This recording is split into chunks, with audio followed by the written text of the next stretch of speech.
I am sorry. Are you okay? Podcast is intended for mature audiences. The views and opinions expressed are those of the panelists and do not reflect in any way those of the podcast partners, sponsors, or affiliates. Enjoy. Every day I'm hustling. Every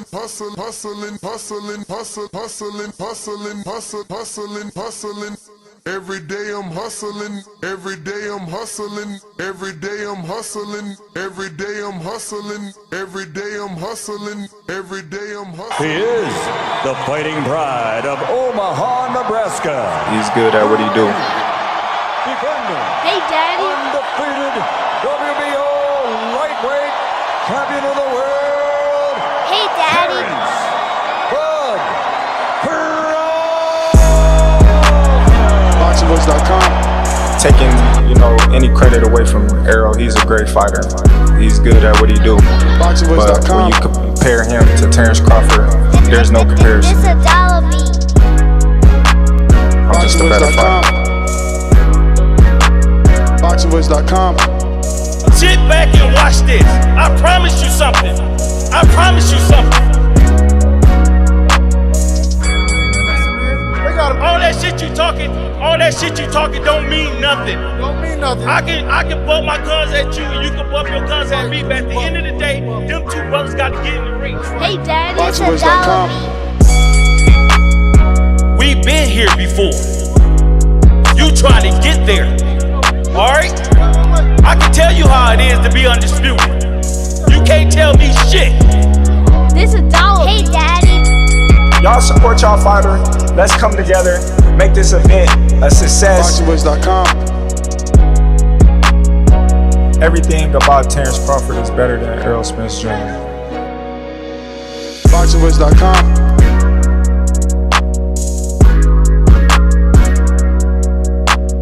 BoxingVoice.com. Boxing fans, are you ready? Hey, Daddy.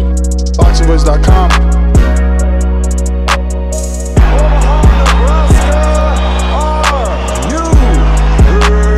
BoxingVoice.com.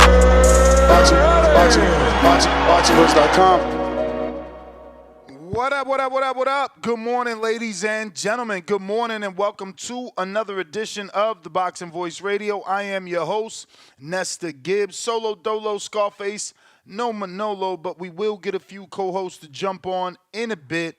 Right now, we're here to let you know we're going to be discussing Bakram Murtazaliev and his domination of Tszyu and what he believes he should get next. He's called out the other champions for a unification bout. Let's see if the boxing gods actually give us this. But this is what we'll be talking about. We'll be playing some audio for Murtazaliev's recent call out, and we'll discuss his fight and potential matchups with both champions Crawford and Fundora and Terrence Bud Crawford. So this is what we're going to be talking about. If you're interested, you know how to connect. You can call us using the landline 1563-999-3427. Press that one button one time. This is going to give us the indication that you guys are ready to rock and roll, that you're looking to speak on the actual platform and not just be a listener. So remember, once again, press 1 if you're using our landline. Discord and X Spaces, you do have to request to speak so that we can get the little notification that you're ready to talk. So let's get right into it, man. Good morning, everybody. After dominating Tszyu, Murtazaliev calls out for champions Crawford and Sebastian Fundora. I obviously would prefer the Crawford fight. Fundora seems like he may have those plans with Errol Spence that he's not ready to let go of. And if that's the case, we certainly wouldn't mind a fight with Sebastian Fundora and Terrence Bud Crawford. But I think that based off Saturday night, more people will be interested in Crawford taking on Murtazaliev, who placed the division on notice Saturday night when he stopped the former WBO Tszyu, who had a record of 24-2 with 17 KOs. So Tszyu, a puncher in his own right, and that fight did not get past the third round.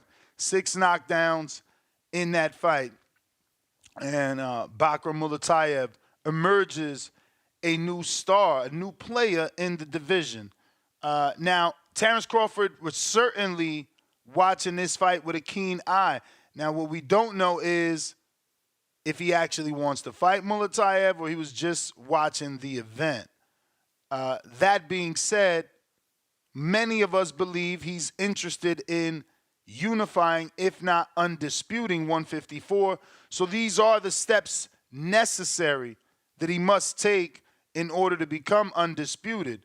So we shall see, what Crawford and Fundora ends up doing, because Fundora, on the other hand, it seems like, he's really interested in the Errol Spence fight opposed to anything having to do with Terrence Bud Crawford. So, we'll have to just wait and see what Sebastian and Samson Lewickovic actually do.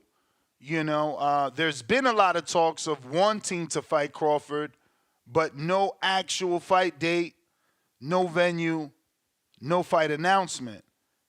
It just seems like they're stringing them on, trying to give Errol Spence time to get in there with Fundora. Hence,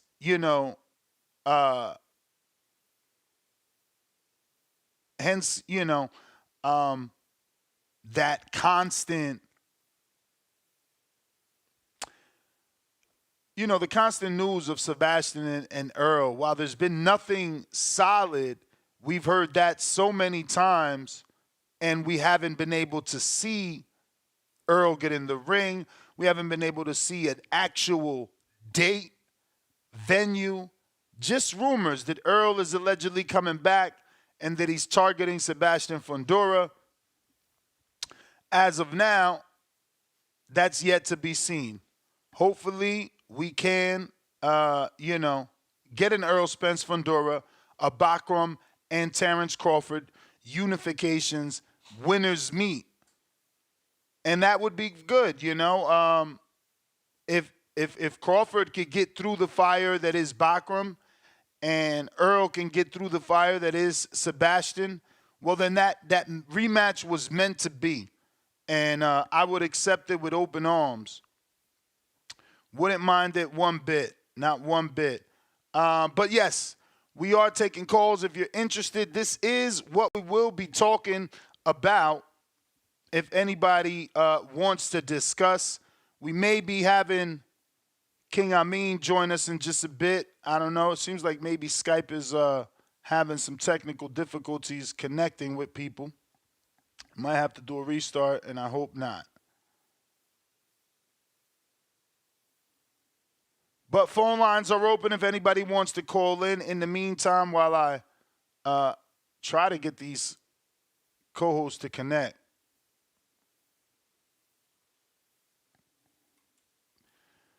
We got one, Mr. Gibbs. All right. So Amin has joined us. I was a bit nervous there. I seen you there for a bit, but it didn't connect, so I didn't know if it was still struggling.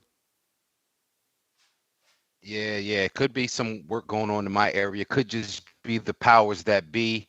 I know I'm coming through kind of grainy. I think I see it on the live feed, so maybe just my service or something wacky going on. Yeah, the internet doesn't seem to be too strong, but let's see if we can't get that to fix up here. But while we wait for Amin to fully connect, don't forget to hit that thumbs up button. It's going to help with the visibility of the show, and it'll put this episode in the eyes of boxing fans that haven't quite found us yet.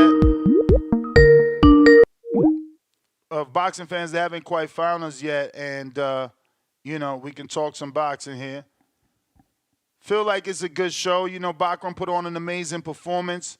Boxing would get it right if we could, quickly schedule a matchup between Bakram and Crawford just to show what each man have. Plus, it's a title unification. And outside of Tszyu, I think, Bakram just made himself, the tough guy in the division. For some time, we thought that was Tszyu. And, he definitely showed his heart and showed how tough he is by hanging in that fight. But, he didn't quite do what we expected him to do. And that could be our fault. We underestimated Murtazaliev. We counted him out. We didn't give him a shot. Shout out to Baby Joker. Can't say it enough. He called that particular performance. He knew it would be a tough fight, and he picked Bakram, man. He picked Bakram. Not many of us were aware of Bakram's heavy-handed style. That being said, he hasn't gotten a knockout on this level before. So, it is interesting and exciting to see, does that power stick around? Was this a fluke? Was this a one-time thing? Or is he really that big of a puncher? Tszyu obviously did not know what he was hit with, and he was questioning, what did he get hit with? So Bakram has some unique power. But before we start, making him this power-punching machine, I would like to see him in the ring with others and make sure that he can do what he did to other people. But I got some audio from Tim here, and this is post-fight, after the fight, and he's just, I guess, reflecting.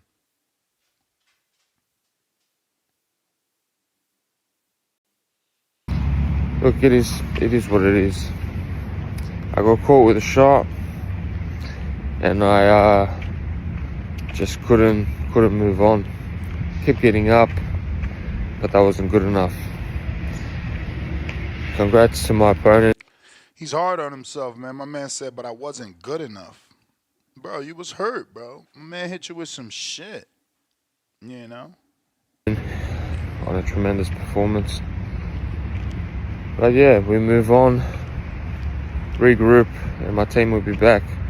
Thank you to PBC, to No Limit, for always supporting no matter what.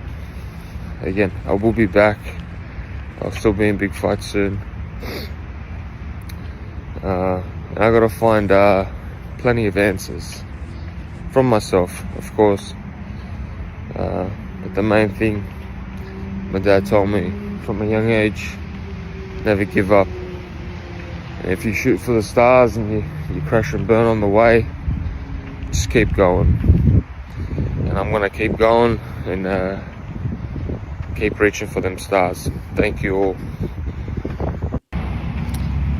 Shout out to Tszyu, obviously in good spirits, letting people know he's going to continue his journey at a world title challenge.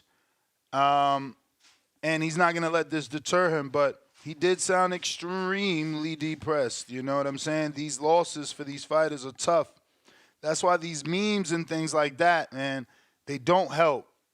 They don't help whatsoever, We need to try to get away from that. I know it's almost impossible. We do need to try to get away from that because we beg these guys to take the challenge, and when they take that challenge, then, we got jokes if it didn't go their way.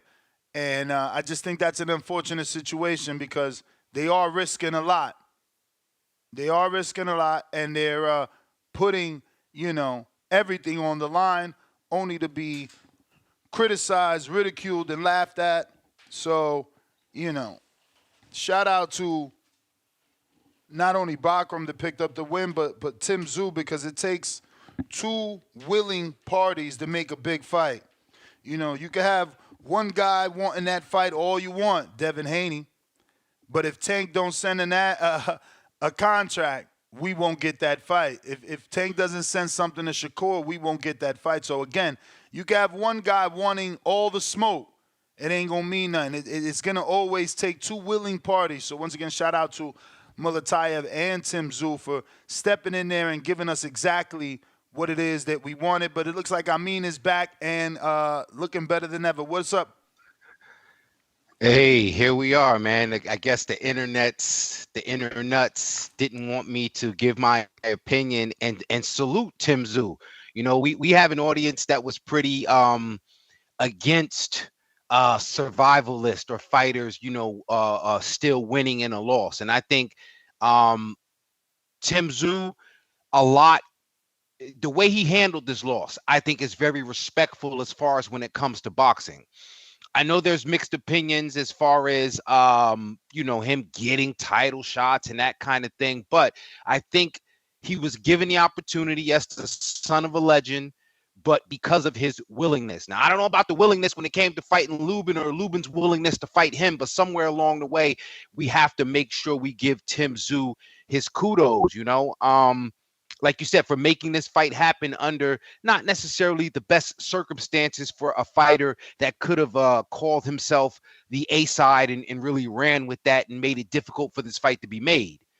How does he move forward? You know, I hear a lot of people, you know, kind of giving him the credit. You know, people are saying, I think there was something, you know, put in the pre-pro, somebody was saying like, you have to be able to, no, as you just said, you have to be able to be willing to make these fights. I'm just wondering though, now, does he get, well, Bakram really, because that's what the show is about. Does Bakram now, does he, with the call out, does he really get a legitimate shot at Terrence Crawford, or is this really a call out just for the rest of the division?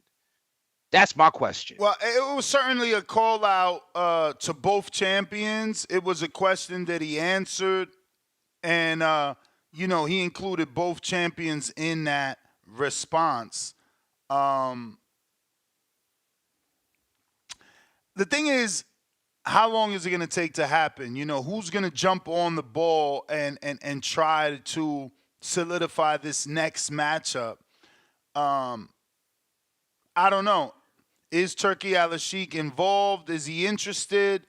It'll be, you know, something to see. But here's the audio of him being asked about what's next. Лучших доступных бойцов, поэтому будь это Чарло, будь это Кроуфорд, будь это Фундора, Спенс, не имеет никакого значения. Приоритет это пояса.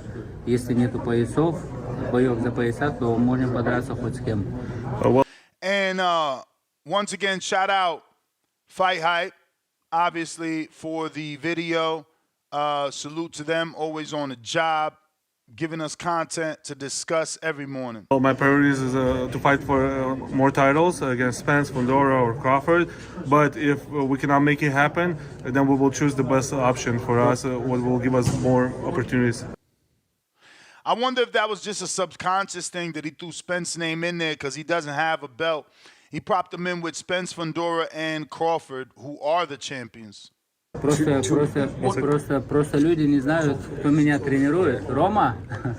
Just people don't understand who trains me. Если бы они знали бы, пойдем сюда. If they knew who's my coach. Если бы они знали, пойдем, Ром. Если бы они знали бы, как он меня тренирует, я думаю, бы никто не. If they only knew how he trains me, trust me, nobody would have taken the fight with me. How about Crawford? How about Terrence Crawford? Now check out the trader. Как ты думаешь про Кроуфорда? Что думаешь про Кроуфорда? Рома, как ты думаешь про Кроуфорда? So Murtazaliev asks his trainer, I guess his name is Broma, and he's like, yo, what do you think about Crawford? Well, what do you think about Crawford? If we have enough time, we can be ready for anybody. They don't surprise us with Ramadan fights. They don't surprise us training at nights. They don't surprise us sparring at 3 in the morning because he's in Ramadan. He's a very religious person. He's very nice to everybody, but sometimes they push us in the corner. This time we had all the opportunities to train, right? I've been telling everybody, it's going to happen. They didn't believe me. There's so much hype on the internet. People calling crazy stuff like bomb, who's this guy, who's that guy. Well, now you guys know who's this guy. What's he capable of, you know? So thank you. If we have enough. I mean, I couldn't have said it myself any better, right? It's like you go from people thinking you a bum to now everybody wanting to see you fight Crawford and thinking you the boogeyman in the division. It reminds me of Giovanni Stantilian, right? You know, he went through that. When he got rid of Alexis Rocha in that manner, everything changed for him. He became the new boogeyman in the welterweight division. Obviously, this is 154, where Bakram looked every bit of 168. But what do you think the timeline is, man? What do you think, how many months before these two men, Crawford and Murtazaliev, can actually get in the ring?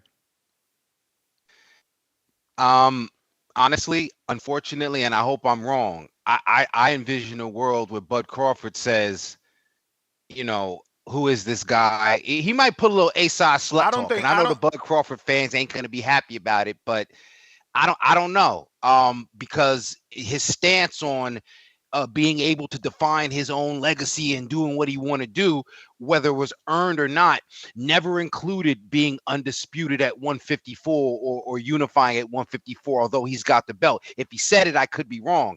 I just know the goals were always loftier. Now, if he's, willing to amend that and say, yo, I'm here for it all. 154, another division, let's clean him out. There was some audio of Bomac saying something along those lines at the press conference at the Spence fight, but I'm just saying all that to say Bud Crawford is a person that's decided he's going to call his own shots, and this guy may not be a part of it. Now, it will be a great fight. It would be very substantial and significant as far as when we talk about what a fighter does per division, as far as specifically cleaning it out, whether the guy is named or unnamed. It will be great for Bud to become undisputed at 54. That's why we give Jermell Charlo so much credit for what he did undisputed at 54. So I think there's room for somebody to make another run. I just don't know that Bud is interested. I hope he is, but I don't see that it happens. And I'm hoping that Murtazaliev is now in the picture and Spence is out of the picture, because him and Fundora need to get down. And if Bohacek, I don't know, I can't recall if he's on that side of the street, figuratively or literally, then those are the fights that need to be made, or Bud needs to get the winner of Bohacek and Madrimov or some shit like that. But Bud definitely needs to handle business at 154, period. But I don't know that he fights this guy. I don't know, man. He was on Twitter and he watched the fight. He was watching live. He had a lot to say, but specifically, it was more about the respect that he gave Murtazaliev. He didn't come out and say this guy's a great fighter, but he came out and kicked dirt on us as a people and boxing fans and said, we don't watch boxing. We don't know who people are. We called them a bum, and now look at us. So maybe he always valued Bakram. Maybe he values what Bakram did in the ring to Tszyu, a potential opponent that was linked to Crawford. Maybe his focus has now been, placed upon Bakram Murtazaliev. I don't want to go as far as you and say that he won't fight him. There's an article on Boxing 24 that literally says, is Terrence Crawford afraid of Bakram Murtazaliev? And I'm like, God damn, the dude just won. Like, how is it that we're already saying people are afraid of this guy? And I don't want it to go down as fear. Like I said, I'm thinking more of A-side slut to tell, okay, he beat Tszyu, and Tszyu was looking past him because he was looking at me. But guess what? Tszyu ain't rated that highly. So you know what this guy need to do? He need to go out and beat somebody else before he come messing with me. Nah, I hear you, man. I hear you. Hopefully that's not the case. You get what I'm saying? But I feel like that's a likely scenario. Let him fight, the winner of Bohacek and Ortiz, and Bohacek and Madrimov, and then he can come. I'm hoping not. Maybe I'm the one being a pessimist on a Monday morning. I'm just being realistic, though. At least I believe. Yeah, I mean, the thing that scared me was he asked for Spence. Spence ain't got no belt, so is that the one fight that he's willing to take beltless? And I mean Murtazaliev.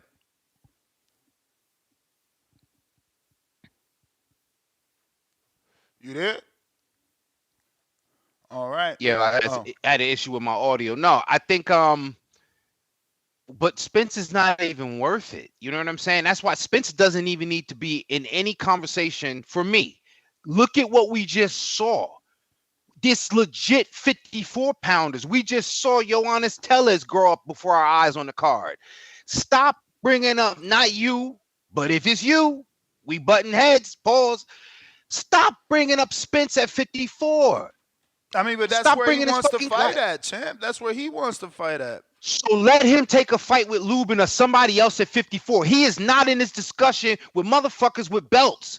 And it is so sad that even the interpreter, a Freudian slip, he mentioned Spence because everybody keeps shoehorning this fucking guy name into something, a conversation he ain't a part of. Do something at 54, and then I could say it. Bud is at 54. Madrimov is at 54. Bohajczyk is at 54. Ortiz is at 54. If Spence ain't had a fucking fight at 54, stop bringing his fucking name up to me, please. Please, please, please. Now, I'm with you. I feel the same way, specifically about anybody getting a title shot off of Laws. But, I mean, it would be irresponsible of us not to mention that he mentioned Spence without a title, you know. And I'm saying I think it was an accident because we've been poisoning the well with this guy's name because he's so desperate to get cashed out or because Al is so desperate to cash him out or whatever the fuck is going on. He's been shoehorned into this situation. So just, again, I call it a Freudian slip. It's something you don't mean to say, but it's in the back of your mind because people just keep saying that shit. Not that it's true, not that it's valid, not that it makes sense. Again, respectfully, give him a fight. Let him fight Jesus Ramos. What does that do for him? It shows him and us that he's in the fucking discussion. Hell, fight Ioannis Tellez. Well, Ioannis Tellez ain't nobody. Well, neither the fuck is Spence at 54 because he ain't had a fight at 54. So quite frankly, Ioannis Tellez is more accomplished at 54 than Spence is. Give this motherfucker a fight at 54 before we shoehorn him in this conversation. And if Madrimov, now respectfully, if Madrimov just the one, yo, come on. You saw what he did to Tszyu. You want to put that you asking about his gloves? Some motherfuckers want to know if he dirty or not, and you want to put Earl Spence in the ring with that guy? Sure. Yo, big fish, bruh. Big fish. Why you acting like he done? It was one fight, and it's been almost 2 years, right? So like he's got to be healed. What have we been saying about 154, especially as it relates to Crawford campaigning? Every fight we see at 154, every caller or even one of us says, damn, that's why there's weight classes for a reason. Damn, it's really different up there. And a lot of fighters are coming to realize that. So I hear it's not about the damage that happened. I'm beyond the Crawford fight. I'm saying establish yourself to me in a reasonable fashion that you're viable at 54. I can't just say you're going to be good at 54 because of what you did yesteryear. And I can't do that. That's not how I get down, at least. Yeah, man. I mean, he's a player. He's a name. People want names on a resume. Murtazaliev would serve him well to get a Spence name on his resume, you know? Would it serve Spence well to get in the ring with that man? If he's still Spence, yes. Because he's back in the mix, no? If he beats Murtazaliev or Fundora, all roads lead to Crawford. I don't even like the height disadvantage. This dude is 5'11 and a half, almost 6 feet. He's got a 74-inch reach. You know, things that he can do well. You know what I'm saying? Spence, again, straightforward kind of guy. Southpaw, we get it. But I just, again, and then moving up in weight. They saying you protecting Spence because y'all Jamaican. I knew somebody was going to say that shit. Like, come on, man. I'm protecting the fighters. Protect yourself at all times. I thought I was down with Adrian Clark. Yo, they saying I mean being weird, trying to protect Spence. What is going on? Yeah, listen, the motherfuckers just want to talk. I'm protecting him now. Okay, I'm protecting him. I mean, it does sound like you think he'll get destroyed by Murtazaliev. So, I mean, one could think you are protecting him. One, you're like, do you really want him in there with Murtazaliev? So it's like, is he gonna die? You know, so yeah, maybe you're protecting him from dying. So chat, you'll love this one, you fucking goose. I'm Adrian. Call me Adrian today, motherfucker, if that's what y'all want to hear. Stop the fight! Like, what You the fuck can't you want, win. man? I got Capo with the first super chatty, $5. Good morning, TBV. Fam, off topic, but did you see Jamel versus Jesus Ramos January, allegedly? I did see the rumors of that allegedly being, what, on a Tank undercard? You seen that? Because Jesus Ramos is a viable opponent. I did see that. And that's why I keep bringing his name up. Why isn't Earl Spence? I said Earl Spence could have had Jesus Ramos months ago. Yo, that would have been a good fight. You know what's funny? That Charlo gets a tune-up and Spence is linked to a title shot. Now, because he's being cashed out. Oh, okay. Okay. You think he's being Because he's being cashed out. You think he's being cashed out. That's why it's one and done. Yes. Listen, man, that's why what sounds like protection is a realization that they're not going to put him in. So respectfully, he loses to Jesus Ramos in a split decision. PBC wouldn't allow it.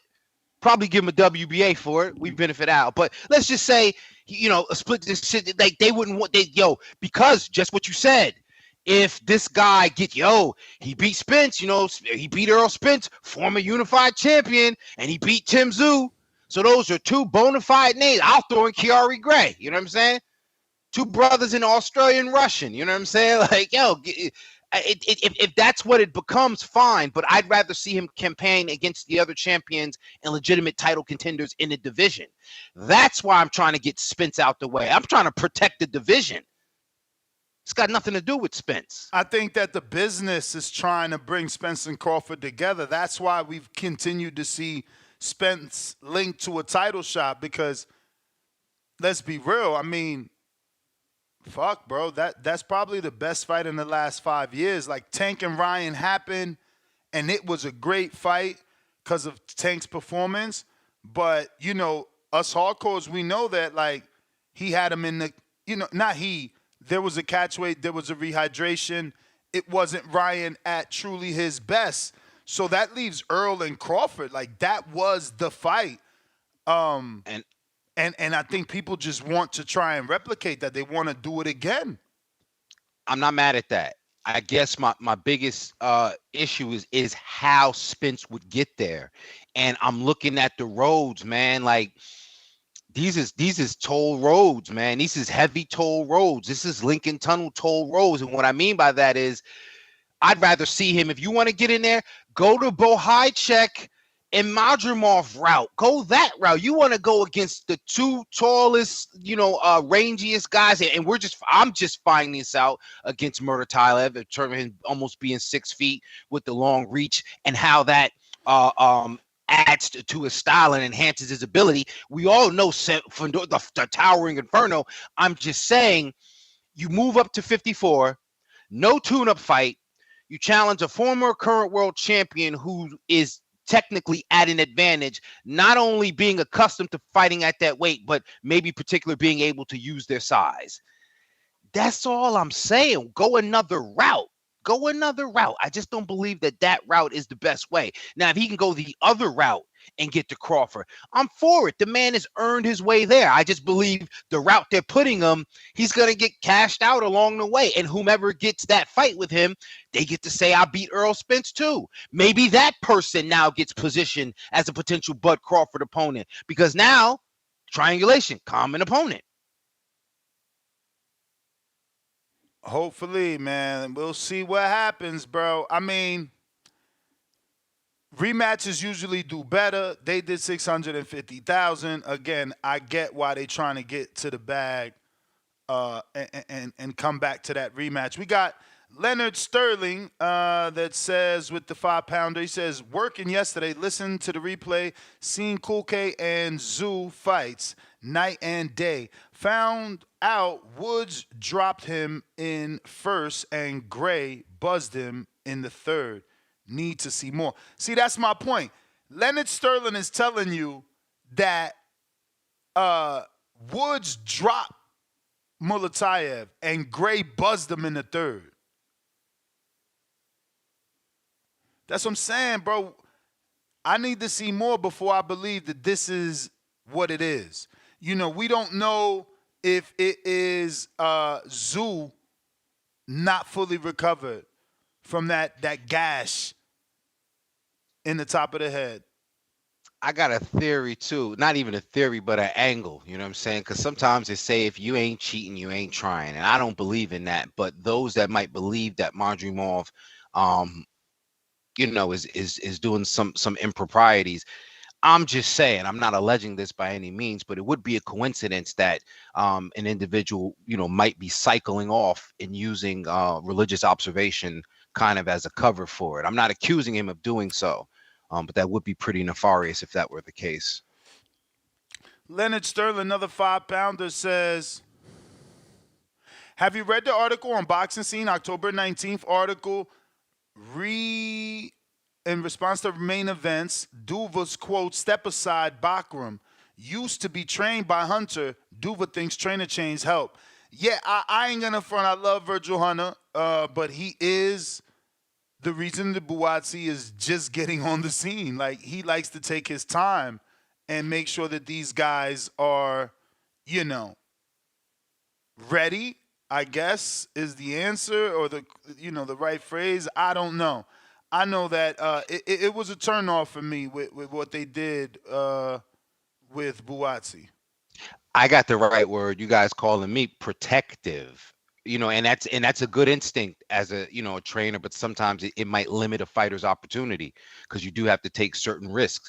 You know, Virgil Hunter, that is very protective of his fighters. Very defensive-minded coach as well. So, you know, sometimes I believe he thinks he's protecting the fighters to a degree, but sometimes, you know, it might be a bit of a restraint. Yeah, man. Verge, man. Good old Verge, right? He likes taking his time. It's like I said, he likes taking his time. You can't get mad at that either. You know, yeah. It is what it is. Next one, we got One Way Renzo. He says, that card was made for Bounce TV. Missed those days. Damn. Yeah, he talking 2016. But really, you think I was a Bounce TV worthy card? Like that's like downplaying it. The fight did better than expected. And the card, from what we saw, the card that they broadcasted was pretty good. Again, though, I think when you talk about the venue and kind of the crowd involvement and excitement, you know, I guess you don't air that on a larger net. But I would say a Fox Sports 1 card. I wouldn't throw it to Bounce. Yeah. That's the FS1 card. I got RRT Boxing with Mr. Hay. He says, I think he meant winner of Fundora versus Spence. Rumor, not just Spence. And he's talking about, I guess this is Tszyu discussing the interpreter messing up, you know, and saying Spence's name. He believes that was, you know, a mistake. That being said, he's put hashtag Hardin with 3 faces and clouds of Hardin smoke. Don't forget, Hardin will be open at 8 a.m. today. So head on over to Desert Inn Road and get your flower power. Up next, we got Abner, who says, off topic, but is PBC really in debt for $900 million? What in the fuck? Never heard of that. Never heard that. I'm not necessarily the biggest fan of the product. I got nothing against anybody on PBC personally. Never heard nothing like that, brother. Me neither. I mean, if that were true, then they would be willing to sell to Turkey Al-Sheikh, who was willing to buy promoters out, right? Exactly. So, that is all the super chats. We're caught up. We're going out to the phone lines. Danke. What up? Yo, good morning, bro. Can you hear me? Yes, sir. What's up? Hey, man, I have to respectfully disagree with you on You know, we ain't never seen Bakram drop anybody, and respectfully disagree with Mr. Amin. I didn't say drop anybody. I said we never seen him look that strong. You can't show me no highlights of him looking this strong.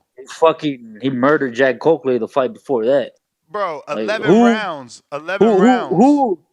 Bro, tell me who throws 1,200 punches and still carries fucking power like that? Again, 11 rounds. I said nothing like this. This is 6 bro, knockdowns, he murdered, 3 rounds. Yeah, but he murdered him, bro. Look, you said you guys are surprised, right? To me, Tim Tszyu was nothing more, nothing less than a Jack Coakley. This dude fucking murdered Jack Coakley. Jack Coakley is a really good fighter, bro. You know, let's stepped into with Sergey. Let's have he a had a split decision with the great Dimitris Andrade. Bro, like Jack Coakley was a proven fighter that he fucking murdered. Let's have a conversation because Jack Coakley was not a proven fighter. Jack Coakley lost every fucking step up fight. That doesn't mean anything to me, bro. No, I don't give a fuck about him. It does because you're comparing. I mean, you're clamoring for Gabe Rosado Edgar Berlanga, right? Just relax, Coakley's much better than Gabe Rosado is. Let's just talk. We can both talk. You could just relax. You can continue to say that Coakley's better, but he hasn't ever proven it. Rosado holds the win over Beck the Bully, and Tszyu holds wins way better than anything Coakley's ever done. Every single time Coakley stepped up, he failed. Every single time. When he fought Andre, he failed. When he fought Derevyanchenko, he failed. Every name he fought, he failed. That's cool, bro. No, it's not cool. It's unfair for you to say that him and Tszyu are the same. He won a title. He's better than Tszyu, bro. What the fuck? You're crazy. I've been saying this You're crazy. How the fuck is he better than Tszyu? Nah. How's he better than Tszyu? What has Tim Tszyu done besides beat fucking Brian Mendoza? You sound crazy. I just told you what he done. What's his name? I just told you what he done. Things that Jack Coakley has not. Bro? What did he do for real? Like, who's Tim Tszyu in his resume that told you he was a killer Jack Coakley like is that? 39 years old and you bragging about That's knocking out a 40-year-old. bro. No one else has knocked out Jack Coakley. Andrade couldn't do it. Sergey Davinchenko couldn't do it. Nobody Bigger knocked out dudes, bro. Nobody knocked out Ishe until Lubin did it. Nobody knocked out Ishe until Lubin did it. And guess when Lubin did it? We're talking about Tim Tszyu though, bro. Guess when not Lubin Lubin. did it? Guess when Lubin did it? When Ishe was old. Guess when Jack Coakley got knocked out? When he was 39. Cut the shit, bro. Nah, we can't be doing this age shit, bro. Like, damn. Fuck out of here, bro. Like, you out here bullshitting. Y'all pick when someone is older, when someone is not, bro. What the hell? He lost to Serbian Derevyanchenko, my dude. He lost to Serbian Derevyanchenko was a great fighter, bro. Like, what the fuck? Yeah, and guess what? That's Sergey's biggest win is Coakley. Bah, shit. He should have more wins. He should have a Triple G win. The scorecards didn't go his way. Bro, he has a lot of wins in there. You know, like we say, boxing is a subjective sport. Bro, some people see wins, some people see losses. But if you're really watching the sport, Sergey's one hell of a fucking fighter. That dude nearly beat. Coakley lost to Selecki. Coakley went Christian 12. And Billy with one hand, bro. Yo, just admit you was wrong about this. Coakley went 12 with Dennis Hogan. I was not wrong about. I was right about this, bro. No, you right about Mulataya. You right about Mulataya, but you absolutely wrong about Coakley. I am not wrong about Coakley, bro. To me, him and Tim Tszyu and the Sergey, they're all in the same circle.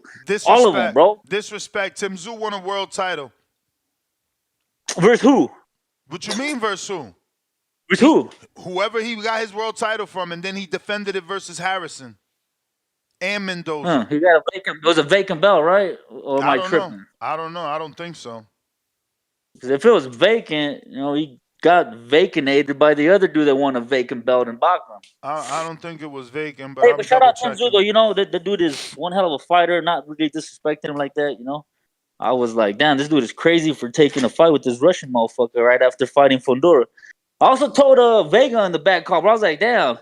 As soon as the dude got hit on the top of his head, I know y'all seen where he touches his head and he thinks he's bleeding. When I seen that, bro, I was like, fuck. Like, I don't like seeing that. Yeah, he kind of panicked. I was like, it's like a PTSD thing, bro. Like, he kind of slowed down. I don't know if that had anything to do with the way he fought this dude. Because I actually thought he was going to give us, you know, a way better performance. And that's exactly, why I need to see Bakram again. because we don't know if what he did to Tszyu is more about Tszyu and what he lost in the ring versus Sebastian. You know, I never. Look, we know he ain't fighting Virgil because Virgil's waiting for Bud, and I don't know if Bud is taking that fight. Who else is out there, bro? Like who do you want to see him fight so you can be like, oh shit, he's for real? I want Crawford. I want unification. Crawford over Sebastian. Madrimov is tied up, right? They're fighting when? November, December with Bohachuk. That's one fucking crazy fight too, man. I want him to fight the winner of that one, man. Yeah, remember that Tszyu was elevated the day that Charlo stepped in the ring. That's right. When Charlo fought Canelo, they elevated Tszyu. But remember that Tszyu had been trying to fight Charlo. He the one never fought him. He the one that had 3 scheduled fights with Tszyu and somehow always found a way out them fights. But if you're watching this on YouTube, don't forget to hit the thumbs up button. It's going to help with the visibility of the show. It's going to help put this episode in the eyes of boxing fans that don't know we rocking out every day. And it'll give us new opinions, new callers. Al in the Bay, what do you say?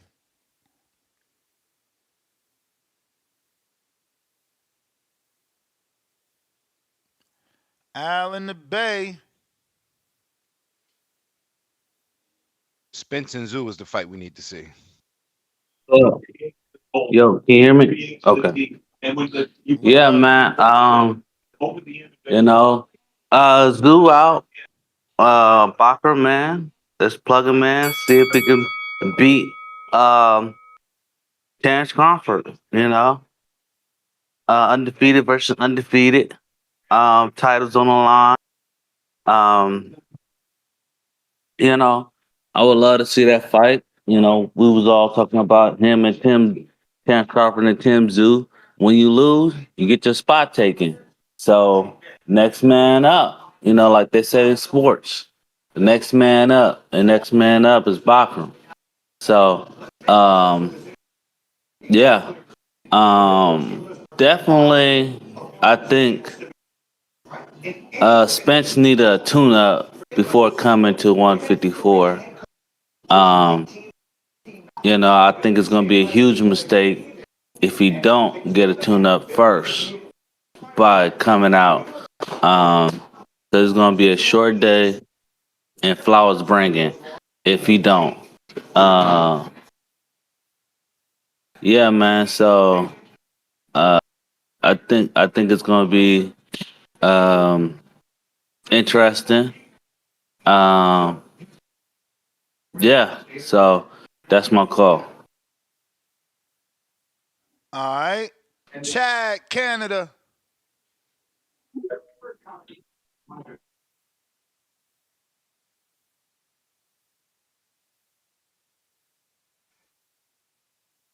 See, Al sound like me.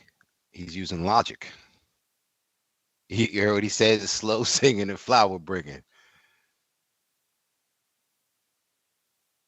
Chad, where you at, man? Chad, Canada. Cliff, Connecticut.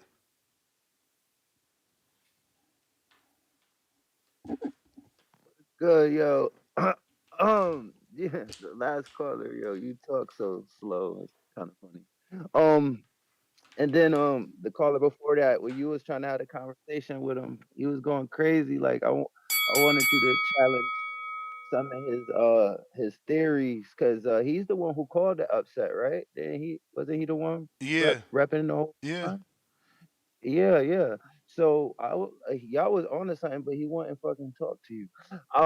I'm kind of with you, Ness. I don't know what to think of the dude Brockham. I feel like everything has to be looked at. Like, was his gloves? I don't want to accuse a man of nothing foul play, but I think you still need to look into that. Like, was your gloves clean? I see they took one off immediately, and then they left the other one on. Make sure he wasn't on no PEDs. Like, that's not fair, for me to be talking like that. But god damn, what he did to Tim Tszyu was crazy. And I'm call me a fanager, but I don't feel like Bud should let somebody else handle that before he be the first person to fight him. I mean, he technically not the first. Tim was the first. No, that's what I'm saying. So Bud got a blueprint now. Bud ain't gonna be surprised like Zoo. Bud get to see and know, and there's tape now. Yeah. I feel like you need more investigation. I need more footage before I get in the ring with that dude. I mean, that's the thing. If you get in a Bud fight, you know there's gonna be VADA, so the testing is different. You get in the Bud fight, you know that the gloves is we gonna be checking it. Bomac gonna be in the room, so it's different. It's already different just being in the Bud fight. It's high level. This is the biggest fight Bachram would have ever been on. So, you know, remember, what fight was it that Bomac made them redo the raps? He don't play. He do not play. But yeah, you're right, and it's not gonna be in some little ballroom. Like it will be taken 100. Like he will be fighting a human on a level playing field, which that's the only way I would want to fight that guy. Only way you really want to fight anybody. But it was a crazy win. Like he was super impressive, and I thought Zoo was one of the top 54. So I was thrown. Like I was caught off by surprise. I don't think Sebastian took all that out of Zoo. Like something was crazy. But that dude is dangerous for anybody. Like so whoever he does fight, like I'm gonna be interested to see. I don't know how dangerous, man. We got to go back and watch it. Like I said, I watched it yesterday. Tim Tszyu had that dude running in the first round. Not running, but certainly on the back foot, boxing. He didn't hit Tszyu with nothing in the first round. Yeah, that first punch is boxing. He never recovered from that first shot. But Tszyu was the aggressor in that fight. Go back and watch them first 2 rounds again. It only lasted 3. Tszyu was the aggressor. Second round was the beginning of the end. Like I didn't see no. But towards like the middle, and it's like Joker said, you know, you seen the concern in Tszyu's face when he got hit in the head. He wiped. And he was like, damn, am I in another fight with a cut? Like, that went through his head. Yeah, I don't know, man. I don't know. Tszyu didn't really use the jab. You know, he was more looking for angles, right? He was changing the levels and trying to do an up jab, but Crawford's going to jab. Then it's a southpaw, right? Crawford always fights his toughest fights or finishes his fights, right? When he finishes a dude, he's finished him in southpaw. That's his strong side. If people haven't noticed yet, y'all dumb. You know, when he needs to get in the killer mode, he going to southpaw. So that right there is going to change the fight anyway. Tszyu was an orthodox fighter, and so was Murtazaliev. Now we're talking about Murtazaliev having to use that jab less versus the southpaw because he's concerned from the hook. They'll start pawing each other. So, yeah, it's a different fight. It's a different fight. And Bachram didn't use his size.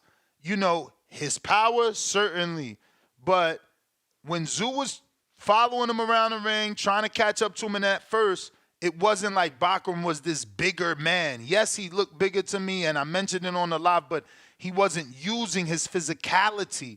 You know, what took over for him was the power. That power changed everything. Majid, what it do?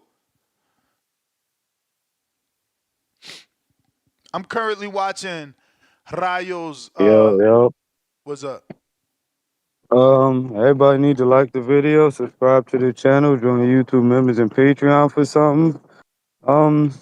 Yeah, I'm hearing all this stuff about what's up with this and what's up with that, like, you know, glove PEDs, all that shit.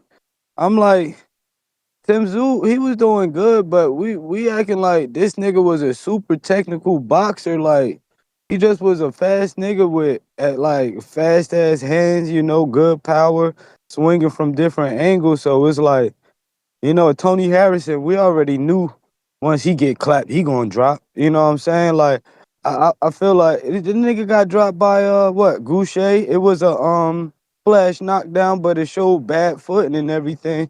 My whole point is it's just that even though he was looking good, I don't think he was this perfect fighter. And that just was a bad night. We done seen it time and time again. These Ukrainians come in here and be fucking shit up. And I feel like this just one of those times. I'm like, if people think it was so bad, then fuck it, man. They should run a rematch. You know what I'm saying? I don't think that Tszyu should do it, but run a rematch. Like, you know what I'm saying? Let's see if this shit really luck. So I know we looking for the next opponent, but I want a rematch now, cause I think that they taken away from, what he did yesterday. He had a Yeah, I good mean it day, won't be just fair like though. all boxers do. It Huh? won't be fair to give him a rematch because this was a title defense, right? So it's like you giving Tszyu another shot at a title for no reason. He already got a shot at a Oh, belt for no reason off a loss. Now he's about to get another. That would be 3 title shots back to back off. Like that shit would be disrespectful, all man. right. Oh. Yeah, like they about to do with Spence. Yeah, but I just feel like, and they got to give this man his credit, man, and not try to find ways, to give Tszyu a out. Like he's suffering PTSD. I'm like, motherfucking Spence flew out of car, got his eye repaired like 3 times, teeth, brand new teeth and shit. You know what I'm saying? But now we doing all this for Tszyu. It just was a bad night, 2 in a row, but just a bad night. I think that we should, crown whatever Murtazaliev, whatever his name is, and just let's see what's next. Is it going to be Bud? Is it going to be whoever else got the belts? But I'm interested to see what's next. Like, let's try to get another undisputed going. Let's go. But that's all I got. So I'm currently watching the Rayo Vida de un Campeón episode. Or I think it's La Vida de un Campeón. But my man had pizza the night before the fight. The day of the weigh-in, he had pizza in New York. Shout out to him. He had to do it. It's New York. But before the fight, I Was it mean, after don't get me weigh-in? wrong. After the weigh-in. Don't get me wrong. I don't know what's right to eat and wrong to eat. I usually hear fighters like to eat steak and potatoes or pasta. Well, I guess remember I that guess pizza's pasta in some places. carbs. He may have wanted the carbs. You know what I'm saying? Yeah. The bread. For sure. If you're watching this on YouTube, don't forget to hit that thumbs up button. It's going to help with the visibility of the show. And if you're trying to call in, Discord is available. X Spaces also available to rock and roll for those that want to call in. And the landline. If you're on the landline, you do need to press that 1 button 1 time. I see people there. Y'all could just be listening, and that's fine. But if you're trying to speak, you got to press 1 so that I can get to you. I got Huang, Houston. Yo. Close these windows. Man. So, shout out King Ami. Nez, good morning. Whoa. I still ain't barely got over the molly-whopping that I witnessed on Saturday. Yeah. I mean, I was never sold on Tszyu like that. I mean, he's got the heart of a warrior. He's always going to go in there and give you a tough bout, right? But, I mean, the guy, his defense ain't all that. You know what I mean? He can't cut off the ring. He just, I don't know, like, he need to go fight Virgil or Spence or one of them guys, He's not looking real tough right now. You know what I mean? Like, and you know what? I wanted to call last week when Claudia brought up how he fasted for 27 days and had weird hours of training. This is what I was telling you. We argued about this, Ness, when we were talking about Dev a few months ago. And that's what I'm saying. A lot of these boxers, they fast all day, don't drink no water all day.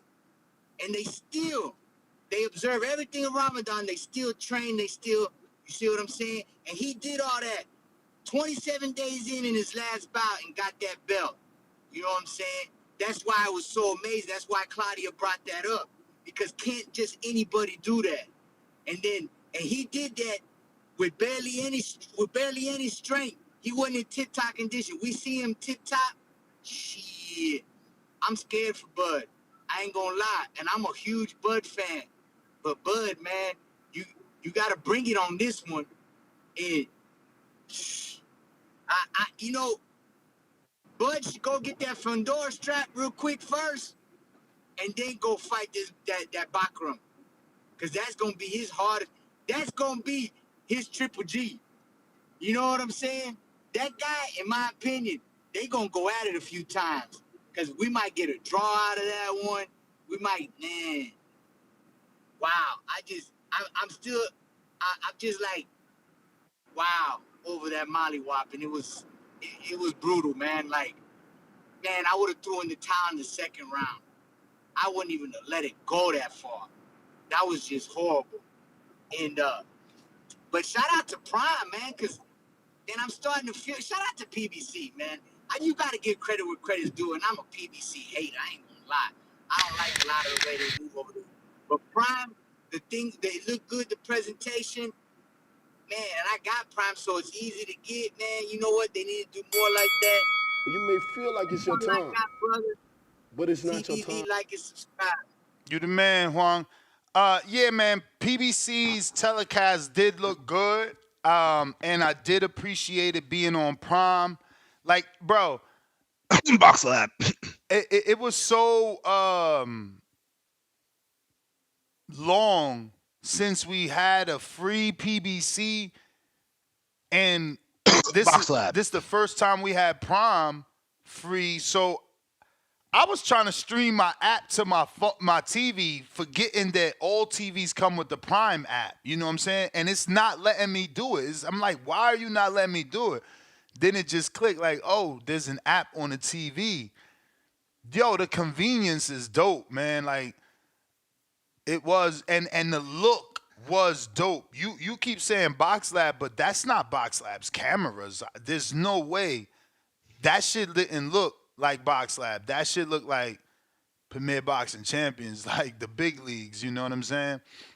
It looked no different than Minnesota, bro. Minnesota. I mean, you know, I'm not really a Minnesota show. I don't know, did I miss those shows or what? We if you've seen David Morrell, you've only seen the nigga in Minnesota. I mean, I don't know that I've seen David Morrell, man. I mean, I know I seen the Hot Rod fight, and I know I seen the Lennox Allen fight, but I think I remember seeing the Yellow Buzzy fight or whatever. I know I'm fucking up his name like a motherfucker, but I was in the gym with that dude, so I wanted to see that fight. But yeah, I didn't see many of David's fights, bro. Shout out to Box Lab. That's all I'm saying. Shout out to Radio, man. I'm watching these episodes he dropped, and his camera guy is nice too, bro. This shit looks top notch. And they got their own footage of the fight.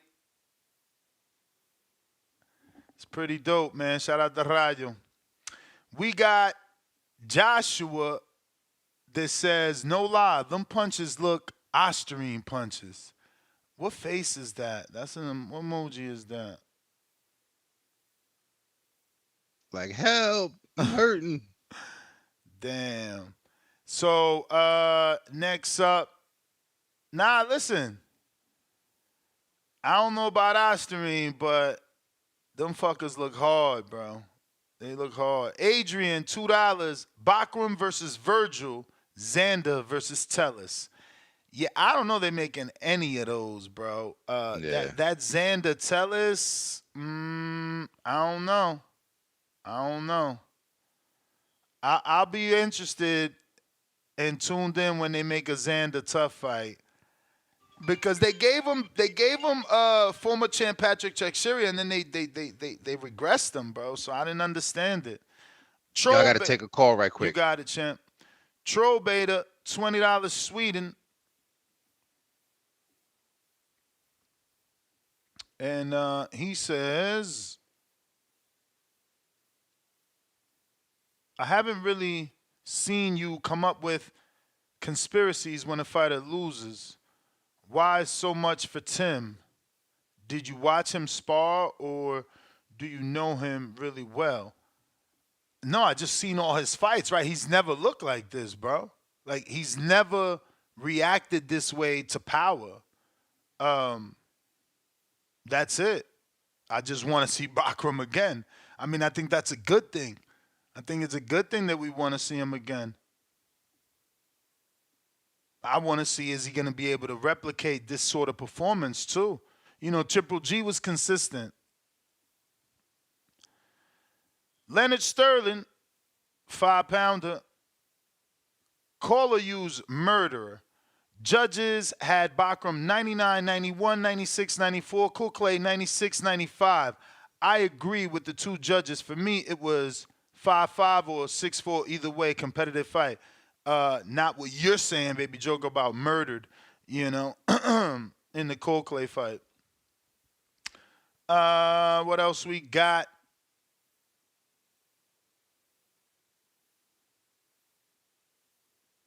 I don't know what he's talking about. E92 says, no, dummy, that wasn't Rayo fight. It was his boys.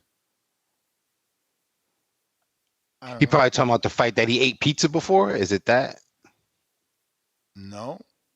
Oh, Because the video is documented. It says weigh-in day. Night of the weigh-in day. Then it says, you know, they went to like a bathhouse for a cold plunge and all that. So, I don't know.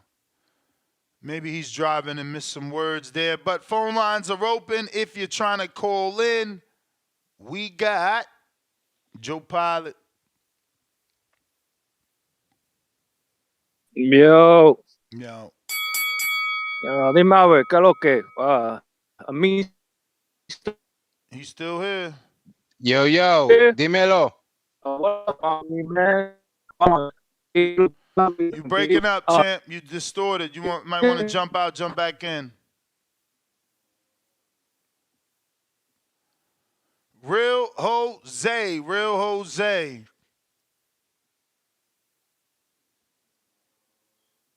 What up, Ness? What up? Yo, bro, so I didn't get a chance to call in after the break, but did you look through this guy's boxer? Are you on Bluetooth? Yeah, I am. Okay.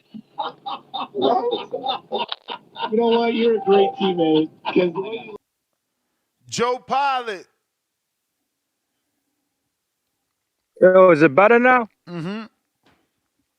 Man, yeah, you know, and PBC on Amazon too was like easy to find. The moment you just moved to sports, it was right there. The first thing, it was on the big, on the top, on the big. So, you know, Amazon was pushing it to the front. It's not like you had to dig and dive for it.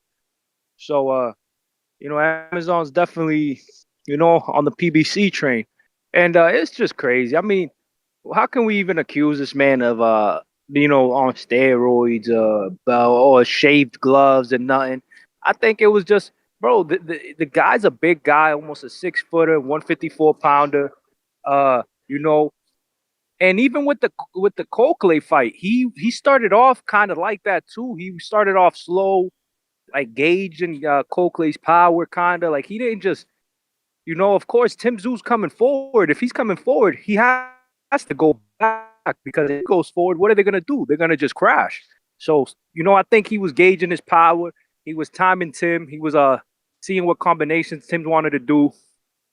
And then he just, like, you know, he was just gauging him. I seen like the first round, he was just gauging him. Then after that, that's when Bakram, you know, unleashed himself. He hit him with that left. And two, when Tim hit him with like an overhand right, and he seen Bakram didn't like it kind of seemed like Tim hit him with a straight right or overhand right. I forgot the exact punch, but yeah, when it hit Bakram didn't really budge like that. Yeah, he moved back a little bit, but I think he didn't move back. I think he just moved back to reset his feet, and you know, reset the distance. You know, get his because he, you know, he is a longer guy. He's a longer guy than Tim. And after that first knockdown, Tim Tszyu wasn't the same. But it's like I said yesterday, like Tim Tszyu, you know, it's not like he took the belt from a champion. Yeah, he wanted the Jamel fight, but you know that didn't happen. And Brian Mendoza, he's a good fighter, but his best win was you know, like to me was a home run hitting punch with Fundora, because he was getting beat that whole fight. You know, but he does have a sharp fighter. He you know, I think we know what Tony Harrison's is. He's a good mover, but when he gets clipped, he's going down, and after, you know, he's gonna gas out. He's either gonna gas out, get clipped, or he's gonna get clipped and then get put to sleep. And Gaché, look at, like, to me, when he fought Gaché and didn't knock him out, that was kind of like thing. I'm like, oh, they building this guy, because they was talking about Tim Tszyu like he was this killer, like he had this dynamite punching power. And it's like anytime these guys is only fighting abroad, like it don't matter where you from. If you only fighting PR, fighting like Mexico, I give it a little bit of leeway because the Mexicans is known for being tough, like, you know. But even in Mexico, because a lot of them guys, you know, they get picked just to get beat up on. But like when you're fighting Australian fighters and then you come to America and then your first fight, I mean, you didn't come to. I think Gaethje went over there, but when he fought an American fighter and Gaethje's an Olympian, and he didn't knock him out. It was worrisome. But I'm out.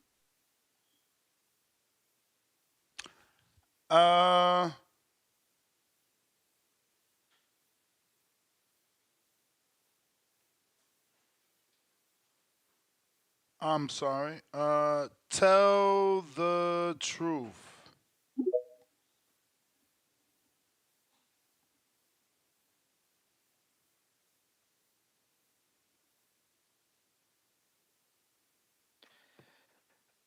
Yo, what's up, Ness?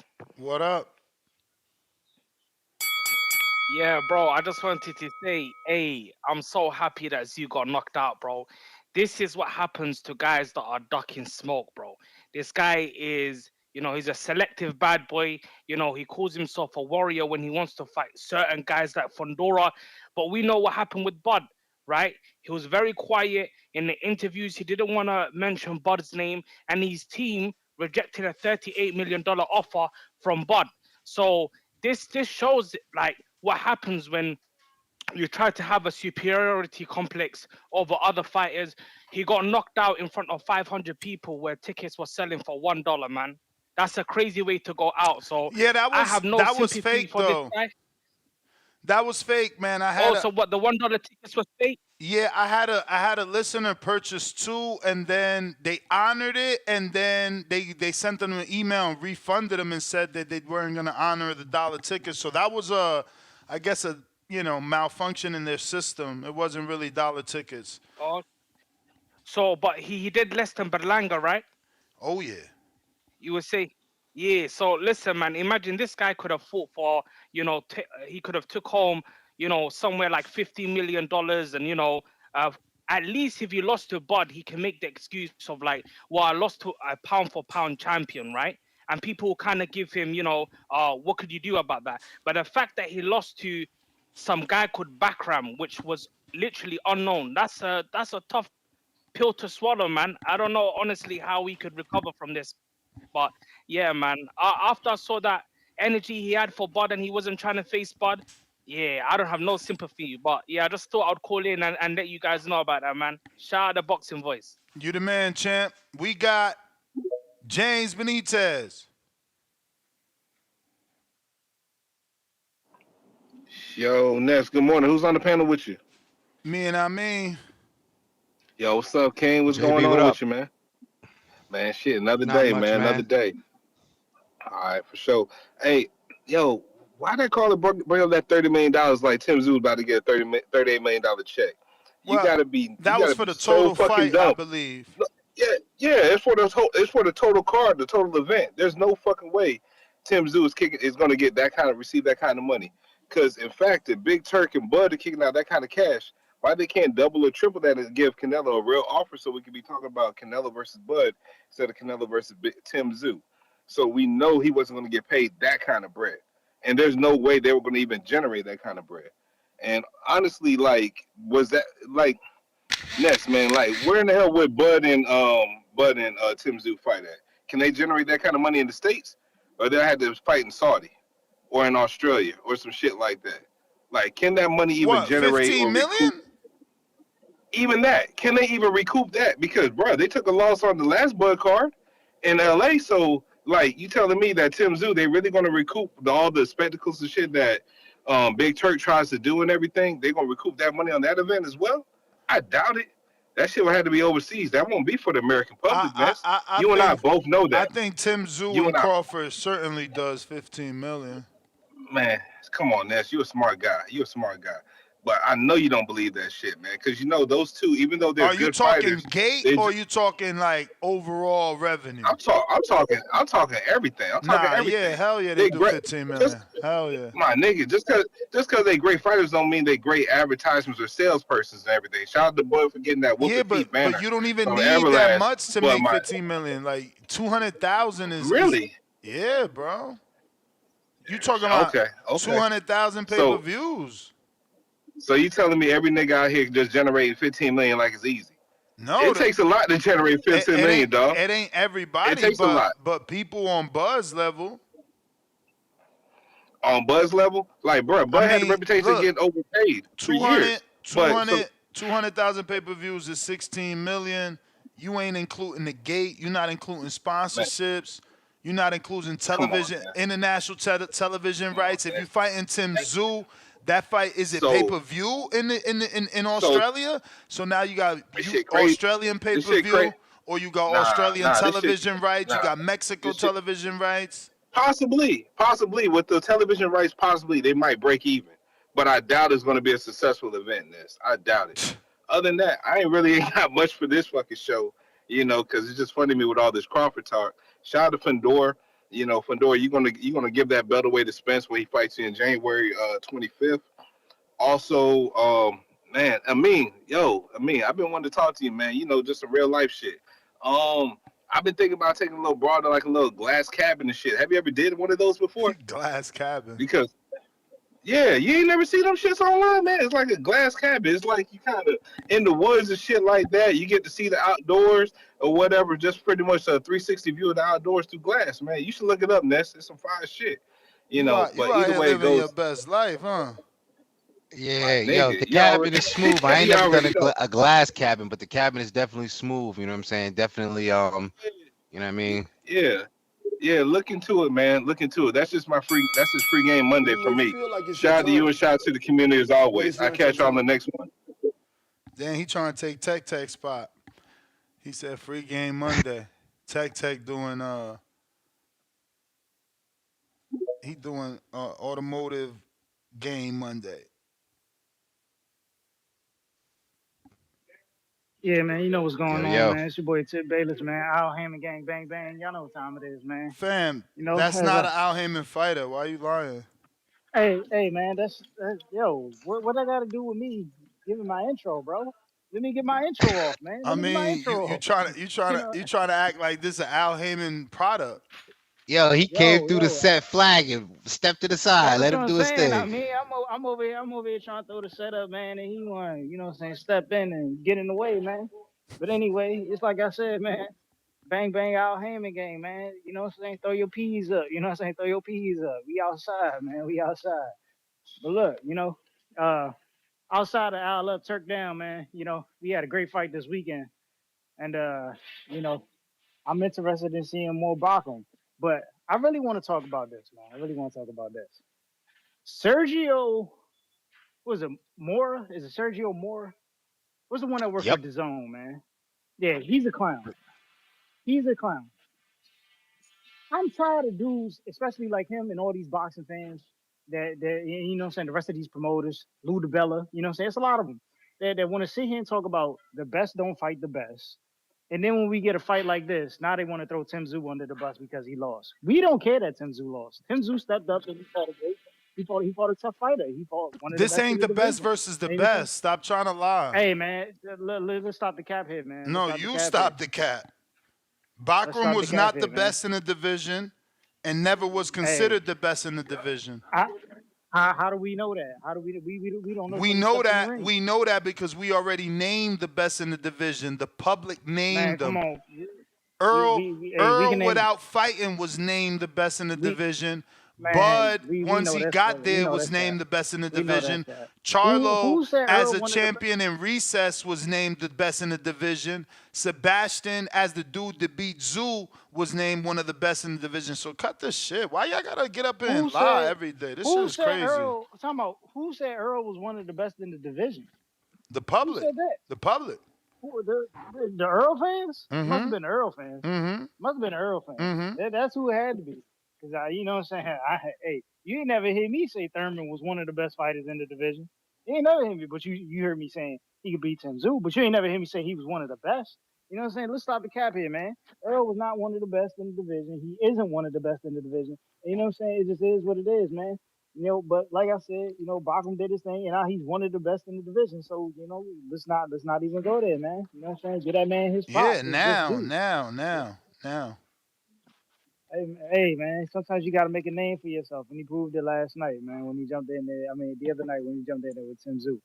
But yeah, man, you know what I'm saying? Dudes like Sergio Moore and them, they're a bunch of clowns. You know what I'm saying? They don't want these dudes fighting each They other. they they You know what clowns I'm for saying? telling the truth. Man, come on, man. We acting like Tim Tszyu really done. He got done Like, what are you foul with talking about? Al, man. Al got given a Man, no, son he of a didn't, man. legend. Al got That's given crazy. two But you said, sons of hold, legends. time out. Al got Run given me for two a counter. sons of Run me for a legends. counter. Run Al me for got a given counter. two sons of Cause you know legends how this and gonna fucked go. them up both. Ladies and gentlemen, Fucked them up did y'all both. not just He did y'all destroyed just destroyed hear? Julio Cesar Chavez's career. Got him Now beat by he went over Fonfora. talking. He got him Now beat he by tried to do me like Fonfora. Treese. And He now he tried to do got me this like guy Treese. beat by Bakram. Damn. He tried to do me like Treese, y'all. Listen, when I jumped on the line, he said this ain't got nothing to do with Al Heyman. I didn't want to blame Al. Come on, man. Which one is it, bro?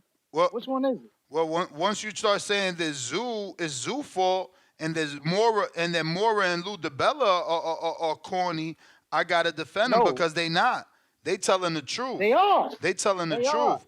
Al They fucked are, this man. up. Al fucked this They up. are. How? When you just said Al ain't Because got you had nothing a to do son with of it. the legend and you ruined it.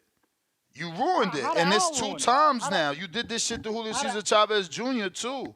It's like How the Al no ruin it? father should give him their son because he ain't doing it right. That's crazy. I mean, keep it We real. gonna. Where, No, I'm just saying we gonna blame. I got a question. Is Tim Tszyu Al Heyman fighter? come on, man. Of course. So he signed to Al Heyman directly, and not No Limit. What? He signed Al or he signed to No Limit. No, No Limit is his promoter. Al's his advisor. Oh, for real? Yeah. Do you think Al advised him to take that fight? I mean, that's who his advisor is. Until he come out and say his team told him no, and he said yeah. Because I don't think that's who picked that fight for him. I mean, you know what I'm pretty sure that's what Al said I'm because pretty Al sure. didn't want him to fight Bud. Al didn't want him to fight Bud, so I'm pretty sure that's what he offered him. Like, look, don't fight Bud, fight this dude. Okay, man. You keep believing that, man. You keep believing that wild ass story. All right. Y'all like Bud some type of boogeyman, bro. Y'all keep propping these dudes up. PBC scared of Bud. I guess, man. We scared of a dude who left the PBC to go fight Madrimov. That's who we scared of? Yeah, and look at where he at. And look at let's where be he for at. real, man. Look at where he Right, at. because he taking He soft positioned touches. himself. He positioned himself. He positioned himself for the WBA and the WBO. He taking soft touches. He taking soft touches. Shout out to Tim Tszyu for not taking soft. We gonna see. We gonna see That's what we want out of our fighters. Man. We gonna see what Bukacek got to say about soft touches. He gonna be fighting Madrimov. That's the beauty of that fight. That's the beauty of that fight. We get to see exactly who Madrimov is. Okay. You know what I'm saying? We gonna see who Madrimov is. We need to see who Terrence Bud Crawford is, because why isn't Crawford? I mean, he been showing who he is. Because they robbed Boachuk with Virgil Ortiz, and here you got Oscar De La Hoya promoting Virgil and Earl Spence. Nobody want to see that shit, man. Real talk, man. Put Virgil in that fire, bro. Oscar, my guy. Hey, man, you the one made Oscar the trainer, the promoter of the year. Hey, and I gotta call my guy out. You know what I'm saying? For doing wrong. And Earl ain't no firefight, man. Fuck out of here. I understand. That's promoting, man. Oscar trying to give Virgil a name. Yeah, he's trying to give Virgil a that name. is not 100% left. You know that he's not who he was anymore. And so what I'm gonna tell the people is, don't believe in Virgil Ortiz because of how Oscar's pushing him. You ain't got no real faith in Virgil, bro. Come on, man. I got more respect for Tim Tszyu because Tim Tszyu taking tougher fights. How long Virgil been at 47 and he ain't taking a tough fight? When he was at 40, he ain't taking a tough fight. Did Tim Tszyu know this was going to be a tough fight? Did Tim Tszyu know this was going to be a tough fight? That is the question. I mean, why wouldn't this have been a tough fight? The dude got over a 70% knockout. I don't know, ratio. because when you look at tape, he don't look like this. But that was the bell, champ. CYP, what up?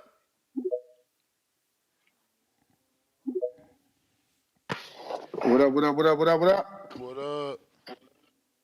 Yo, who up there? You and I mean up there? Yeah. What up, boy? What yes, up? Sir. I ain't gonna lie to you, man. I gotta bring this to the forefront.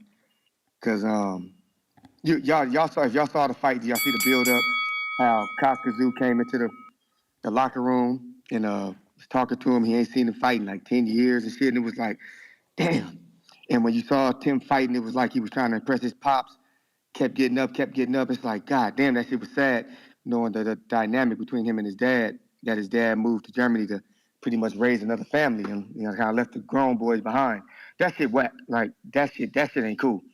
And then you get there and get your ass whooped like that in front of them. Damn, that shit, that's wild. Like, but back to reality. I remember back in the day when Cash used to tell me that Charlo was ducking Tim Tszyu, and I said, why he ducking him? Because he beat fucking Harrison? Is he because he beat Harrison? Because he beat Brian Mendoza? Like, are you sure?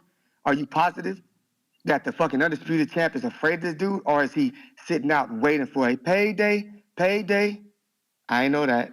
The shit is funny, right? Because I'm not even mad at Tim Tszyu. I just think that a lot of times y'all be so desperate to see somebody else win that y'all put too much on them. And I say, look, you only as good as your competition. And that goes for any athlete anywhere. Any athlete anywhere, you only as good as your competition. I've been saying that and preaching that for 6 years to y'all. I come from track and field, right? Now you know that there's a state champion in every state. Every state there's a state champion. But every state champion ain't created equal. There are some dudes who can't break 11 seconds that are state champions. And they'll go around 3-time state champion. Bitch, I will smoke you. My wife will beat you in 100 meters. Get your ass up out of here. That's how it be in boxing sometimes, yo. You look at these resumes and you just want this dude to be so good. And then he get up in there and get his motherfucking ass whooped. He got his ass whooped. He got his ass whooped. He got his ass. Even my wife was watching like, God damn. Timmy said ain't so. Damn, Timmy Timber. It was, the motherfucker got his ass beat. Now, I hope he bounced back because I do like his character. I do like he a dog in that ring, but man, come on, dude. Like, we got to stop this shit. Let's look at the resumes first and look who these dudes beat before you start talking about how good they are, because you're going to set them up to get their asses beat, and not just beat, but clowned after they lose. I don't think Tim Tszyu did anything to get clowned or made fun of, because he went there like a warrior and kept getting up, and I love that shit. But we got to pump the brakes on this shit, man. Pump the brakes. And Homeboy did a great job. And shout out to that motherfucker's jab, yo. Because if y'all know boxing, that dude be throwing that jab like it's nothing. I'm going to study that dude, man. That dude be throwing that jab like it's nothing. 100 miles an hour, 100 times around, and he don't even get tired, man. That needs to be studied, because shout out to him and that fucking jab. He might have the best jab in the business that we never heard of. CYP out. Whose jab was he talking about? Whose jab? I mean, did you hear? A-Rod.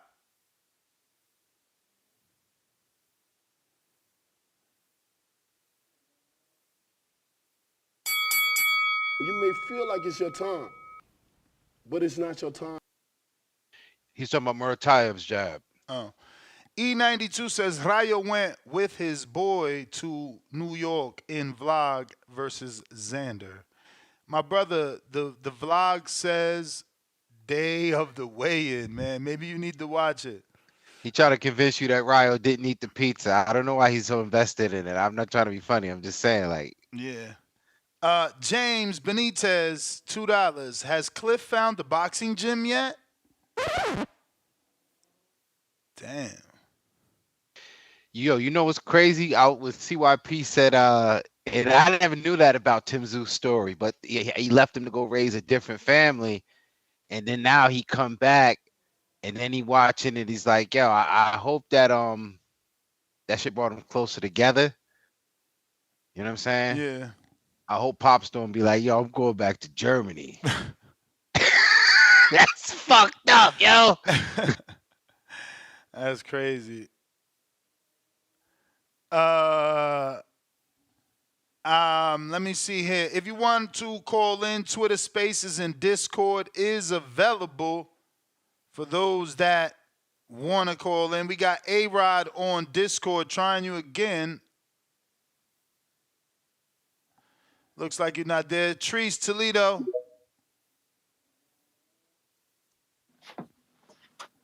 Yow. Yo. What up, though? What up, though?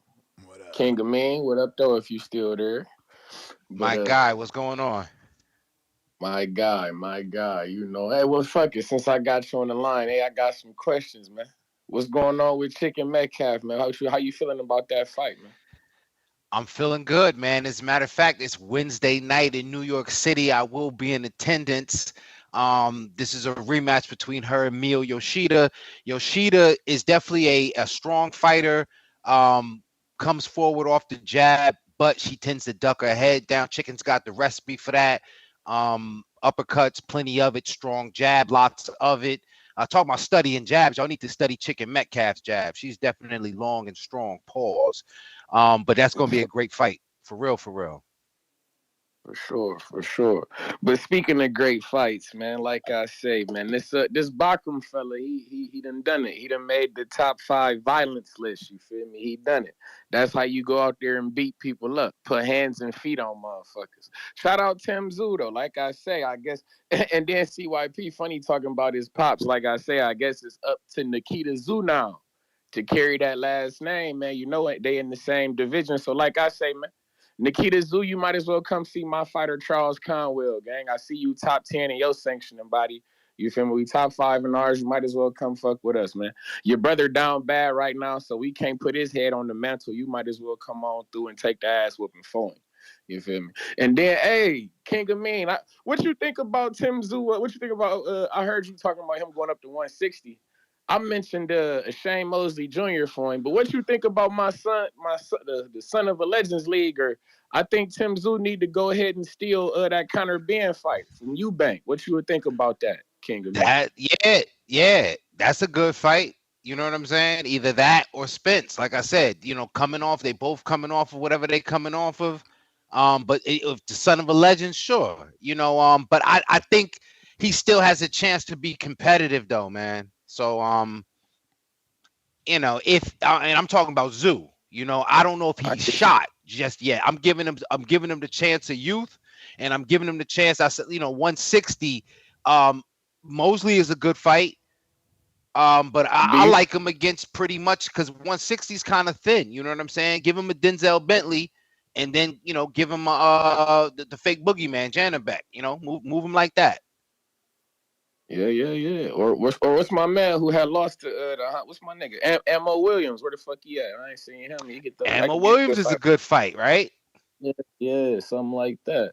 But yeah, man, hey man, I like the Murtazaliev. If he calling out Crawford though, like me, man, what's good for the goose is good for the gander, man. If Tim Tszyu is finna get that Crawford fight, Bakram is fucking. He should be in the mix for it. Like it only makes sense. The guy out there punching. You feel me? If Crawford was willing to fight another Russian guy who we didn't know, you can fight this Russian guy who we don't fucking know. You feel me? He got a belt too, so I guess if that's what you want to be on, go ahead and do that. You feel me? And I'm curious though, where Ness, you ever talk to Keith Thurman anymore? What the fuck going on with him? I see he was commentating the fight. Is he dipping his toe in at this 154? No we willing clue, to talk man. about No Spence, clue, man. I'm not interested, bro. I mean, dudes like that need to get tune-ups. I'm just saying, man, if you willing to throw Spence back in the if you feel me in the fire at 54, I don't know why. I'm not interested. You guys don't care about your money. And again, I say this respectfully, is because y'all steal. I don't steal. So I'm Who not. said anything I'm about not. paying I'm not in I the ain't say hurry. nothing about paying. When the last time Keith Thurman fight been free? So I mean, you don't like talking reality. You don't like talking reality. Well, you came on here talking about. You the one telling me he coming Shane back Mosley for a to tune-up. fight at 160 again. You got some weird obsession with the matchmaking. It's crazy. What you mean? You just talk. Well, you the one tell me that Mosley is the 160 fighter. I said that Mosley should be going up to fight Canelo. You call me crazy. But shout out TBV. Shout out Toledo, Ohio, man. Y'all be cool. What's up? Lee Mosley in his division. What's good, Marco? What's his division? He fluctuates. He don't have a division. Always trying to get Mosley out his division. He fluctuates. You know who he want to fight? Man. He want to fight Laura. What division is Laura in? Hey man, you tell me that last fight was 153 or something. It was at 153, wasn't it? That wasn't yeah. What belt Laura got? Was it a 153 belt? Hey man, apparently your man Mosley fluctuates in weight like a Conor Ben or a Ryan Garcia or something like that. We can't really pin him down. Gotta to a go, weight class. Cliff. That was the bell, man. That was the bell, man. Marco, what's up? What up? How we doing? We just discussing obviously Bakram and Tszyu, and the fact that Bakram has called for the champions, specifically Spence, Crawford, and Sebastian Fundora. We believe, obviously because of the interpretation, that there was a mistake there because Spence doesn't have a belt. Maybe he meant winner of Spence Fundora. But, the good news is he did call out the two champions for Unifications in Terrence Bud Crawford and Sebastian Fundora. So what are your thoughts, man? Which one would you prefer to have first? I mean, I think in boxing we're sick of waiting, man. Let's just get the Crawford fight popping. What are we waiting for? Wow. You know what I'm saying? Based off this fight, he looks like he's a monster, so we want to see what's up. But he doesn't have. I did a little research on him, and he looked unusually strong in this fight. He doesn't have his knockout percentage is good. I think it's 70-80%, nothing crazy, but he looks so strong in this fight. I want to see more. I want to see it wasn't just a fluke or maybe just a good matchup. I think that we need to see more because it could have been Tszyu. It could have just been Tszyu. That's what I'm saying. Yeah. Look at this scene right here, and this just gives you vibes that he mentally may not be right. He might be still having nightmares of the cut. You see the heads clashing there as Tszyu landed Oh yeah, he gets freaked out. Yeah. So look, I remember that. And immediately he's thinking, "Damn, am I cut? Am I cut?" That PTSD. And then when he gets hit, did it rattle things upstairs because he's not fully recovered? I don't know, bro. Yeah. I gotta see Bakram again. To see is the power really what it's looking like. But he did look like he was swinging cinder blocks at him. Like those punches, even the jabs, everything looked really hard. I don't know. I mean, Bud might fight him because he does have a belt. Bud wants a belt, right? We hope. More belts. We hope. Right? I mean, we hope. What? Fundora or this guy? What's more appetizing? This guy. For us, this guy, because he represents violence, right? But Undefeated. for Bud, maybe it's Fundora because of name recognition, and he's got the two belts. Yeah, I don't know, man. Fundora does have two belts. The whole thing was kind of sad because I think that's the first fight his dad's ever been to of his, or at least in a long time. Tszyu, that is. So that's kind of messed up. And Tszyu was clearly, he didn't remember anything. He probably had a concussion. I don't know if he's made any statements since. He didn't even know what he got hit with. No, I don't know if he's made any statements since the fight. Yeah, we played his video, Oh, okay. I could do that again for you. Yeah, when did this one come out? Oh, here we go. Give it a refresh. Okay, and we lost the page. Now we have to search Tim. Tszyu, there he is.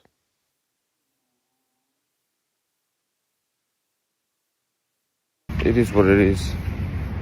I got caught with a shot, and I just couldn't move on. Kept getting up, but that wasn't good enough. Congrats to my opponent on a tremendous performance. But yeah, we move on, regroup, and my team will be back. Thank you to PBC, to No Limit, for always supporting and no matter what. Again, I will be back. I'll still be in big fights soon. And I gotta find plenty of answers from myself, of course. But the main thing my dad told me from a young age, never give up. And if you shoot for the stars and you crash and burn on the way, just keep going. And I'm gonna keep going and keep reaching for them stars. Thank you all. What a class classy and humble and no excuses whatsoever, which is refreshing. You feel bad for him. Right after the fight, he looked like he was about to break down in tears. You know what I mean? Which understandable. Yeah, man, he's really. Remember, I was saying he was a throwback fighter. Like that's kind of what we heard back in the day when dudes would lose. We would hear things along these lines. I like it. I mean, I think everybody likes him. So hopefully he does. Hopefully he learns. Because a fight like this will either help you tremendously learn, you graduate with this kind of a fight, or you're never the same. So let's hope it's the first one. My last time on Discord. Check 1 2. Check 1 2. Yep. Yeah, like Marco said, in these times we burn or we learn. It just is what it is. Man, shout out to Tszyu and Bakram Murtazaliev. It's a good scrap. I jumped on the car late, and that fight was over pretty quickly, if I'm not mistaken. I remember I didn't watch my eyes. I don't think my eyes was glued to the screen, but I think it ended fairly quickly. And oh boy, I just went back right now to watch some of the fight. Oh boy was throwing them hooks. He hit Tszyu with a couple of left hooks and a right hook. Man, he was throwing with some steam. Tszyu. I saw Tszyu fight Terrell Goucher. And when I saw him fight Terrell Goucher, Goucher knocked him down. And after Goucher knocked him down, Goucher put his hands in his pockets. And I didn't see Tszyu do anything to cause that. And I'm like, damn, why does Terrell Goucher all of a sudden have his hands in his pockets and he acting like he don't want to fight no more after he knocked down Tszyu? And I'm like, okay, all right. So I watch Tszyu versus Harrison. And before I watched Harrison, I watched Charlo versus Harrison. Harrison, he had head movement. Like he was using everything defensively that you can think of versus Charlo. And when I saw him versus Tszyu, it was like he refused to move his head. And I'm like, what the hell is going on? And he didn't have the same, like, he was, the fighter he was versus Charlo and the fighter he was versus Tszyu was day and night. And I'm like, so Tszyu, he beat Harrison. But Harrison ain't fighting. Who is this Harrison? So I'm like, okay.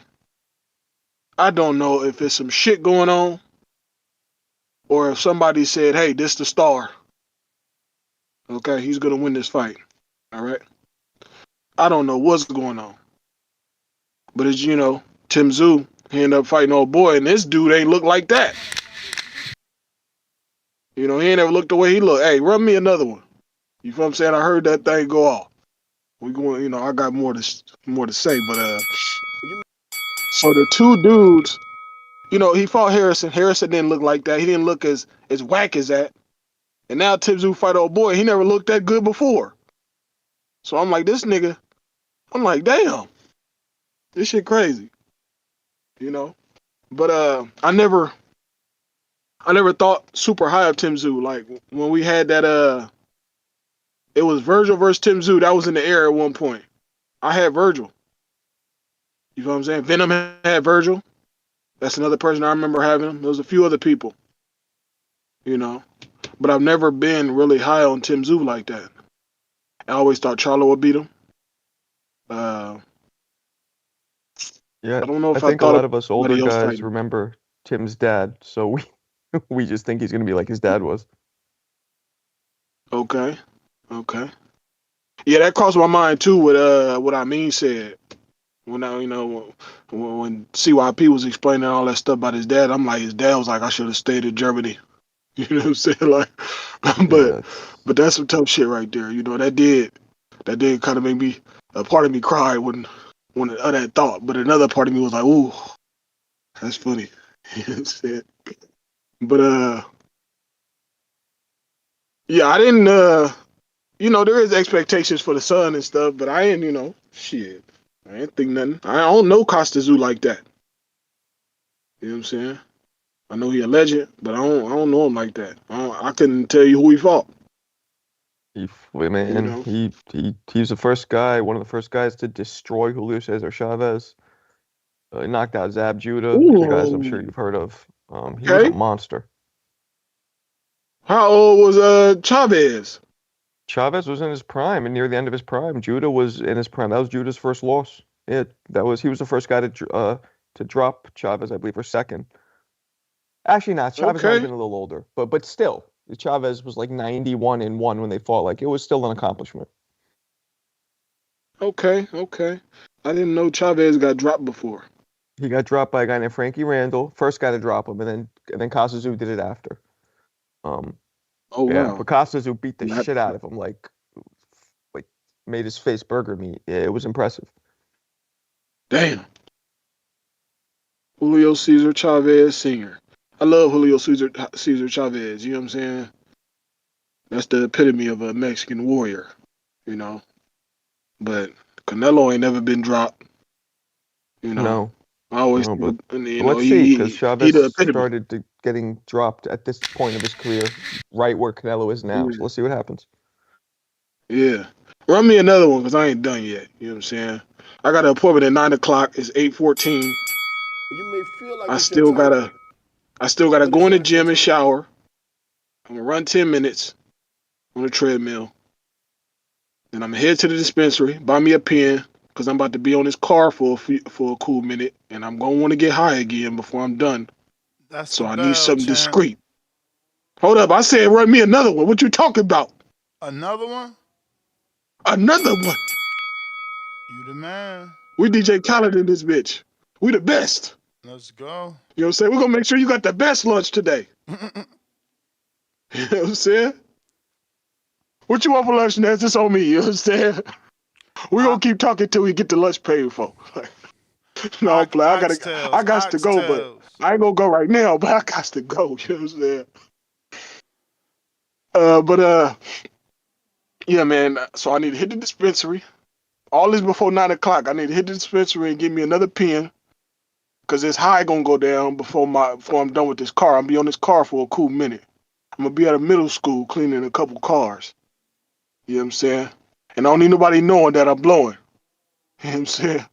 So I need something real discreet for the streets. You know? Then after I cut my pen, let me see. I think I need some gas. Yeah, I need to stop and get some gas. I'm gonna do that first. You know what I'm saying? Then I'm gonna go to the school and put in that work. You know? But yeah, man. Is that the only thing in the topic that Tim Tszyu versus Bakram? Yep. You've Nah, been man, riding on that shit for the last couple of days, versus man. Crawford though I mean he called out Crawford and Sebastian. That's the actual topic that he wants the unifications. Okay. Yeah, man. He Hello?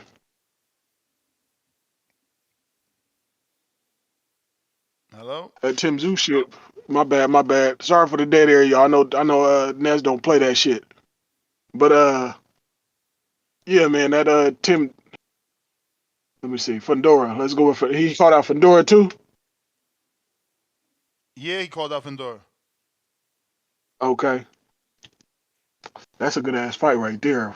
Woo! Especially after the way he did Tim Tszyu, but Tim Tszyu might be damaged, man.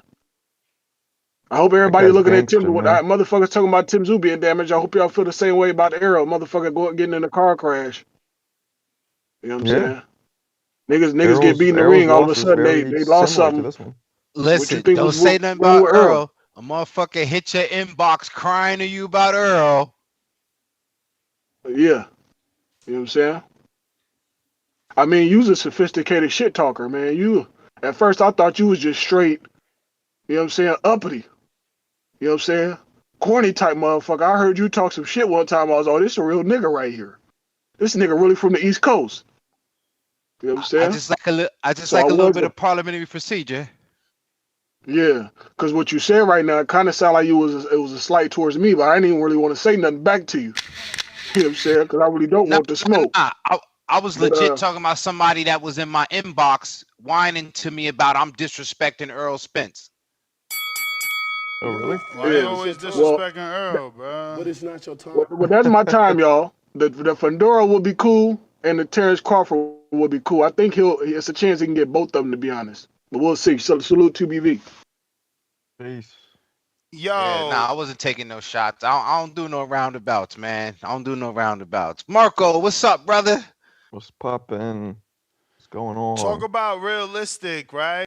Talk about realistic. Look at the game. Hey, boss. It seems your opponent couldn't even make it to the ring before hurting themselves. We have no choice. We have to cancel the fight. Kelbrook has suffered a left side orbital fracture in their fight camp. A left side orbital fracture is a nasty injury, and they are likely out of action until 7/29/37. What? Yeah. Shout out to Undisputed with the bugs. And look at Kelbrook's face. He doesn't even look like Kelbrook. Looks like he's constipated. Yeah. Well, I don't know why you should keep playing that game, man. Bro, somebody reached out to me from the game, bro. Not Oh, happy. word? Not They did? happy. Not happy. What'd they say? What'd they say? It was a complete off-record conversation. Oh, was it somebody high up in the game or like a representative? A rep. And they were just like, so you can't tell us anything about it? But you could tell me off air. But there's a bunch of fighters allegedly getting released, but they're gonna be direct. Bro, it's a money grab, bro. It's a money grab. So they were trying to tell you basically it's gonna get better. Chill. Yeah. Okay. And I'm like, no, why chill? Why did you release it? It's a money grab. You're using my money to make it better, and then you're gonna charge me for the downloadable content. It's a fucking money grab. Are they gonna charge for downloadable? Did you confirm that? Bro, again, I can't confirm nothing. Okay.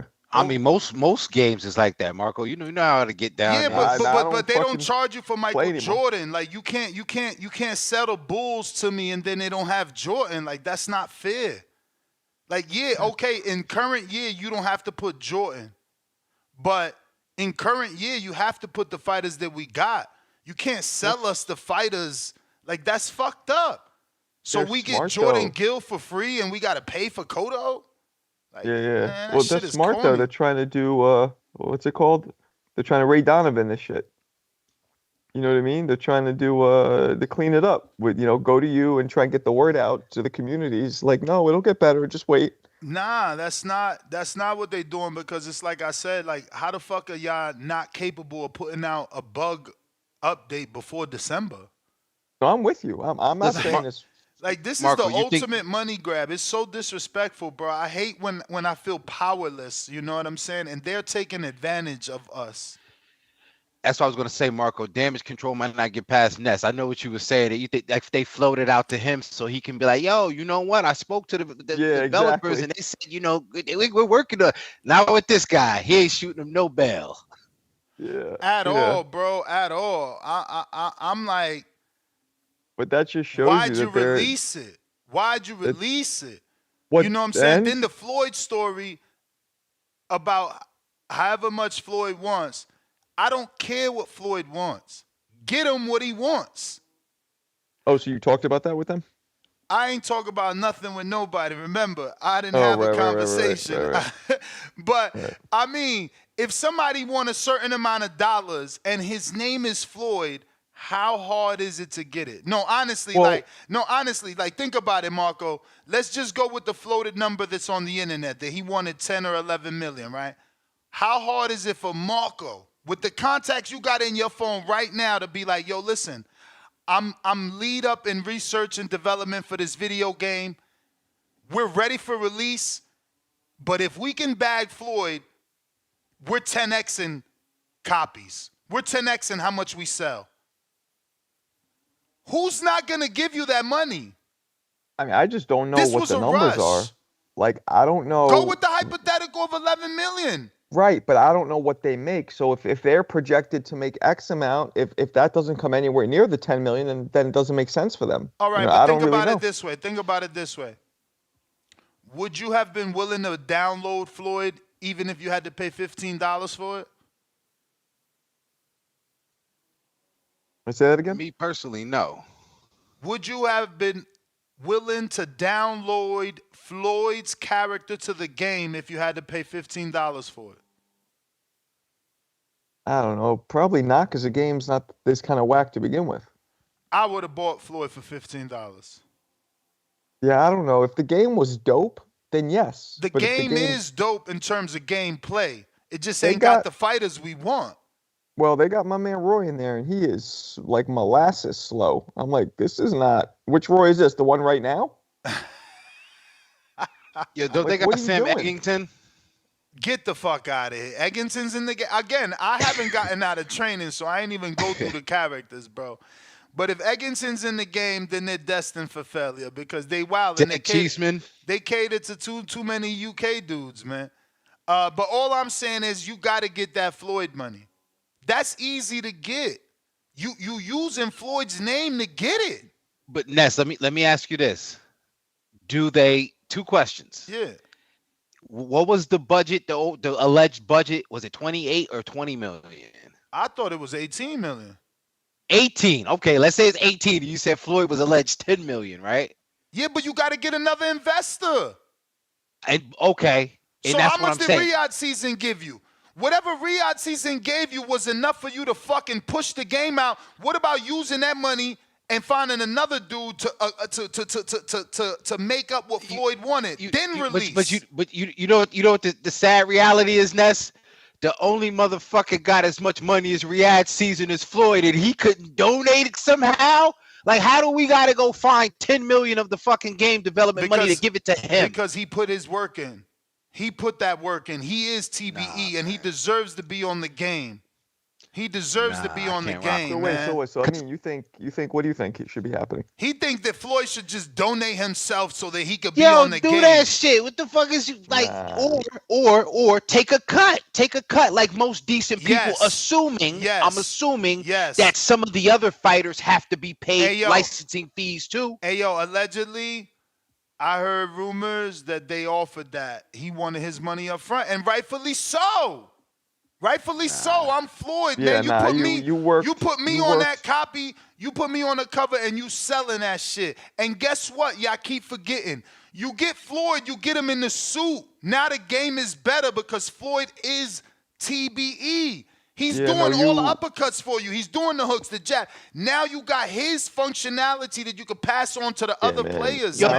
But you assuming like he ain't gonna hit you. I need another 2 million to put the fucking suit on. Nah. If you want 11 million, if you want 11 million, take all those. I was gonna say Floyd didn't take all those punches and do all that shit in his career. Now, not to just he deserves it. Like, and if he wants 11 million, you just gotta write that contract. All right, Floyd, we're gonna give you 11 million. You ain't getting no more than that. You getting your upfront money, but we also need you 10 hours in studio. That's it, bro. Like, come on, man. Look, it's not over. Obviously, the game is gonna get better because they gonna, they're using our $80. Not only that, 11 million. I need you on the cover. I need you doing press runs. I need you fucking playing the shit. I need you doing live streams. He wanted to be on the cover. Everybody wants to be on the cover. Devin wanted to be on the cover. I hear Devin wanted $5 million and the cover. I mean, at that point in his career, he had a little more leverage, And that's the issue. All these dudes got egos. Everybody got an ego. Everybody, you got to individually, negotiate with each fighter. Like, it's crazy. Yeah, it's probably pricey. It is pricey. That's what I'm saying. You give Floyd his 11. You give Dev his 5, and what you got left for everybody else. Yeah, but again, you don't do Dev. You do Floyd because he's Floyd. He's going to bring in more than anybody. He's bringing in more than Canelo. Canelo is known now, but he's not like the boxing culture. Floyd steals the boxing culture. Bro, they don't even got Tank, for God's sakes. They don't got Tyson? No. I don't remember. No, because Tyson sold his likeness to the UFC like a fucking whack ass. I was going to say, you Fucking need traitor. Ali. He's a traitor. Ali, Floyd, and Tyson. Those are the biggest names in boxing. Man, Tyson sold his likeness to the UFC. He'd rather roll around on a mat instead of be an icon. So he can't use his name for any boxing game anymore? I mean, he's a character in the UFC, my brother. He sold his rights to EA. I mean, I'm sure when EA come out with their game, we'll get a Tyson. EA is about to drop that shit this week. Nah, man. People even suggesting that those was fake rumors. Oh, word? Okay. Yeah. I don't know. Yeah, that's not my I don't work in that form of media, so I don't have any contacts in the gaming reached out to world. That they must be on some serious damage control right now. Because all it takes is people. Nah, I mean, remember, I got a short, and they felt like the short was the short you released about the game. Like it was not fair. You know what I'm saying? I think the word defamatory is what they used. No, they didn't. They just like, you going off an article, and I'm like, nah. I paid $800 for my shit. You know what I'm saying? I ain't going off no article. I paid $800 for my shit. I had to buy a fucking game. I want a fucking refund. And what they don't realize is, like, even if they make that game like straight butter, right? We all have this first impression embedded in our cabbage, like embedded. So it's hard to turn it around. Yo, you dudes, you guys got me fucked up for real. You side texting as little softies. You think I give a fuck about a mom and pop shop and the fact that they didn't have a budget? Bro, I give a fuck about my $80. I have children, 2 dogs and a wife. Word up. That $80 is for us. And that other motherfucking $700 on PS5s, controllers, and memory cards, and HDMI wires, and Passovers, and fucking downloadable shit. Yep. That could have went to my family too. So I don't give a fuck about your little budget, about your mom and pop excuses. You shouldn't have fucking released it. Bottom fucking line. And let me tell you something fucking else. Uh-oh. There was interest from other people. So we could have took on investors. Let's cut the shit. They robbed the public, and it is what it is. But you interest from other people, meaning you they dudes could will have got come more around. money. You dudes will come around eventually. You know, it's sad that I say shit, y'all laugh at me, and then it takes the truth to come out. But y'all be like, "Damn, that's what's right." Fucking silly. It's a money grab. They want the game to be They successful. could have had investors. That's the bottom line. There was interest from other people, from well-known people is the most I'll say. Really, Spider and Rico. they refused to take the investors on.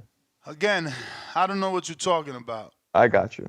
But that would have increased the budget, allegedly, and would have made the game better, allegedly. Spider Rico. Oh, we got to play that clip. Grand Rising, God. What's up? Can you hear? Yep. Hey, what's up, Marco? What's good, brother? King New Yes, Jersey sir. King. Hey, Marco, you know, when I say Anglo, Marco, I don't mean to disrespect you. I know. I don't take it that way. I do. I know Ness doesn't like it. Well, I'm glad you don't see it that way, you know. That's always against me. Everybody know that. Grand Rising. Whoa, Dave. And I say that respectfully. Do. It's inevitable. Protect your mental health at all times. Don't let your past haunt you. Whoa, Dave. We never mourning, never grieving. We're here to stay. We're never leaving. Yeah. Allah is with those who patiently reserve. Patiently preserve. Not reserve. Allah is with those who patiently preserve. That's, you know, that's what's on my heart. So I share it with y'all. You know, Allah Akbar, Allah Akbar. I don't know what that means. Do y'all?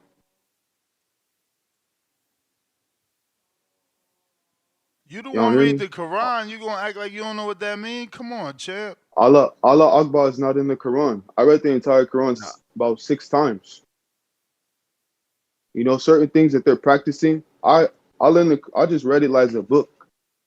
But when he yelled out Allah Akbar, I know sometimes when those fighters win, whether it be a man or a woman or a Christian or anything, they don't allow them to speak after the fight, or even if they do, they show the highlight, right? They'll show the knockout, but then on the highlight, they won't show the person speak, which I always like to listen to. But when he knocked the dude out and immediately yelled out Allah Akbar, it took everything out of that. They can no longer edit this. It says phrase meaning God is the most great, used by Muslims in prayer and as a general declaration of faith or thanksgiving. And you see the way things play out. How his brother, I don't know if they're brothers or cousins, or they stem from the same seed of man, but they look just like each other. And when you see how his brother win last week, Also and could then be he win this week. This is how things play out. And the man say Allah Akbar. They can no longer edit. We don't need to speak his language. I don't know what it means. I read the Quran many times and it was not in the Quran. Whatever that means though, it in my says Allah spirit, is greater. Allah is greater.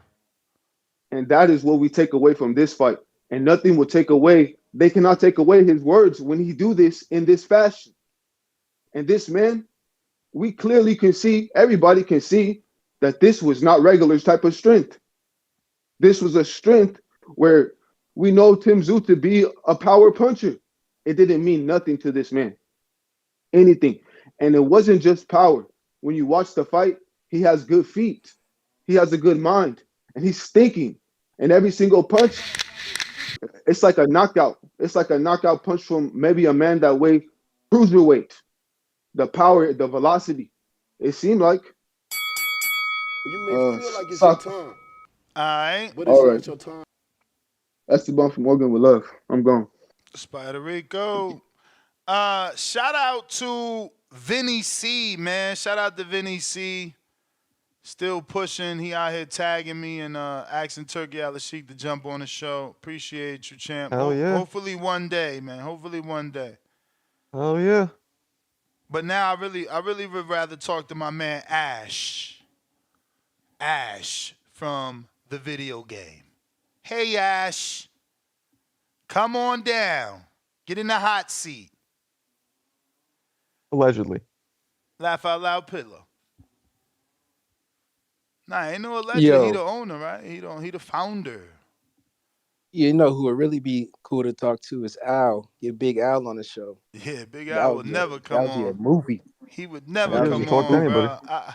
I already tried that with Al. He would never come on, but I would still love it for sure. Yeah, that would be a movie. But yeah, I got a problem with this narrative you've been painting, Ness. Oh. I've been having a problem with you. Oh, Which shit. narrative? Shots fired. You painting the narrative of Bakram being a drug cheat. Whoa, never said that. Never said that. Or you did say he never said drug cheat. Never said drug cheat. Or loaded gloves, which is just as bad. I said we need to check those gloves. You know what the problem was? It was after me, because I said he looks like his gloves are dipped in iron, and I didn't mean cheating. I meant he just was heavy-handed, but you went with that narrative. Yeah. And Ness ran with it. I don't have any issues with saying that. I don't have any issues. He looked like he hit hard, but I've been watching boxing a very long time. I've never seen anyone react to a punch like that outside of Curtis Stevens being hit by Gennady Golovkin. I mean, Kovalev killed someone in the ring. Show me where they look like that. What's the other kid that killed someone in the ring? Conwell. Show me where they look like that. Like look at Zeus' face. Look at his eyes. Like, bro, look at what he said after.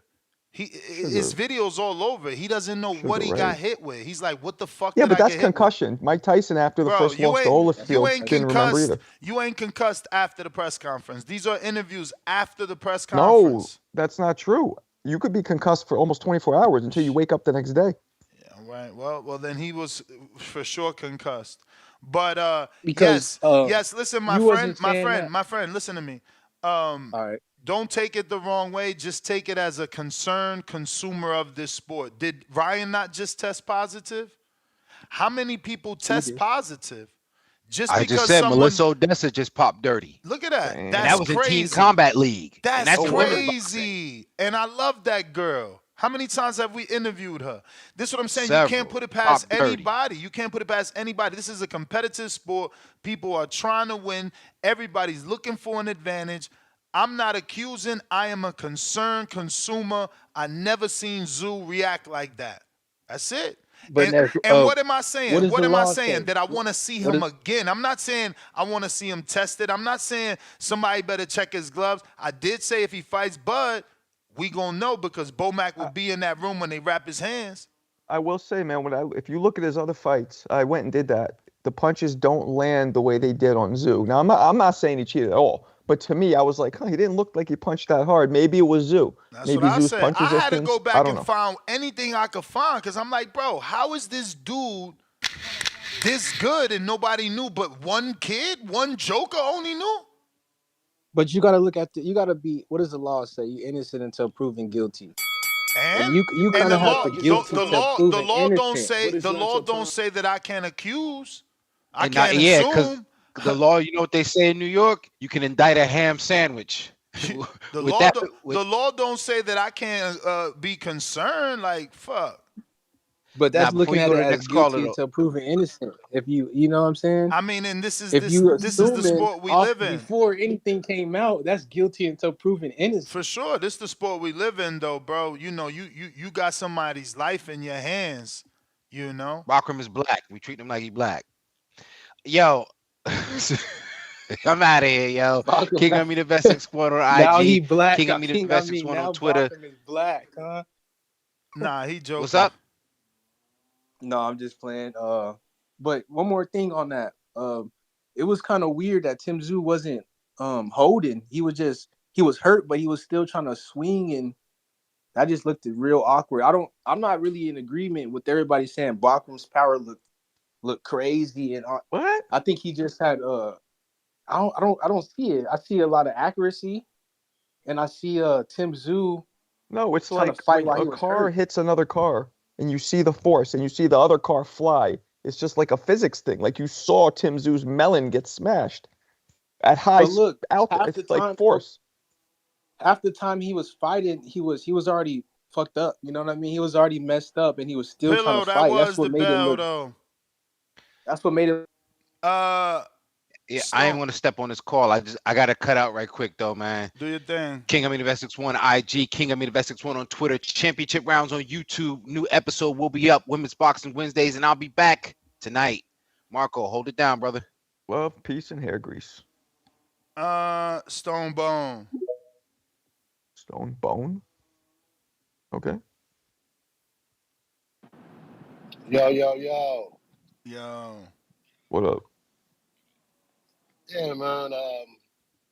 As a Muslim, it always, it throws me a loop sometimes. Like I'll hear Christians say, we used to be almost common phrase. You'd be like, God is great. Then people like, God is good all the time. Like, or praise to God, give the glory to God. It's the same as Allahu Akbar, just saying God is great and I'm giving him the glory. It's that simple. Like I tell people, you might call him Jesus, they might call him Jesus. It's a language barrier that most people seem to not be able to understand that we are talking about the same person, regardless of their name. If you call him Miho or I say son, we're still talking about my child, right? My son. So Allah Akbar just simply means God is great and he's giving me the power to do this. And he deserved the credit for this. And my boy as a Muslim, I'm gonna watch my boy beat up another Muslim. I prayed with Amir Khan in New York at the Masjid before Bud whooped his ass. That was funny. I was sitting in the Masjid and a little rumble going around, looking around. Oh, here comes Amir Khan. My dream off, Muslim. Like a lot of these certain parts of Russian guys are Muslim. Like a lot of people don't understand that some of these guys from these Asian Russian countries. They think these guys are Chinese or something. Some of these guys are different Asian Russians. Half of Russia falls on continental Asia. It's a landmass versus a country. Some people don't even understand the difference between the two, a landmass and a country. But he will get stopped. His power is good, but it's a guy that was kind of never moved his head that acted like he wanted to move his head. We ready for that fight. If that's the fight that's presented to us, and I'm tired of these people acting like we ain't trying to fight at 54. We tried to fight Tim Tszyu, Sebastian Fundora. Both of them dudes took fights to not fight us. And Tim Tszyu did it twice. And matter of fact, he lost both times. He stepped aside to not fight us. Turkey had the turkey bag full right in front of him, and he walked away from it and got his head split open by Fundora. Fundora faked the injury to extend it to not get the fight, and then was ready to fight all of a sudden in October when it was Earl Spence. So we got to stop acting like my guy ain't ready to fight these guys at 54. We're trying to fight a generational talent at 68. Why wouldn't we fight these guys at 54? Part of the goal is to be undisputed at the next weight class. Bakram, good fighter, strong fighter, but come forward fighter, flat-footed fighter. We'll be able to deal with that. We know how to offset the power. We got the timing. You saw Tim Tszyu was able to time him, but Tim Tszyu was throwing from a standing square in front of him and was easily countered. So this is an interesting fight. Strong guy, but we beat up strong guys in the gym all the time. I seen him beat up a up-and-coming super middleweight and drop him to his knees with a body shot. And y'all know who he is. He fighting on a very popular up-and-coming network right now. So, and it ain't hard to figure out who he is. And we whooped hands on Jesus Ramos. That was public. Everybody saw that. So, and he was about 68 at that time. So, man, shout out to my favorite fighter, You may Bakram. We feel like ready it's your for you. Let's time, go. but it's not your time. That's one of the best Bud fans, man. No, never no excuses, never no crying, just the utmost belief in Bud and his abilities. Counterpunch, Malcolm. You hear me? Yes, sir.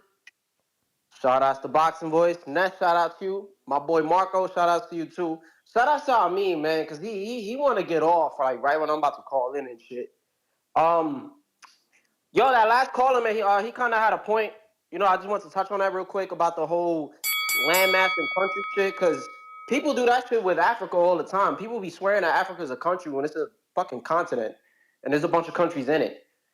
You know, but yeah, I had really counterpunched because of the caller prior, with the whole insinuation thing and the whole gloves, because I do remember you talking about it yesterday. I didn't catch the earlier portion of the show, so I don't know what exactly was said. I personally, I'm not too fond of that insinuation. You know, I get it. When it came to how Tim was looking and how he was getting hit, I'm not gonna lie, he did look completely out of it. But you know, one of the problems with that was he just got up way too fucking quick. You know, I always say, you know, when you get knocked down, you take that 8 count. Zab Judah, when he got knocked down by Costa Zoo, what made everything worse was he got up way too quick. He even said it. Like, he was there, but he got up so quick and his legs were in the green. What was that? Who won the fight? My bad. Somebody, some channel in Berlin clipped me talking about the Shishkin fight. Lord. But yeah, that whole shit was absolutely, it was like the same thing, you know what I'm saying? So if he would have just took his time and then got up, he would have just been he probably would have just been just fine, and it just made it look worse, you know. Hopefully nobody runs with this. You know, I have a thing with big channels. I'm not too fond of when, you know, we make these insinuations. And I don't have an issue with you or nothing, because people go on Twitter, they just run with narratives. Casuals pick up shit. It becomes a whole thing. You know what I'm saying? And depending on the fighter, it just becomes a bigger issue, you know? But that's really that. But also, I was re-listening to yesterday's show. I don't know if you remember, Ness. A caller called in and he was asking about, I guess, why you didn't make a show about the whole 300K pay-per-views being confirmed. I don't know if you remember that. Yeah. Yeah, and I did hear you say that Ryan and his antics was the reason that it didn't really sell. I know you said that, and Yeah. I could have swore when we had the rumors about it being a 600K, you was saying that Ryan was the reason that it probably sold. So I'm wondering which one is it? You know what I'm saying? Because Devin is the one who normally doesn't sell. I don't mean to change the topic, but he's the one that has the whole he doesn't sell. With Loma, he did what? 1.2, 1.5? So you essentially Nah, doubled. with Loma, he did 150,000. Oh, even okay. So you doubled your numbers with Ryan, but somehow Ryan's the reason they didn't sell so much. You know, it kind of don't make no sense. We were the ones saying that Ryan is the one who really made it sell. So I you mean, know, we see what how doesn't make sense if you think that what Ryan did didn't affect it? it still doubled I somebody's can't numbers. change you. I can't change your opinion of that. I certainly would never go into a promotion with someone acting the way that Ryan did. Why? Because it's never been done in boxing. B, because it showed not to be successful. And how did those numbers do compared to Devin's last pay-per-view? You gonna compare Regis to Ryan? Because that's what you're doing, And even the essentially. Loma one. No, but that's what you're And doing, even essentially. the Loma one, though, right? The Loma one is 150, which in this era isn't bad. And with Ryan, it got doubled. Okay. So you get what I'm saying? So to just say that Ryan is the but you know what I'm saying? His you're antics saying, didn't help my it. brother, you're saying with Ryan it got doubled. It's still a failure. Ryan is coming off of 1.2. So And that was a perfect matchup. who's the bigger failure? But look the who, guy but that who's did Tank? 1.2 or the guy that's always doing 150 and now he does 300? Okay, and Tank I does think it's the numbers guy with that anybody, dropped right? off. I think it's the guy that dropped off. The guy Tank that did can't damn near get 300K anywhere with close to Frank that. Martin, though. You said what? Tank did what, like 300 with Frank Martin? I think So he 350. always does numbers I with think people, but if he 350. does like okay, yeah. So if he's doing numbers with everybody, if a perfect promo and you got the perfect lineup with an undefeated Ryan, it's gonna sell. So whether Ryan did 300K, listen, you're gonna have to pay for this because you wildin'. For starters, Tank is. We argue if Tank is one of the faces of boxing. Like you setting unfair standards.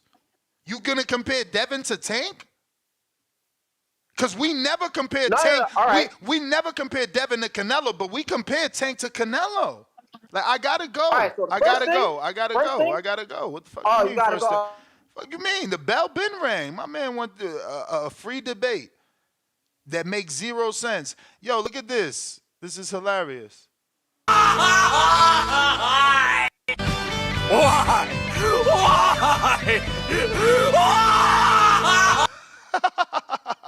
That's real. The boxing Yeah, community after Tszyu got smoked. Yo. Yeah, that's real. You niggas soft out there. You niggas soft. Nah, man. We just don't understand why they let that man get cooked. No, you niggas got exposed for matchmaking. Matchmakers is the niggas in the corner in the dark alley holding the cigarettes. Bob Arum just exposed his cherry picking ways. Sergio Moore exposed his cherry picking ways. You niggas is soft. Yeah, I mean, you call it soft. They just know the business. They know when a fighter's ready and when he's not. Obviously, the Bob Arum situation, which you're not giving total context to, is Bob Arum coming out and making sure that the world knew that he did not choose Martin Bacoli for Jared Anderson, that he and his matchmakers were totally against it. But that Turkey Al-Sheikh contacted Jared on his own and offered him money that the kid never seen before, so he took it. That's not good matchmaking. That is rushing. Matchmaking needs to die. No, that's rushing him. See, again, it's cool. You're gonna get love from the hardcores because you get to play the role of I'm here for boxing. No role. No, it is a role. It is a role. It is a role. But you know, you get to run it with it today, and you're gonna get some followers. But at the end of the day, Jared Anderson could have been our next great American heavyweight had he been developed properly, because he had the athleticism, he had the tenacity. What we seen that probably he was lacking was power, and we needed him to develop because he's still young. I think the kid's 23, right? Let me look him up. I know he ain't 27 like David and Shakur's age. You know, Jared Anderson is 24. So yeah, he could bounce back, but they didn't need to do that. And they didn't have to do that. Heavyweights is its own thing. So them niggas can have 4 to 5 losses and still be stars. That's heavyweight boxing's own thing. He suffered Tim a Tszyu bad is former loss. champ, bro. He suffered a bad loss at 24. That's a career-changing loss, my brother. Tim Tszyu is a former champion. Yep. Fighting a champion. But he's more than that. He's a former champion, son of a legend, which we don't have a lot of those. If Zab has a son that boxes, that's a son of a legend. We had Julio Cesar Chavez. His skill, the son's skill didn't match the father's. You know, we don't have many sons of legends. You don't fumble that bag. I'm sure somebody's gonna sign. I'm sure somebody's gonna sign Arturo Gotti's son, and they're gonna be easy. Look at what Bob Arum is doing with Ali's grandson. That's not even his son. That's his grandson. He don't even look like him. And what they doing? They taking him slow because he's a son of a legend. Because when you get him to where he needs to be, he will pack the arena because of that name. So you can rush it because some dudes like you want to rush. Have to do with my Saturday night? What you mean? What it has to do with your Saturday night? If I don't give a fuck how much money Bob Arum gets, bro. If a son of a legend is fighting on a Saturday night, then he needs to be matchmaked appropriately. Well, he ain't like that then. I mean, nobody is like that till they like that. Well, you got to be like that. Yeah, when it's time. And that's what we're arguing. Matchmakers is killing the sport. I mean, y'all blame Fire Stick Boys? No, blame the matchmakers. According to you, well, you watched it on Fire Stick. You don't know the person's name. You spell the last name. Spell his last name. Who? Marakov? I don't know that man's last name. Exactly. Nobody does. So that's all why I know is he's a Russian, ready to kill. That's why matchmakers aren't killing the sport, because matchmakers allow the casual fan to know who they're watching. That's why it's a big fight, because casual fans know they ain't gonna know this Russian. No, they ain't gonna know this Russian. Y'all don't like Turkey Al-Sheikh, because Turkey Al-Sheikh throw you in the gauntlet and say, yo, I have the bag. I want to see both of you guys fight. Fuck your matchmaking. Fuck bringing you along. The man, Gervonta Tank Davis, will be 30 years old and has yet to have a legacy fight. And don't you dare bring up that fucking Ryan Garcia fight as a legacy fight.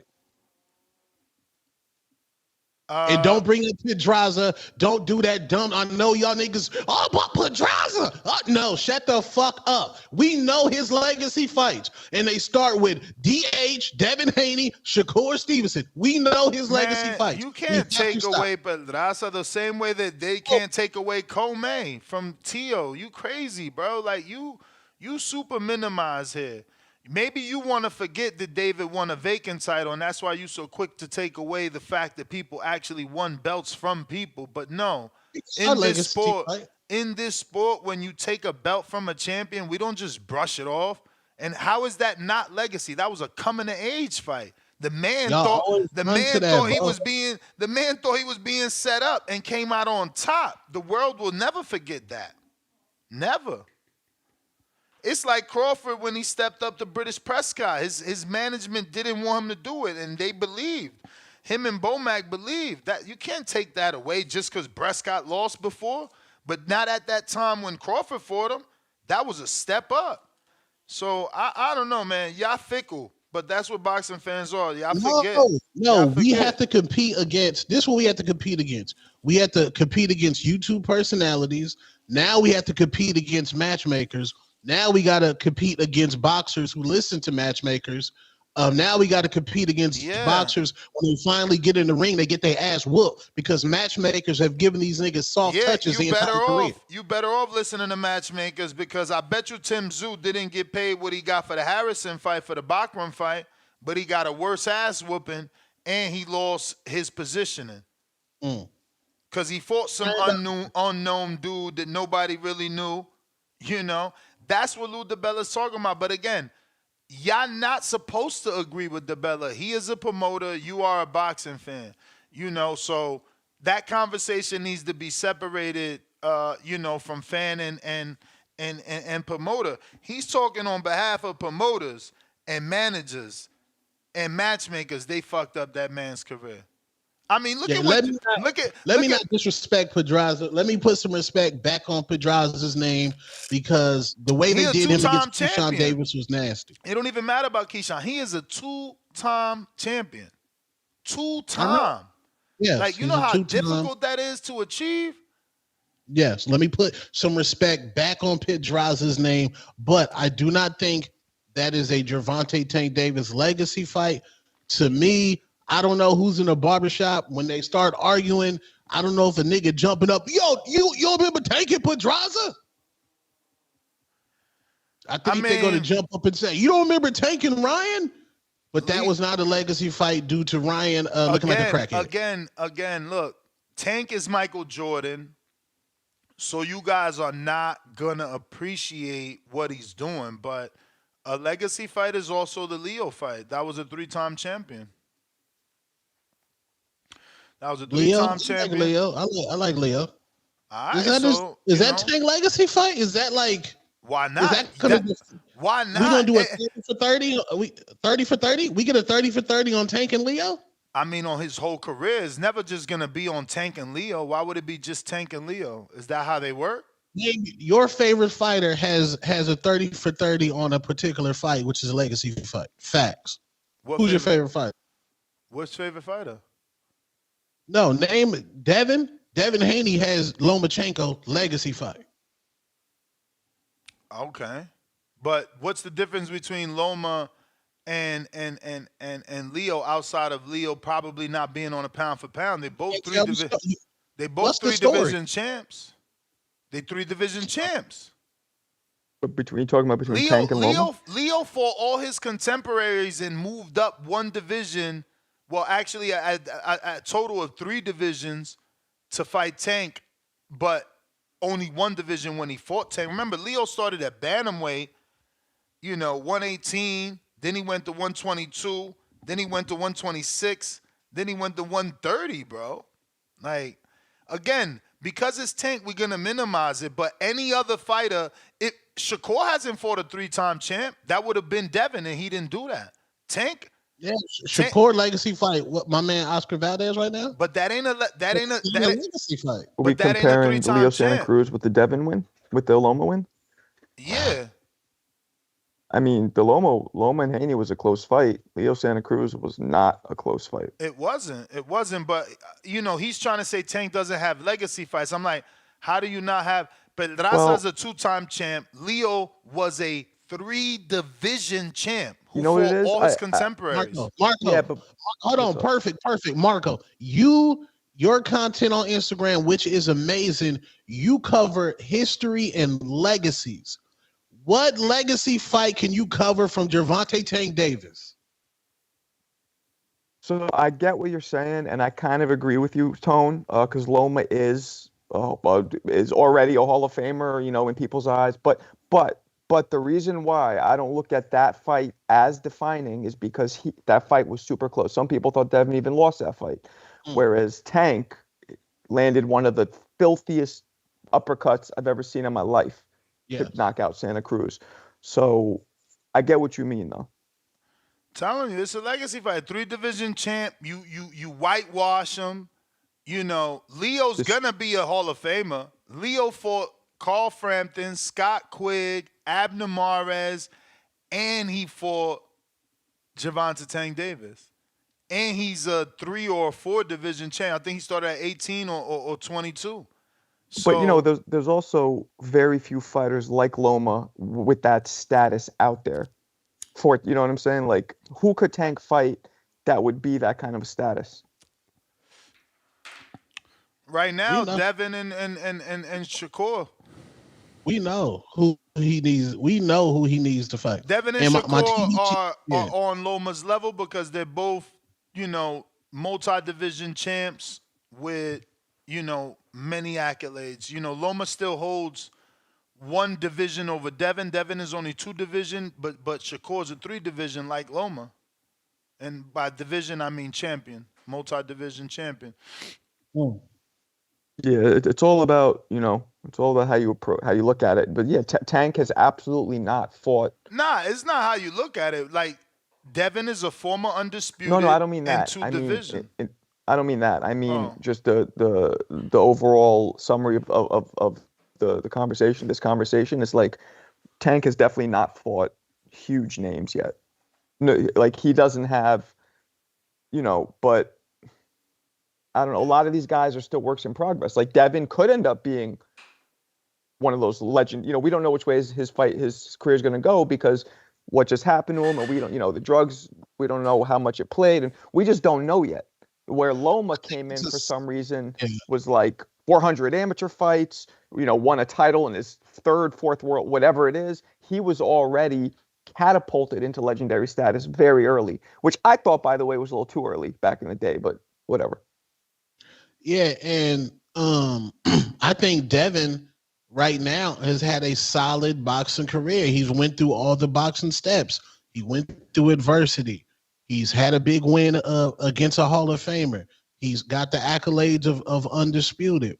Like, we don't know how he's going to respond. Tone, like drugs or not, that took a lot out of him, right? So some fighters, it's hard to come back from that. So we got to see where he's at. That's why I want him to leave Ryan's situation alone and go knock out Rolly Romero. Go get a stoppage over a Rolly Romero. Yeah, but filing the lawsuit now, I feel like puts it even more like, no, you file that lawsuit. To me, I'm good with the lawsuit if he rematches him. If he's rematching him, like I'm gonna whoop your ass, then I'm good with the lawsuit. Because that's like I'm not doing this because I'm soft or scared. I'm gonna show people I can whoop your ass clean, and I still want you to pay for what you did to me by cheating. I'm good with that. But without the rematch, I don't know, man. You guys need to put more pressure on Ryan. A drug test. Someone sent me a tweet. Oh, he absolutely needs to. A tweet of him and Bill, and he's talking about Bill, but does it have to be your precious Vada?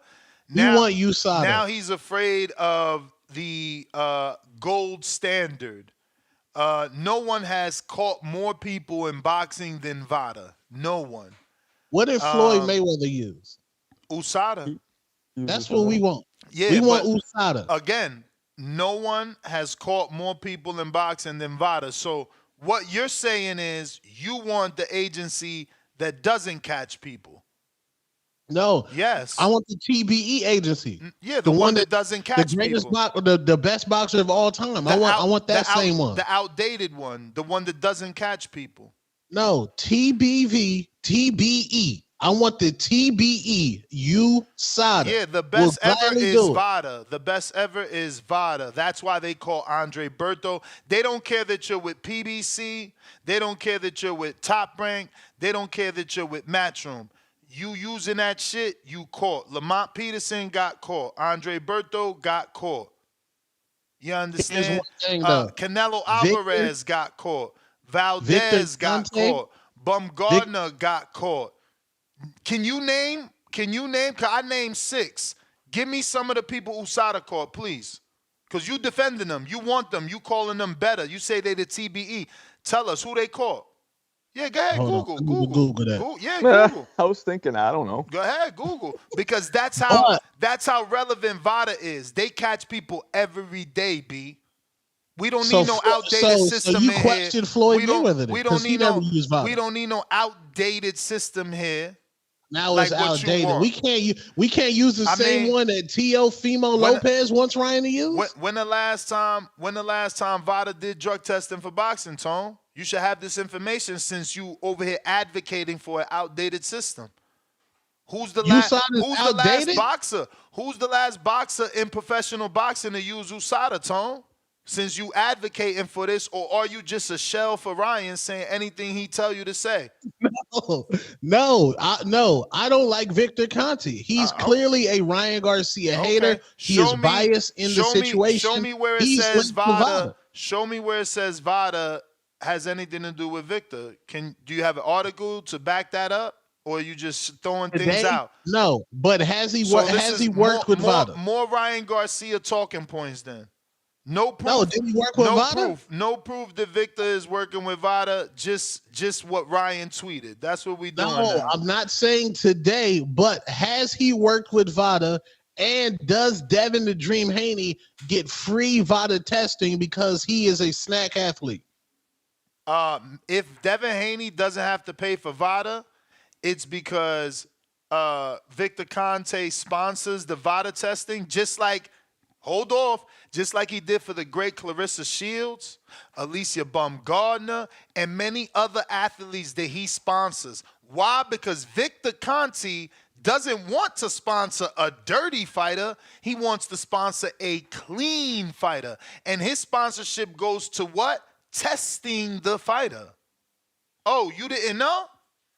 This man ruined Barry Bonds' career, man. You need to Google because you just saying shit to say shit. Ryan got you looking bad. No, is that true? Does Victor Conte sponsor some sort of Devin Haney Vada testing? I don't know what he sponsors, but like I said, if he does, he's sponsoring testing just like he did for the names I've already mentioned. That is fact. Yo, excuse me, guys. Excuse me. Let's not do this on a PBC free Prime celebration. Let's not do this.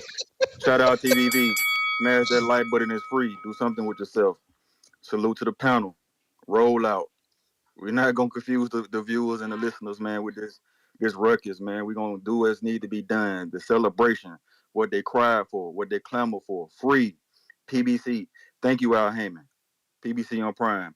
Put on action-packed card. You know, KOs, you got them. KO from the top fighters. Tszyu and Bach. Top fighters. You got to see a prospect, Tellez. The comeback arc or the Russell brother. You know, the development fight. He coming back. He got the KO. Shout out to the Russell family. You know, I know some people not too tech savvy. You know, just in case the live fight wasn't on the first screen, all you had to do was click on the app. Then you click live TV. Those are the top. Is it top right or in the middle? And then you click the fight. Roll out. You know, boxing, man, is sick, man. I see why it just ain't going. It just I try to keep hope for the boxing, man. The boxing community, the boxing fans, the sport of boxing. I said it once, I say it again. Boxing don't need you fickle fans in this sport. It don't need you fickle fans in this sport. How is Tszyu not a top fighter now? That's what I'm hearing. Tszyu wasn't never like that. A couple of days ago, before he got demolished by a lesser known fighter, he was dead. He was a top 5 fighter, a top 5, top 10 welterweight. Super welterweight in the division. He was beating the shit out of Fundora. Everybody know it. If you pick Fundora on your cards and you was betting, you was sitting there hurt. You was sick into the headbutt, into the head clash. You was sick. You know Fundora was getting his ass whooped in there. Terrible, man. The boxing fans, bro, you gotta love him. How is he not a top fighter now? Now y'all crying about another top fighter beating a top fighter. You know, we don't say it enough that people just, in other sports you do, when the best team in the NBA lose to a low ranking team or not as good team, you say, okay, it just wasn't their night. You know, Alabama lose to Vanderbilt, all right, it just wasn't y'all night. Y'all had an off night. Fighter lose to another top fighter, and he's shit now. Or he was never like that. This shit is crazy, bro. We gotta stop. We gotta say, man, just hold the best for Tszyu. Can't wait to see the next fight. Hope he could turn it around. We look forward to the next bout. Is that too hard to do? Is that too hard to do, man? And y'all can stop the the Bud is not getting the Fundora fight. We know that Al Heyman PBC got a plan. And if Bud want to get down and lay down, he could do that. Fundora's fighting Spence, and Bud can hope that he could fight Josh Kelly because the WBO might. Unless I heard some different. The WBO not sanctioning Arrow, right? But it's not your time. Yeah, not if Fundora goes that route, no sir. Right. So Bud can hope for the Josh Kelly. All right. Shout out to TBV. Smash the like button. Shout out USADA, man. They just caught this nigga Nathan Lugo, that cheating piece of shit. Salute USADA, man. Got Nathan Lugo up out the paint, man. When was that? That was this year, verified. Let's see. February 7th, 2024. And he's a boxer. Yes. And that's the most recent case you could find was 8 months ago. We in the 10th month.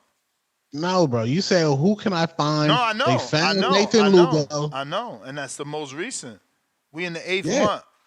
Ryan and them was in April, bro. That's just a 2-month difference. Come on, bro. Salute USADA for catching dirty boxers. Let's run the Who is Nathan Lugo? USADA. Who is Nathan Lugo? Nathan Lugo has a whopping record of 62-8, 15 knockouts. And he's a wrestler, boxer, what? Boxer. He's a boxer. Damn, you sound like me. No, I want to make sure that this is all part of it. Look him up on BoxRec. Nathan Lugo. Wow. Let's see here. I know somebody who you don't for once. Oh, you know Nathan? I heard of him, yeah. I couldn't pick him out in the lineup, though, but I heard of him. Okay. Brandon, Nathan, what up? Wow.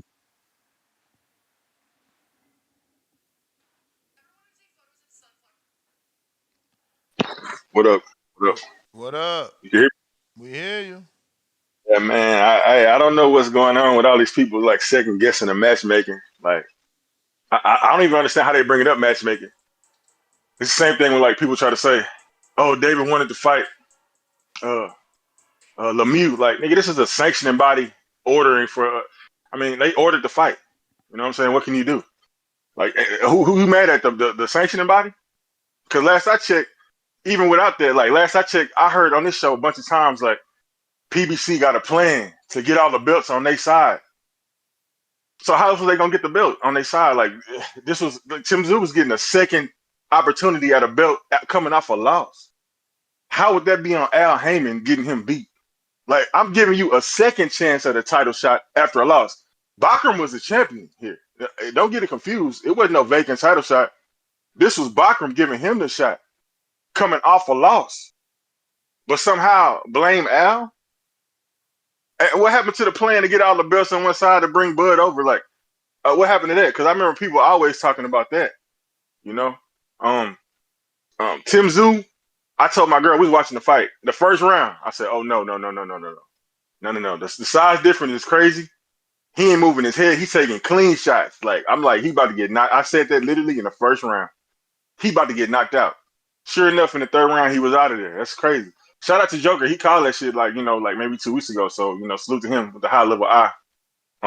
Ness, I don't even know what I'm gonna get on you about first. Like you talking about the undisputed game. Like I got on your ass in the text message because it's like, how can you blame them for being annoyed with you? Like you should know that they will be annoyed with you over that, right? Like you know that. How you with the biggest podcast in boxing sit up here and tell the people like don't buy the game. This is a shit game. We deserve better. You said that for a whole week. And then do we not deserve better? Find out Ness bought the game himself. Do we not deserve better? Say what? Do we not deserve better? That's not the point. I'm just telling you why they would send you an angry message. But like, you're using if these I'm words. I'm annoyed with you as well. But like, you're using these You can't words, tell your big ass audience don't buy it, but and then you buy it yourself a week later. So wait a minute. I can't bite the bullet, buy the game, so that you don't have to buy it. I can't give you an honest opinion so that you don't. You should have done that at first. I mean, at least buy the game first, and then tell me that. Don't tell me it's shit for a week, and then end up buying the game a week later and telling us that the gameplay is actually good. It's just the fighters ain't on there that we wanted. Like, no, that's not what you were saying the whole week before that. You were saying, I can see the trailer. I don't like the gameplay. I don't like the graphics. So, like, people are influenced. You're a very influential person. Brother, but my opinion, my opinion hasn't changed. The only thing I said is that the gameplay is good. The graphics is still ass. I mean, that's a big part. Like, when you come to gamers, like, that's a big part of it. No, it ain't. What's a big part, It is a big thing. Gameplay is a huge part of buying a game. Like, bro, I don't want to say that shit if it's trash. What's a big thing is who the character I use, brother. I don't know what world you live in, but that's what's important to me. The character I use. Yeah, that's fine. You think I care that Sonny Edwards moves like Ali? I'm not arguing none of that. I'm just talking about from their perspective. I can see how they would be mad. I wouldn't I give can a see it, like, fuck bro. though. That's what y'all don't get. So I'm just saying. So don't act surprised when they do send you a message like, Ain't bro, what the nobody, fuck you doing? Like, why would you do this to our game? ain't nobody act surprised. I'm telling my audience. I'm letting y'all know that we got to And them. then, I'm letting y'all so know what was the final result of the conversation? Was there any product? Like, was there anything positive came out of it? Like, yeah, fake positivity, you know. But allegedly, I don't know from who? I don't know what you talking about.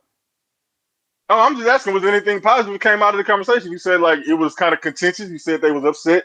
And I know how you are. So like, what was the end result? Like, was it anything productive come out of the conversation?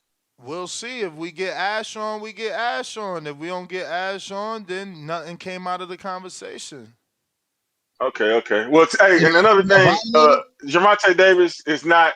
I mean, Leo Santa Cruz comparable to Lomachenko. Like, you got to stop that. Like, that's not the same. So that's let not me even on the ask you a same level, question. bro. Let me ask you a question. Is Leo getting into the Hall of Fame? Yes or no?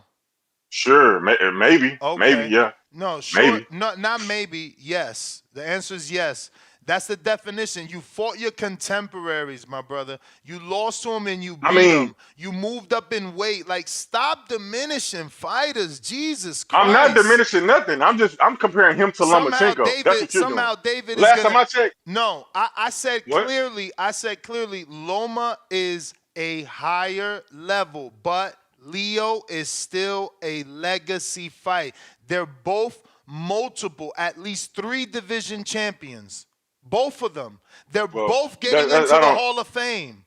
They're both getting into the Hall of Fame. What do you mean, nah? That's not the same level. That's not a legacy fight for Gervonta Davis. I'm with Tone on this. Like, that's not. I'm sorry. Because like you say about David bringing people up, didn't Leo start at 115? You're not a real boxer. Did he not bring up? He brought up Leo from 115, right? Let you tell it. So how is that a legacy fight? I think it's 118, and no, he didn't bring him up. Leo was already a champion at 26. Tank vacated the title at 30. Leo moved up to 30. I guess David the only person that could bring guys up. Then I guess it only start with David. I guess how is David the only one that could bring people up? How is Leo the multiple division champion being brought up and you're not saying Leo is daring to be great by moving up like Canelo did, like Tszyu did? Like hey man, Devin did. like you told me, if they were fought at any other division lower than that, they're being brought up. And my argument was exactly what I was saying to you. At the time, I was making my argument. So now today, you flipping it on me. No, your argument ain't the same because the dudes that David brought up never was champions. He brought up dudes that never had a shot. Man.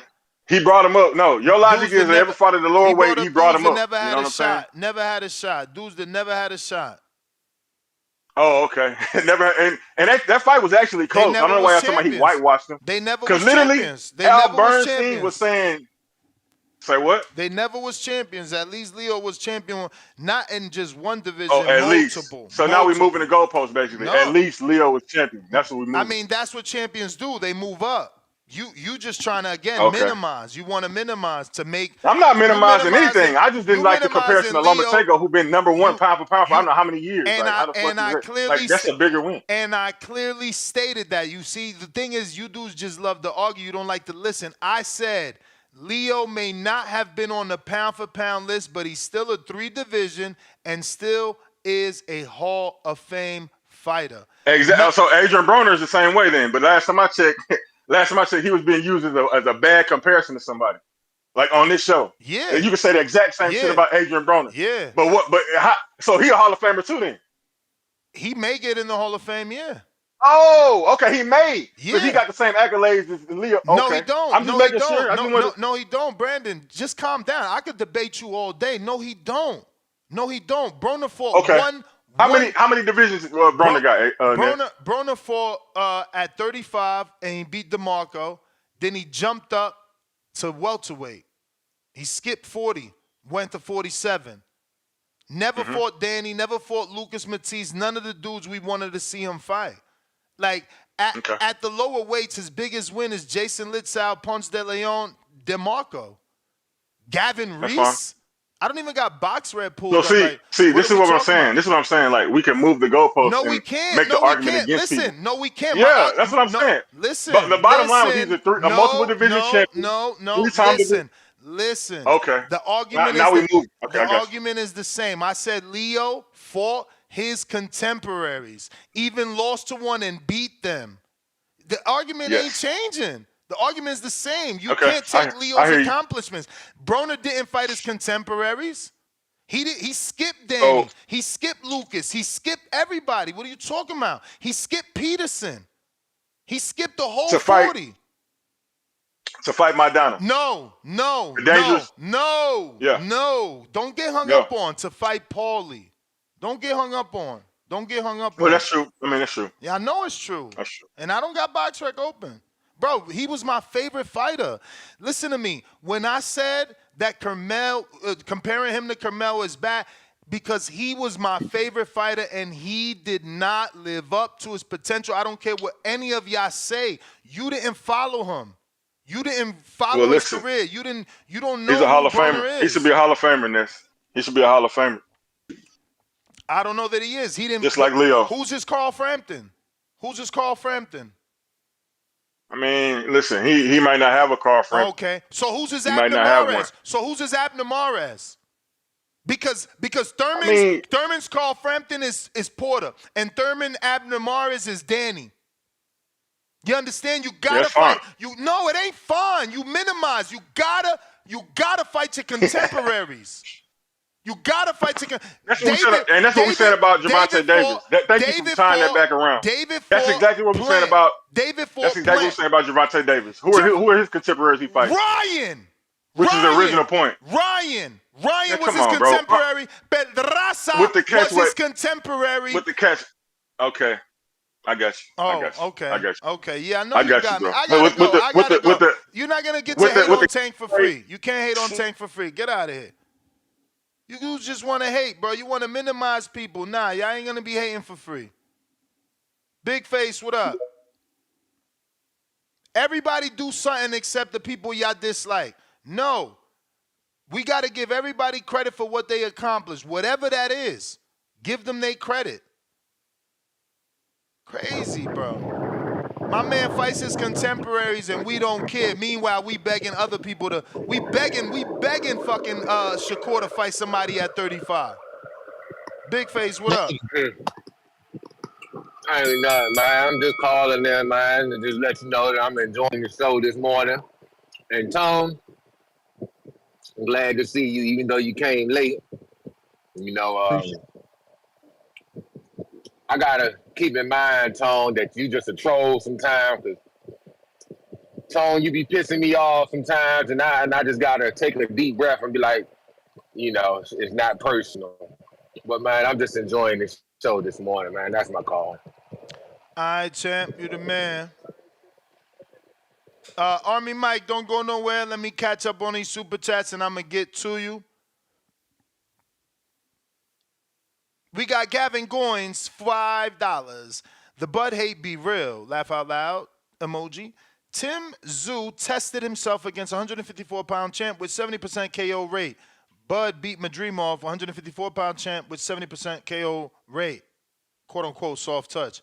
Laugh out loud, laugh out loud. So basically he's saying, you know, no matter what Bud does, y'all never going to give him credit. James Benitez, $2. El Camino, Monte Carlo, or Cutlass? Favorite old school? I'm going to go with the Cutlass. I believe that's what my brother had. No. I think he had the Buick Regal. Let me look it up. Let me see what the Cutlass look like. And then the Regal.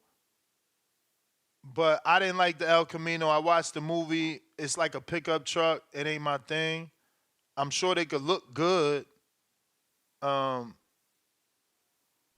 But, yeah, it ain't my thing. This Bud stuff, Bud into these old school cars, his whole city. Yeah, this is what I'm talking about.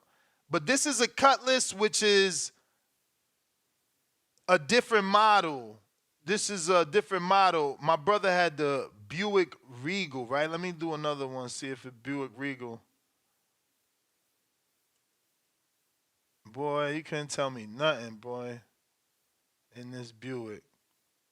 Damn, what year was that? I'm going to go with 87. Yeah. Yeah. You couldn't tell me nothing, boy. Pac dropped in 1997, too. Oh, my God. And my brother, he was in love with this. Well, his first baby mother. He was in love with this Ecuadorian at the time, and he would just go to her house, and I had just fresh got my license, and he would give me this car anytime I wanted. And he had the beats in there, and I would be playing Pac cross town, thinking I was grown at 17. But the one that he's talking about is the Cutlass. I don't like that. I like the fucking Buick Regal. But yeah, what about y'all? What old school? Y'all into Cutlass, Monte Carlo, El Camino? I grew up taking trains, man. I didn't even learn how to drive till I was 21. That's crazy. No love for cars? That's wild. I love cars, bro. Thing is, Box Shetty, salute two-door P, young Shauna out there in Phoenix, Arizona, who's dominating the old school Chevy game, 125er.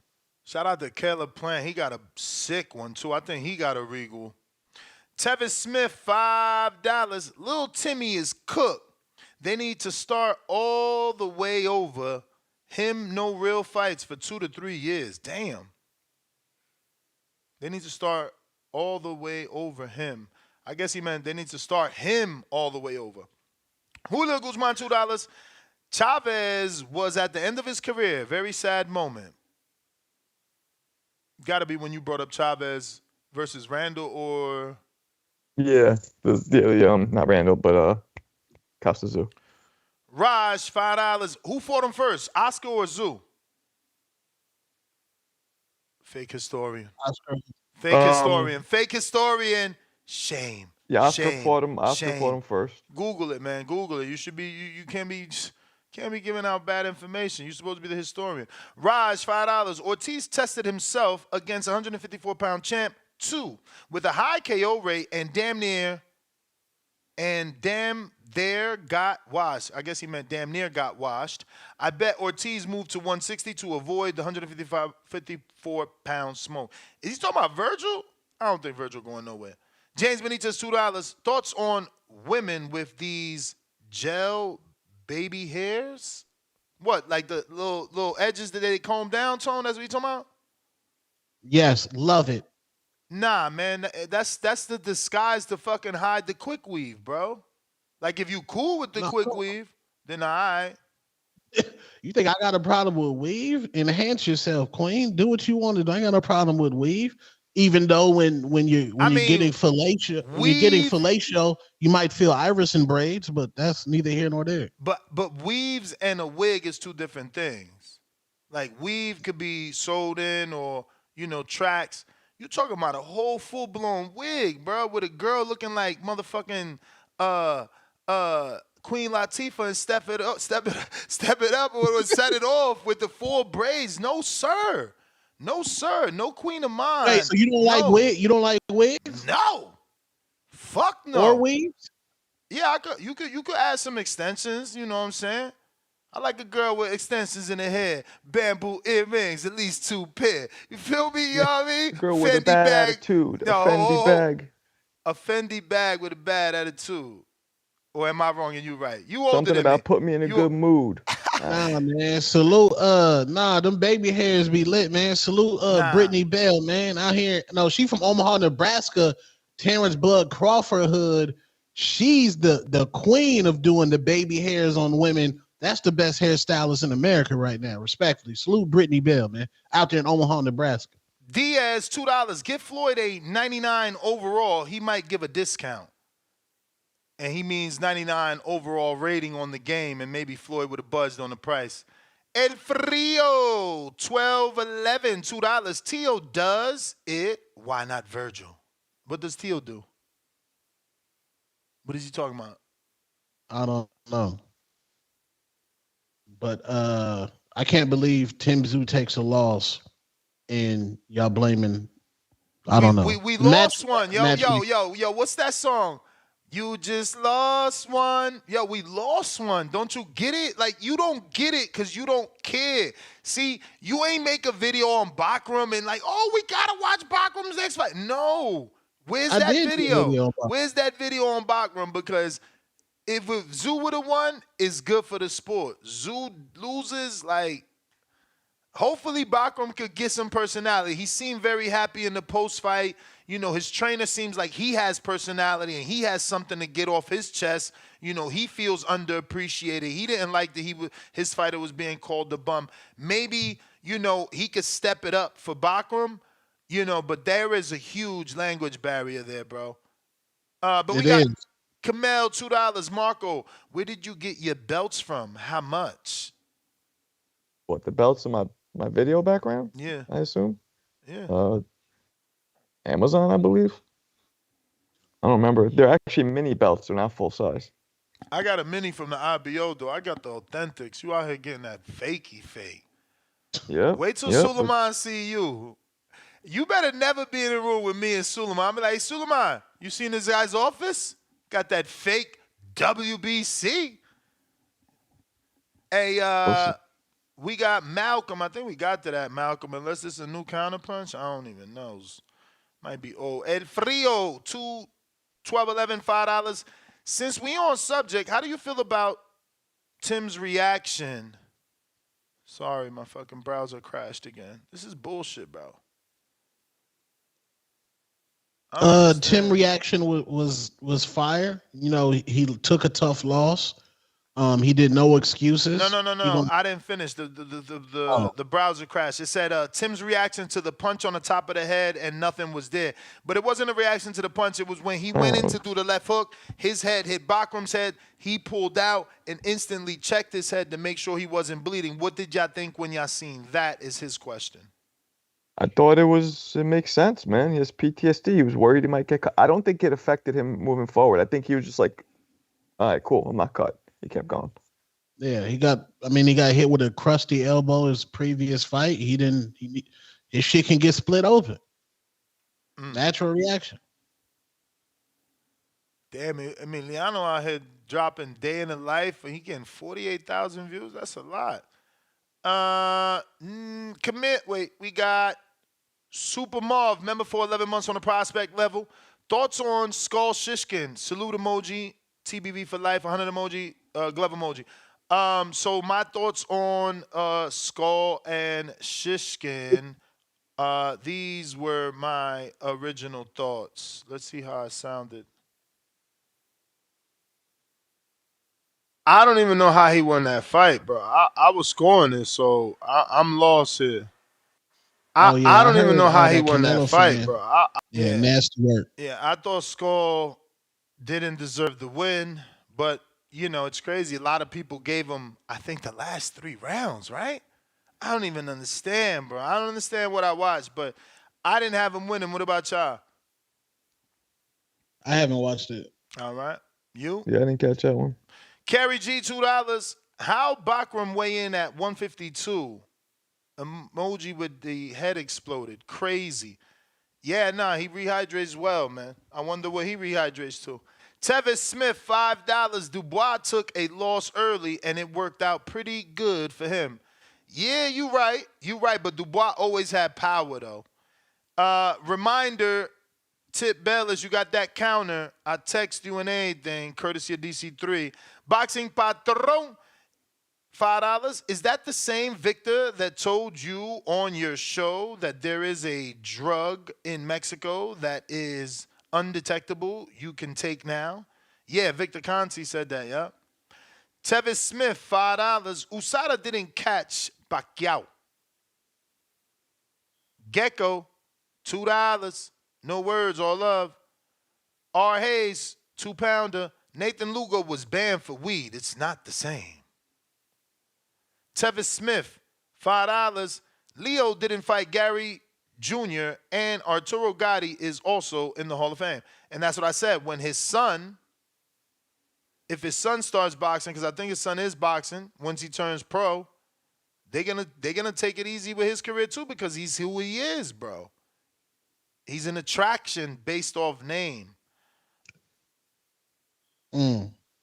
All right. Also, since this year, USADA has caught somebody for ostering a track and field runner.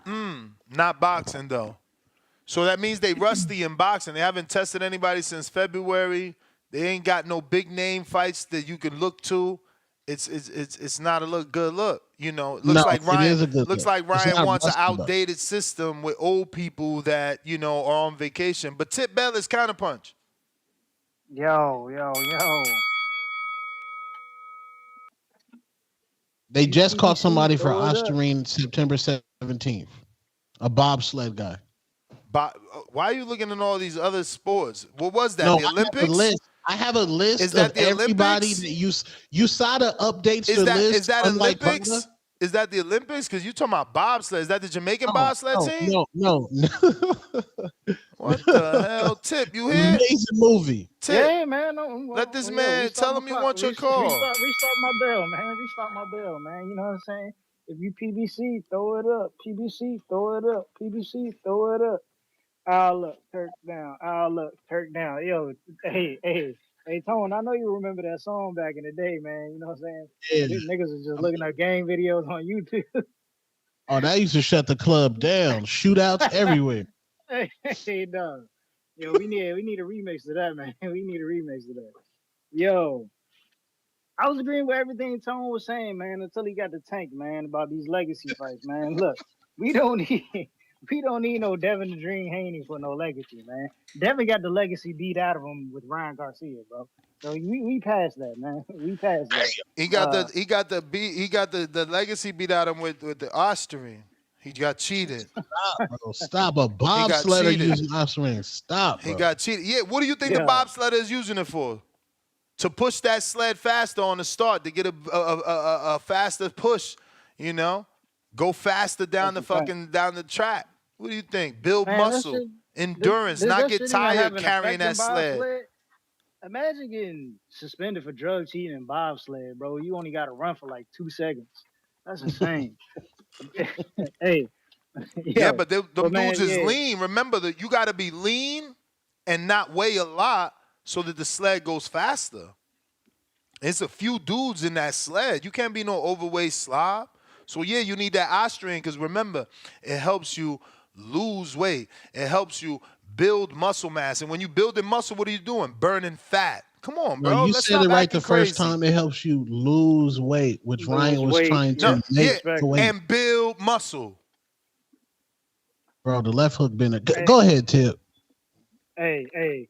But at the end of the day, man, shout out to Al Hammy, you know what I'm saying? The rollout finally came, and you know what I'm saying? Why they do Tim Fowl like that with Al?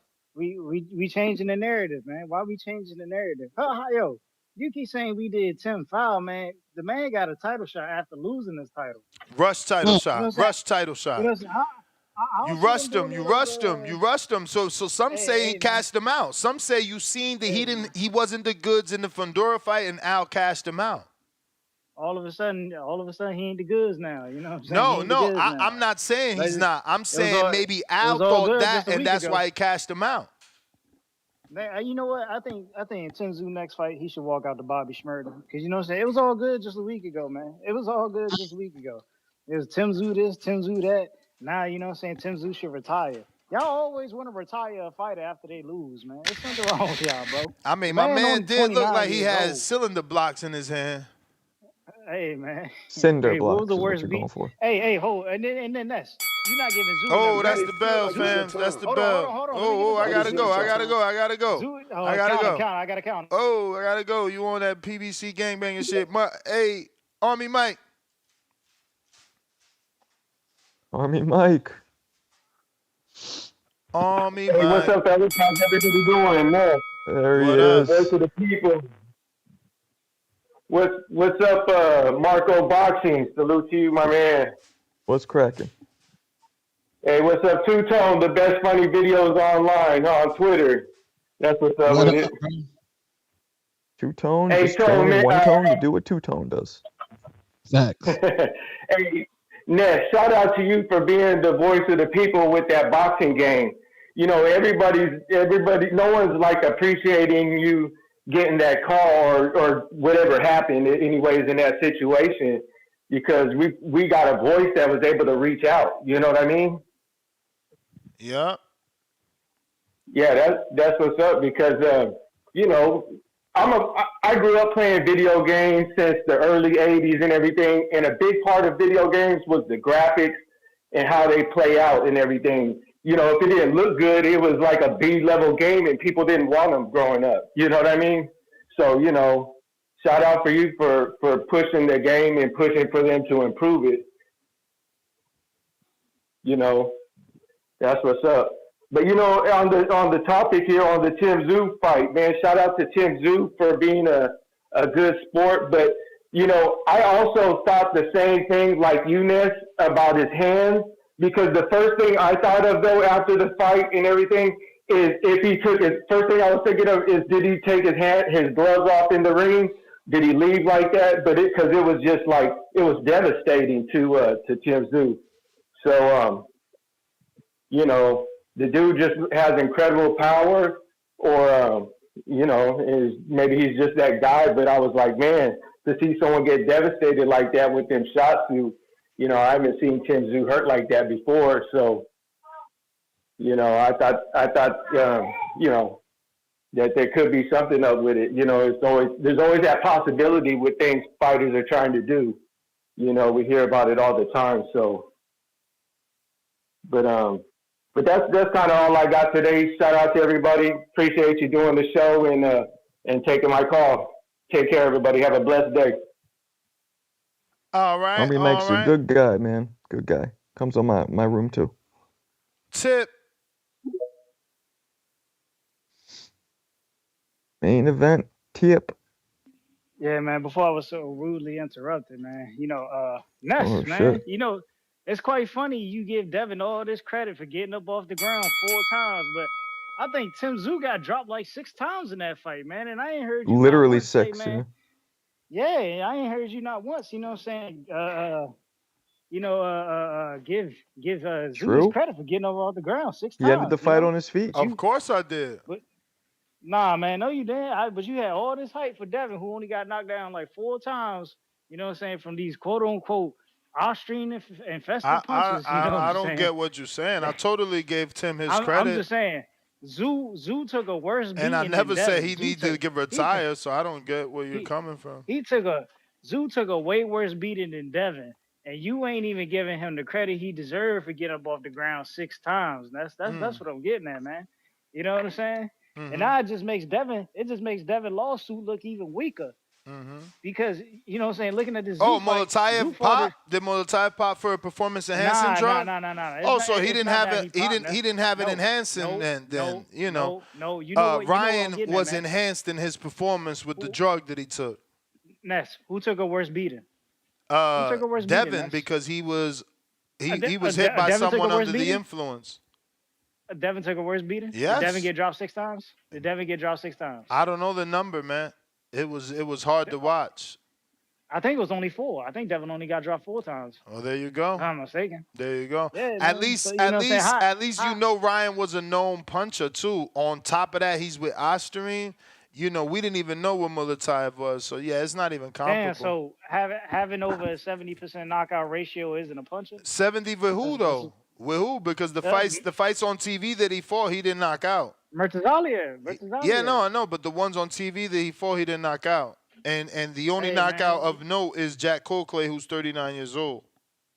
That's cool, but I mean, 70% is 70%, man. No, I hear you, 70%, man. I hear you. Yeah, so, hey, shout out to Tim Tszyu, man. You fought a way tougher opponent. You know what I'm saying? Than Devin Haney. Yeah. And you know, Murtazaliev had the experience of Ryan, of course. Yeah. Of course he did. We just need to give Tszyu credit. And then, you know what I'm saying, the rollout was officially here. And you know what I'm saying, where these people who were asking where the PBC was at, man? This wasn't no PBC rollout. Stop lying. This wasn't no PBC rollout. What do you mean? This was Box Lab. This was Box Lab Promotions. Oh, man, that's what we doing? Hey, what did that say? Box Lab Promotions. All they fighters was on this card. On the upper left-hand side, what did it say? It said PBC, right? And then on the other side, it said what Amazon. fighters was on the card? Who fought on the card? Who fought on the card? Who fought on the card? That's what it said, right? Who fought on the card? What did Tim Tszyu say in this video? Who fought on the card? Like to take the PBC, right? Who fought on the card? The PBC? Who fought on the card? Okay, man. Yeah, hey, like said, PBC provided the platform. You feel like it's your time. PBC I'll provided let the her down. platform. PBC provided Prime. I'll Gotta go. let her down, man. Gotta go. Elijah.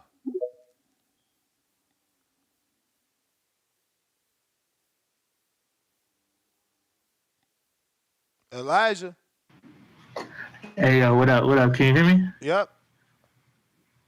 Hey, so I just wanted to tap in real quick, show some love.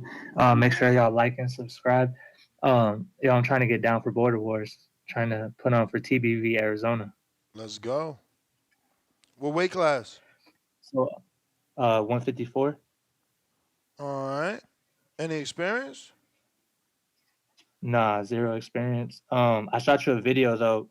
I don't have IG, but I sent it to you on X. All right. Let's see it. Let's see it. You ever so you sparred or gotta shoot anything? me a questionnaire, or Yeah, how much is it? 60, right? Yeah, it's 60. I'm gonna send you the questions there. Yeah. Have you ever And then sparred? I remember on one episode you said not to get your Boxing USA card till after the 5th of November or something like that, After so the I didn't have to get first. it twice. After the 1st of November.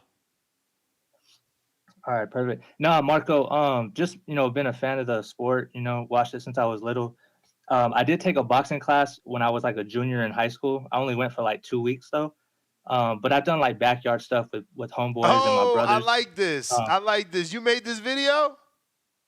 Yeah, I mean, Let's see it. to the community, it's kind of funny because I like that, when you're bro. working More out, people need to do that shit. That was yeah, dope. because like when you're working out in your head, you feel like you look. And then I saw myself on video. I'm like, damn, I kind of jump rope kind of goofy. Let me share this real quick. That looked dope. I like that you made like a fucking tail of the tape for yourself. That was dope. Yeah. I used to sell cars, so I would make these short, funny videos for customers when I do walk around videos. So it's just a little app I have on my phone. I didn't take it that serious, but I figured it was a little funny for the community. You grind. While they make fun of you, you double down on your effort. While they sleep, you study. While they keep talking shit about you, you keep working.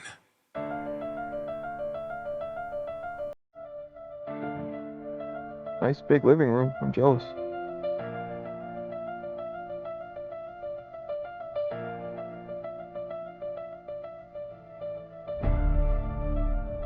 He got the Loma ball. For no experience, he moves pretty well. Good stance. Yeah, he's not crossing his feet. Yeah, nice wide stance. Once he throws some real punches, though. Yeah, He's stepping with every punch. Pull-ups. Let's see. 1, 2, perfect form. 3. Those are clean. Yeah. 4. Those are clean. That's a negative test. Now you got the whole home gym. That's what's up. Yeah, this guy has a big ass living room.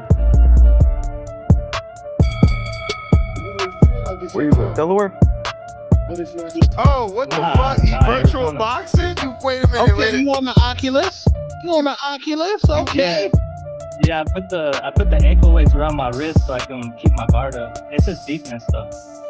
Yeah, that Oculus gets you right. I think it's like you to my son. I'm telling him, give me an Oculus.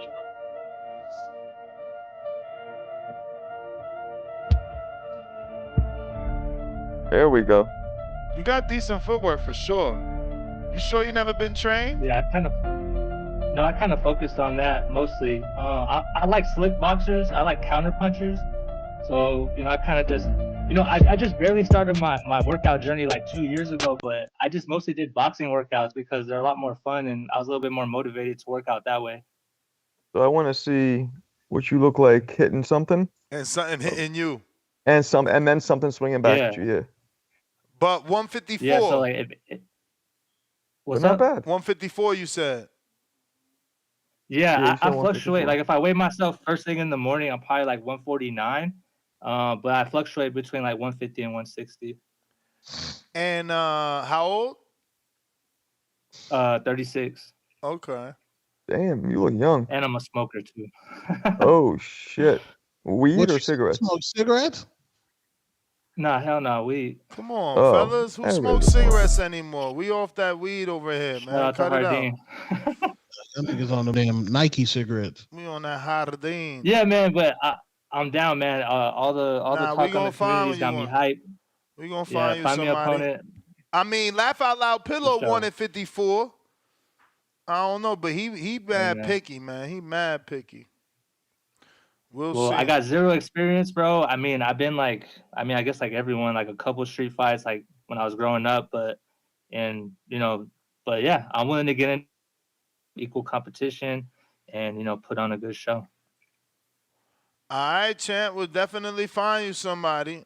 And we're gonna have a Border War show this Wednesday.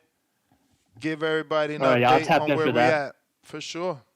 Yeah, just shoot me that questionnaire, and then I did already. It's like in as your far DM. as like, is it gonna have like all the equipment I need for like the competition or? Well, we provide the gloves. USA Boxing provides the gloves, and you need to have your own headgear and your outfit. Oh, Okay, word? that's USA cool. doesn't provide the headgear? No. Huh. All right, cool. But yeah, I'll fill that out. I'll get that back to you. And shout out to the community. And hit the I'll like double button. Make check sure on you the share and headgear though. subscribe. I'll double check, but I don't think so. Yeah, usually they comes Yeah, together, but maybe not. yeah. The I was cup, so looking then on you got to bring his own Amazon cup and his own headgear then.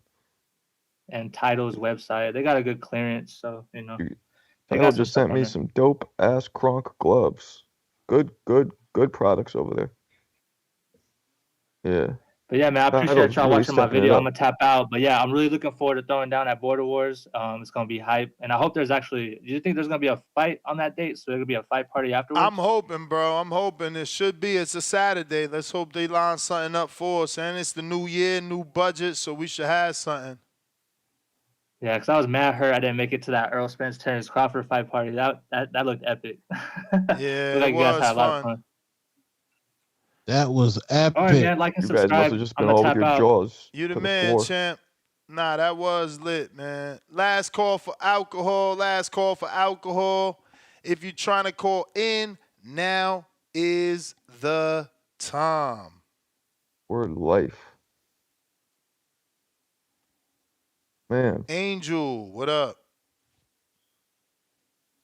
Yo, what's up? Let me walk out real quick. Sound a little muffled, Angel. What's up, though? All right. Can you hear me or no? Mm-hmm. All right. So first, let me read out my list real quick. So first, I didn't expect that Tszyu lost. Good morning.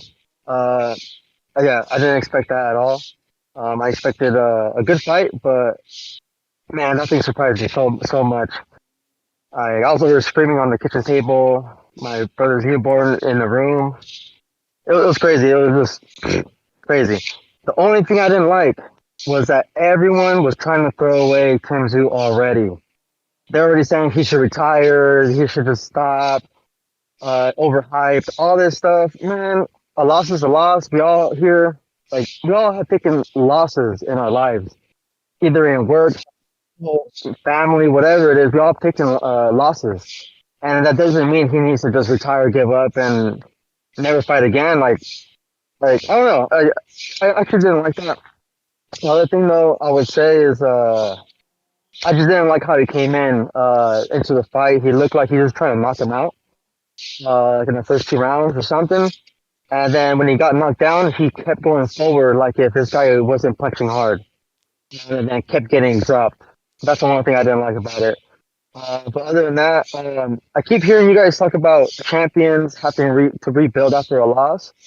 I think when a champion loses, I don't think they should go and start fighting tune-ups after tune-up after tune-up. I think they should be able to fight a champion if they lose.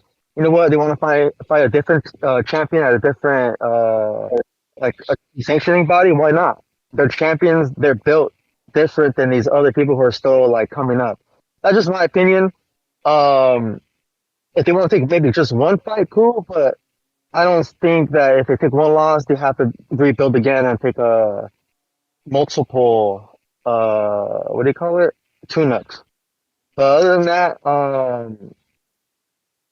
yeah, like for Tszyu, I think he should just maybe like for now, since he lost twice and this one was pretty bad, maybe just take one fight and maybe take a tough fight next and then From there, I don't know. We'll see how he reacts to everything. But his reaction to his cut, I recently cut my hand, like I told you guys before, for the push-up challenge. Each time I touch it, I put my hands in my pocket. It feels like it's opening up again, and it's finally closed. My cut on my hand, but each time like I touch it or I bang it on the table or something accidentally, it does feel like it reopened.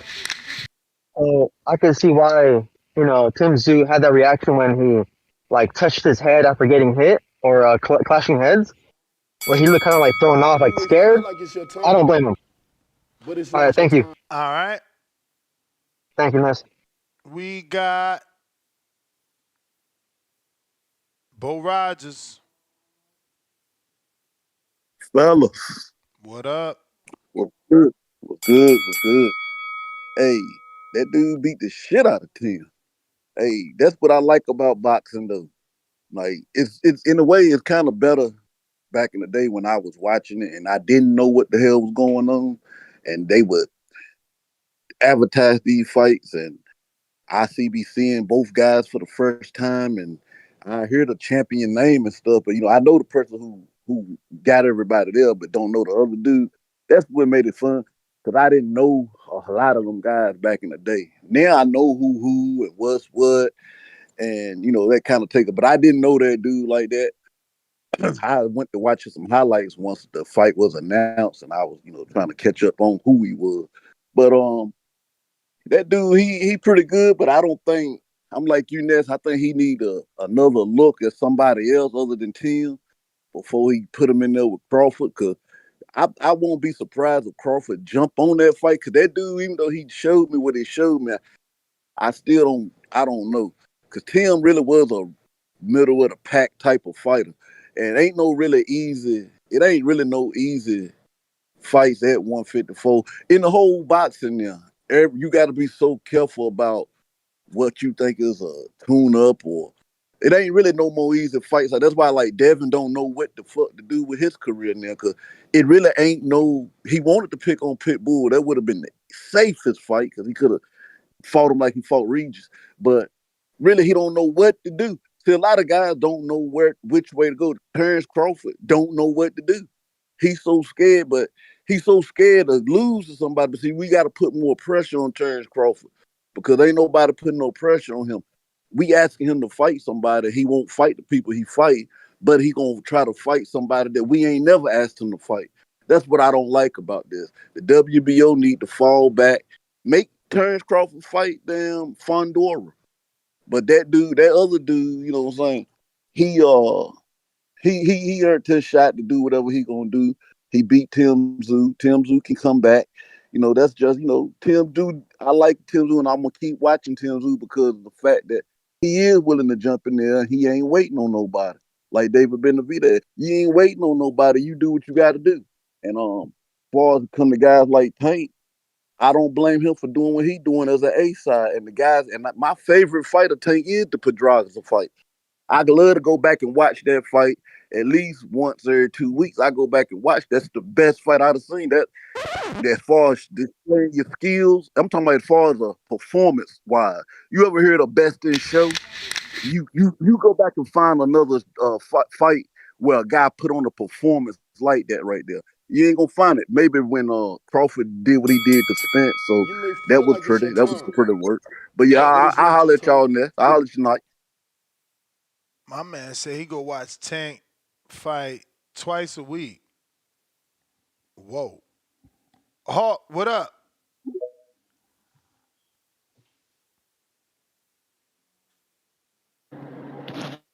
Yo, Nez, what's up? Can you hear me? Yeah. TBB, number one. You got Two Tone and Monto. What's up, fellas? Yep. Hey, What's What up? up? What's up? I'm gonna ain't too much, fellas. Hey, I'm gonna keep it quick, Ness. Yeah, I was talking about Tank, man. This just my opinion. Floyd got a lot of flack for the way he moved Tank, but I believe Tank took better fights when he was with Floyd, man. I think he did better when he was with Floyd. He was getting better. I know he ain't had but 2 or 3 sets. I just think Floyd did. If you go back and look, I think Floyd, the champions he got on his resume that That one up at 40, that was under Floyd, man. I think he moved better with Floyd. That's just my opinion. But that's all I wanted to say. I just think he moved better with Floyd. I know Floyd get crucified for the way he was moving Tank. I don't think he's moving better now. I think he moved better with Floyd. But that's my call, Ness. All right, champ. JT.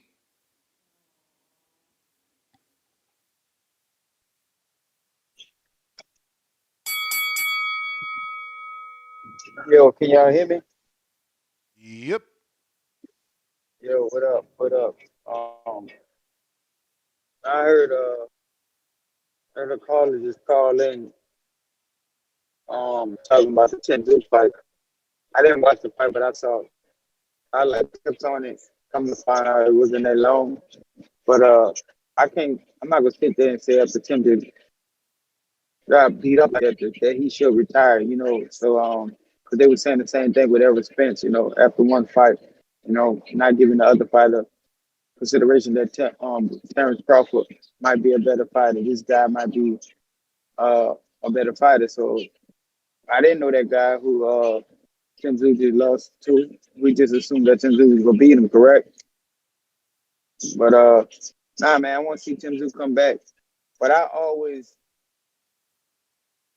had respect for Tim Tszyu for after his last fight with Fundora because I feel like he was beating Fundora to the head gash happened. I thought he would have won that fight if the head gash didn't happen because it looked like he was about to stop Fundora. So I want to see Tim Tszyu come back in a rematch. Might have a better game plan, but man, I just never had Tim Tszyu as that guy. 'Cause I remember before these fights took place, they had talking about Tim Tszyu was gonna be Errol Spence and all this crazy shit going on. So like, man, shout out to Tim Tszyu. I want to see him come back, redeem himself. Don't throw. He don't need to retire because he just took a loss. You know, maybe take some time off because it was a devastating fight in 3 rounds. That's why it got stopped like it got stopped. But I definitely want to see him come back, and he got some good fights still in him. As far as the top, is that the topic of the show today? That's The topic of the show is Murtazaliev wanting the Fundora unification or the Crawford unification. He called for those names. or the tie is the guy that just beat Tim Tszyu, correct? Correct. I'd love to see Bud fight that guy though. That'd be an interesting fight. Dude look like he got some power. I was on a call the other day, the back call the other day with Vega and them, and he could look like that dude got a right hook like Ryan Garcia. You think so, Ness? You can compare it because he kept catching Tim Tszyu with it. Yeah, he certainly was catching him with it. That right hook, man. That left hook. I'm sorry, the left hook was like, damn, we just putting Tim Tszyu down too. Now, I wouldn't mind seeing those fights though, man. If they don't do the rematch, if they don't do the rematch, I would love to see Arrow. I love to see Bud Crawford. Because I got Arrow beating Fundora in this fight. I You love feel to like see it's your Arrow fight time, that guy. Definitely but it's see not Bud your fight time. it, but that's my call. All right. James Payne. What up?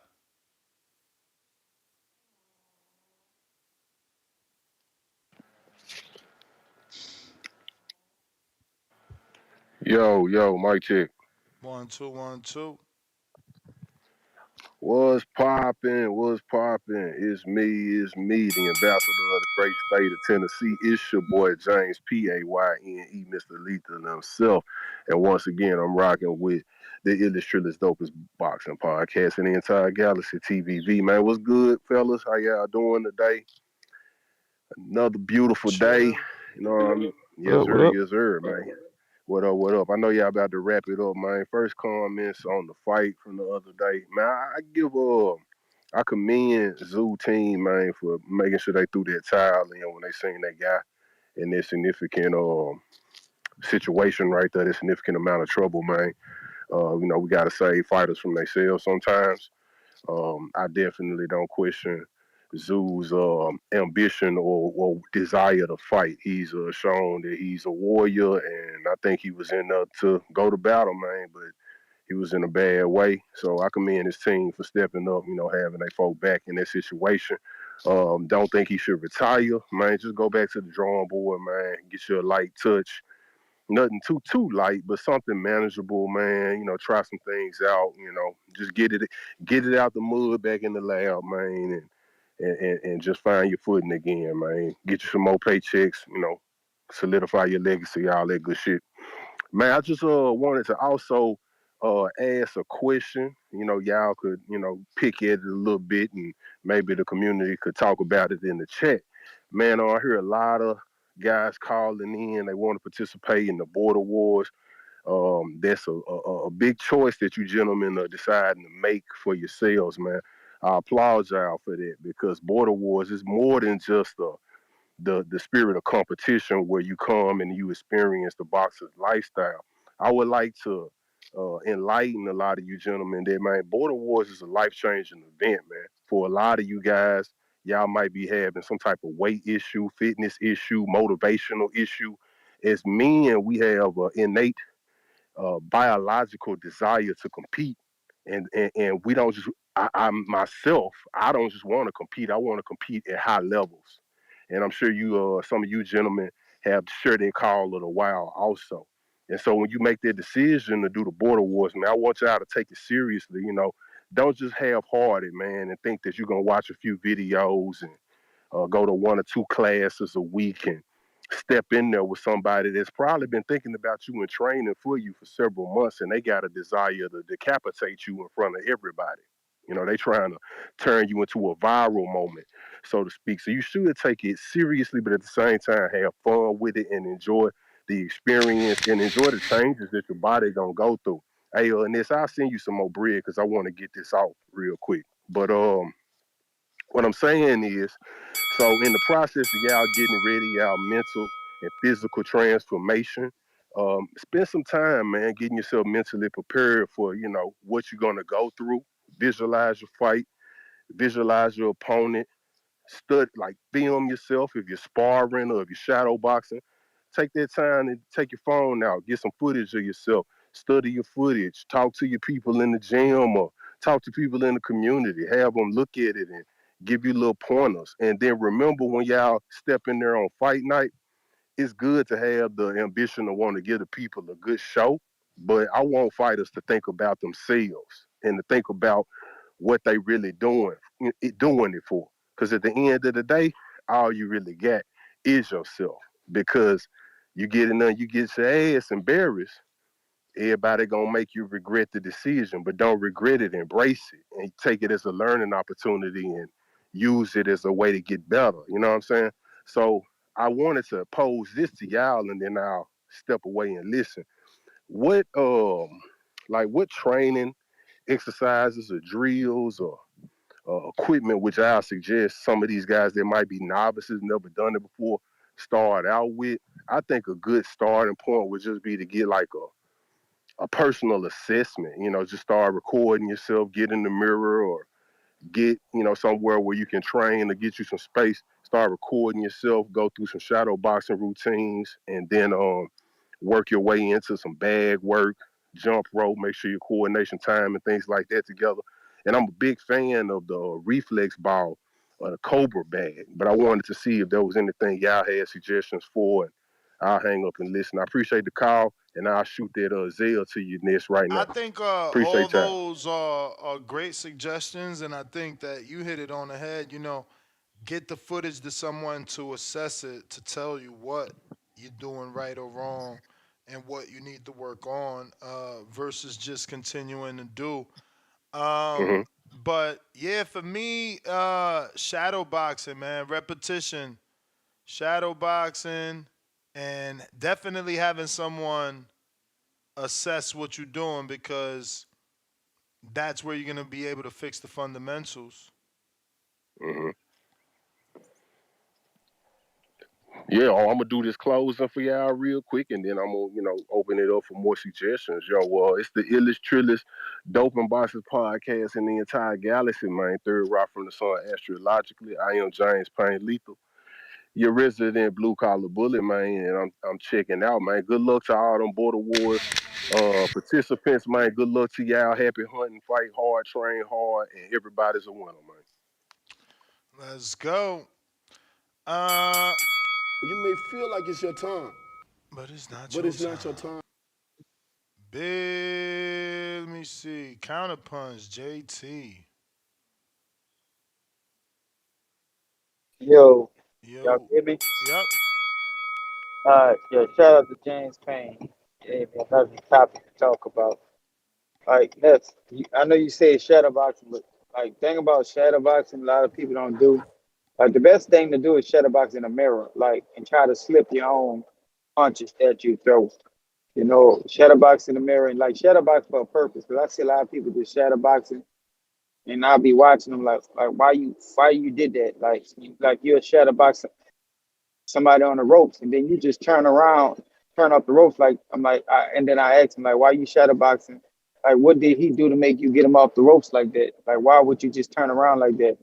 And a lot of people don't shadow box for a purpose. They just do it like for a muscle memory. So like the best thing I do, like even when I'm training somebody or my kids, I make them shadow box in the mirror and try to slip their own punches. Like you throw a jab, you pull back. You know, you throw a 1-2, you slip it. You go under, and then you come back with a combination.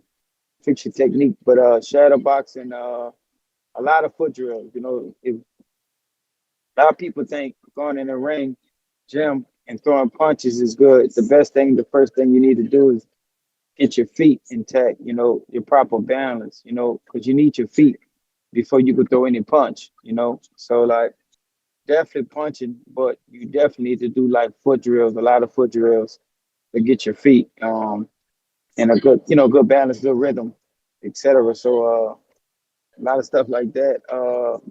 I heard Jenny Payne say the reflex bag. That's good, but mainly shadow boxing, foot drills. That should be a everyday type of thing. With that, reflex bag can be a plus. Double end bag, slip bags. All that's gonna help you teach you how to react to punches coming at you. Because a lot of people, like a lot of novice guys, what I see even on border wars at this level, they pulling back like awkward, like they're not used to something coming at them. So just little stuff like that that can help them get better. But mainly with shadow boxing, mainly with shadow boxing, we need to be doing more shadow boxing than bag punching. You know, and shadow boxing with a purpose. Don't just be in there shadow boxing throwing punches. That's all I wanted to touch up back on the counter punch. That's all. All right. Nah, I'm with you, man. I used to shadow box with no purpose, just doing shit that I like to do. But most recently, I've been trying to do the specific things my trainer has asked me to do, and just replay them, replay them over and over, certain combinations, certain punches, and just replay them over and over while you shadow box. But again, You may you need feel like it's somebody to your check time, that shadow boxing out, but though. it's not your That's just time. the bottom line. You can't be out there just doing shit and no one is checking it. So whether you got someone real time looking at you or you recorded it and have someone look at it to tell you what's best. Big Gucci.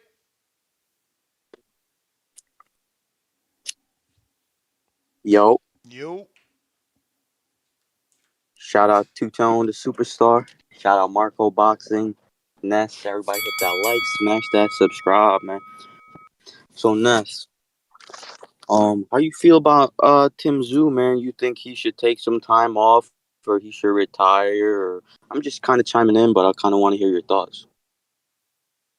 Yeah, I mean, he certainly needs some time off, bro. That was a serious fight.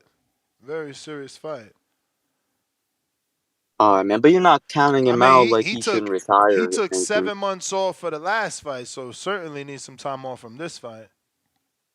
Yeah, man, coming from back to backs, I don't want to say stop it because he made it to the 12th round with Fundora, but that was a gruesome fight, man. Look, Mm-hmm. Wilder really surprised me, man. I swear to God, it probably still one of the worst beatings I've ever seen that Fury put on him in that last fight, man. Um, and then he came back and had two more fights on top of that, man. He didn't do well in that Joseph Parker fight, and he got knocked the fuck out in that Zhang fight, man. But I want to say Wilder could come back, so other fighters could come back, man. But it also shows, man, if you get a hellacious beating like that and you come back, you just not the same, man. I didn't give him a single round against Joseph Parker, and then he obviously got ran over by Big Bang Zhang. So hopefully Tim Tszyu get his mindset right. It's gonna be real tough, man. Back to back losses, devastating losses like that, man. That's gonna be very hurting for your career, man. But I feel like he can come back because, I'm repping my boy, Earl Spence. He could come back from multiple car accidents, a beating from Terrence Crawford, straight back to high level Fundora. So shit, I'm giving my boy Spence credit, so I'm gonna have to give Tszyu credit too, man. I feel like these dudes are still young, man. I feel like you should consider a fighter old if they're past 35. I feel like 35 is like finally out of your prime. Like 30, like 28 to 30, you're probably in your absolute prime. And after 31, I feel like you kind of start diminishing after that. But I feel like we should give these fighters at least till 35 years old, man, even if they're taking a big beating like that, because youth, you can recover a lot of that mental health. And when you're younger too, man, you can recover your body a little bit quicker too, man. But yeah, that's my take on that, man. But shout out Bakram.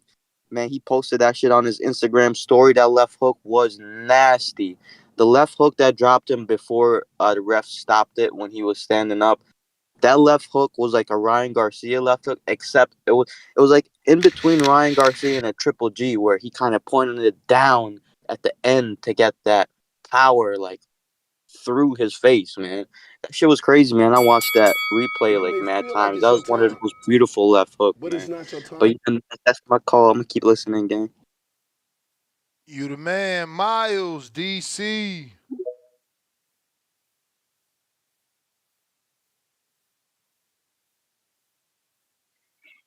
Hello. What up? What up?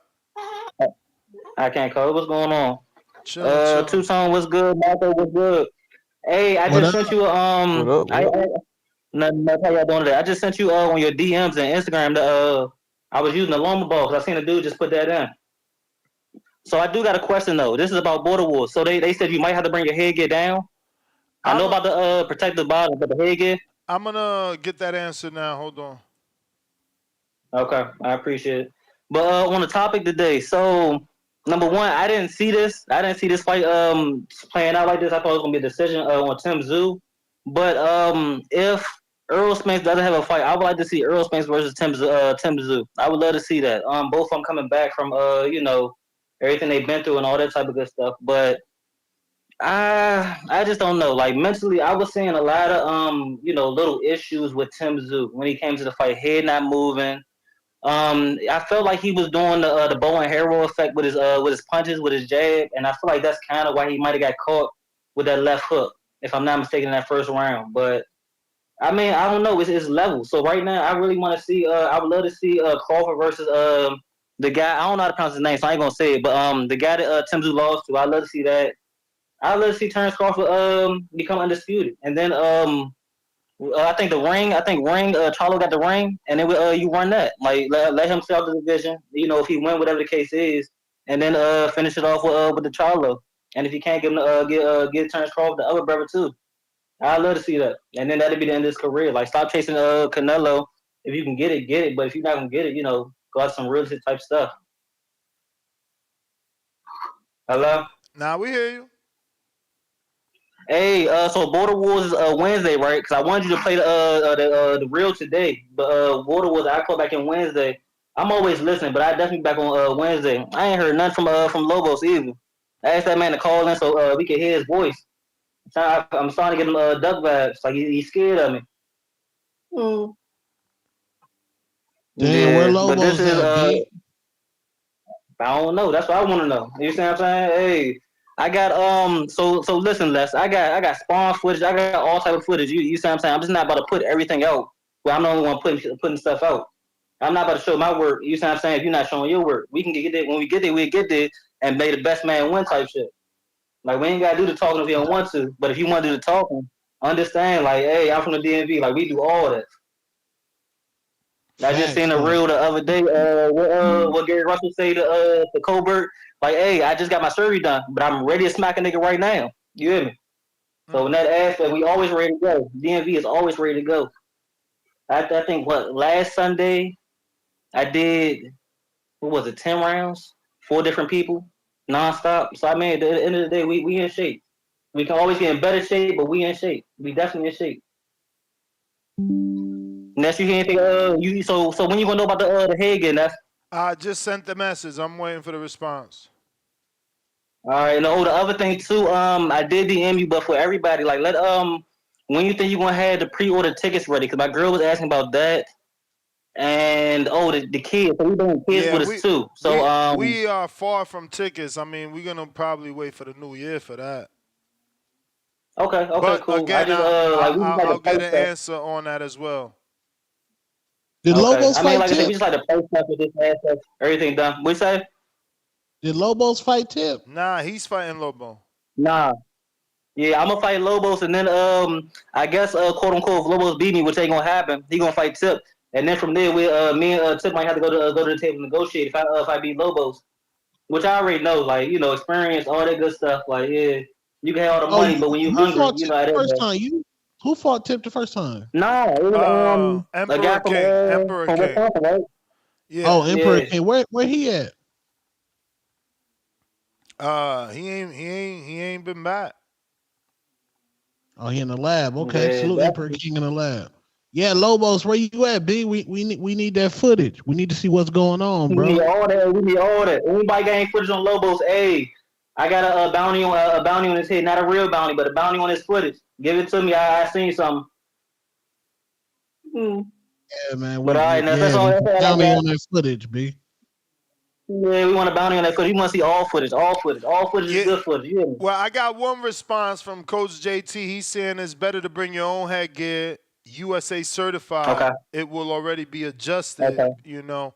But And I remember Nephew was saying something about the USA certified. It's going to be on the headgear itself, right? Because I got plenty of headgear, Nah, but it'll I don't say see that it. stamp on it. So It'll say it. It'll okay, say so it. Sting, I know Sting title, and you say ringside, right? Everlast too. But Everlast too, really? I don't like Everlast like that. I ain't gonna lie to you. Everlast, I wore that at one fight. I ain't like it ain't feel like I had a concussion, but I could feel all the punches. Like I don't, yeah. Like I ain't saying it that way. If that's the case, like They got a lot of different headgears I'm, though. You got to check them all out. okay, I'm gonna look into it. Yeah. No, I'm looking to. I just, in that aspect, if I could feel the shit, I'd rather just, go without the headgear. But I know it's USA boxing type shit. So, in that aspect, we got to follow the rules. But definitely let Lobos know we working, man, every day. I don't even think. I think since last week I ain't take a day off. You see what I'm saying? So I know I'm eventually gonna have to because my body tired. But yeah, we definitely work. We running hills. We doing everything that we know they not doing. All he doing is probably spawn. That shit, it works. But hey, if you ain't got the conditioning and endurance, that shit going a minute and a half. All you got. But that's all. I probably call in tonight, depending on what the topic is. I'm definitely gonna call in Wednesday. All right, champ. Appreciate you. I appreciate y'all. Thank you. You got it. If you're watching this on YouTube, don't forget to hit the thumbs up. It's gonna help with the visibility. I'm trying to get to the next goal, 234,000. Right now we at 233,082.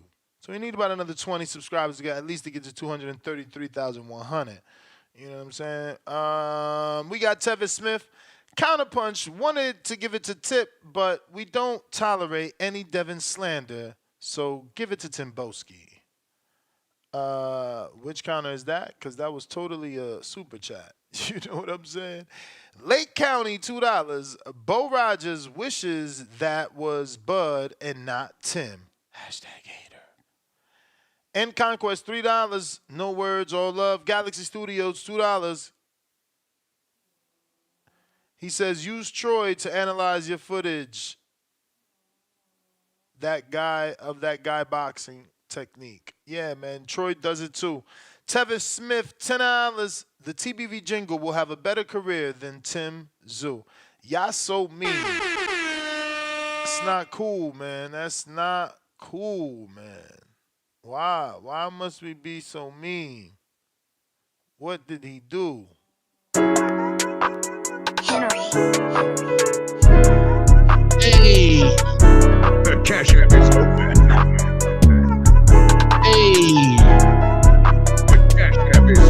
Boxing Voice Radio, #1 podcast. Enjoy the show. It's a great day to talk boxing. Ness on the mic, super chat to call in. It's the Boxing Voice Radio, #1 podcast. Enjoy the show. Like, subscribe, like, subscribe, like, subscribe. Join the Patreon today.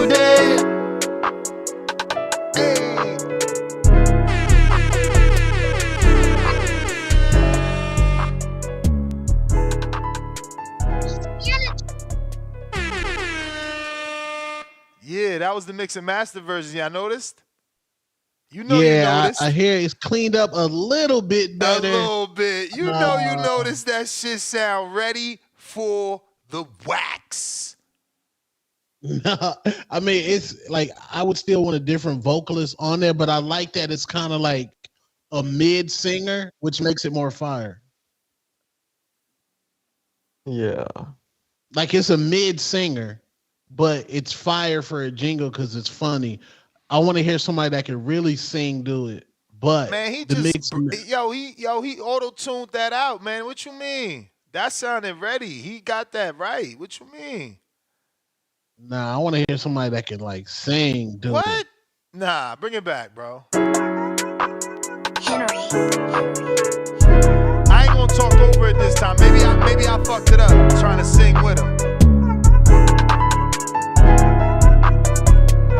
Boxing Voice Radio, #1 podcast. Enjoy the show. It's a great day to talk boxing. Ness on the mic, super chat to call in. It's the Boxing Voice Radio, #1 podcast. Enjoy the show. Like, subscribe, like, subscribe, like, subscribe. Join the Patreon today. Yo, that shit a hit, man. Woo. That beat clean now. That piano. Oh shit. What you think, Marcos? I mean, the auto tune makes it sound a little better. It still has a little, like Tone said, a little Port Authority bathroom energy, but what? Pretty good. Port Authority bathroom. Y'all Tone, terrible. where does it sound like it's recorded, Tone? Definitely in the Port Authority bathroom Oh man. in Brooklyn. That's Manhattan, but whatever. Manhattan, yeah. But yeah, it like the OG may be better, but I want to hear like I like the writing. I want to hear like somebody that's really can sing, do it. But that's a cool jingle for the show. I like the writing. The writing's good for sure. Right. He said the vocals are actually fire without Ness singing over it. Y'all hating. I love the jingle, B. Anytime I'm reminded, we gonna play that shit, B. The jingle is fuego. We got Galaxy Studio says you got to put that on Spotify. Marcos was jamming to it. I know Marcos trying to act like he didn't enjoy it. He know he was loving that shit. Jonathan Sims, what up? Yeah, that beat's trash too. What? Yo, Yo. no slander, or I'm gonna play it It's again. like Casio keyboard kind anytime y'all slander, we playing it again. Henry. Oh.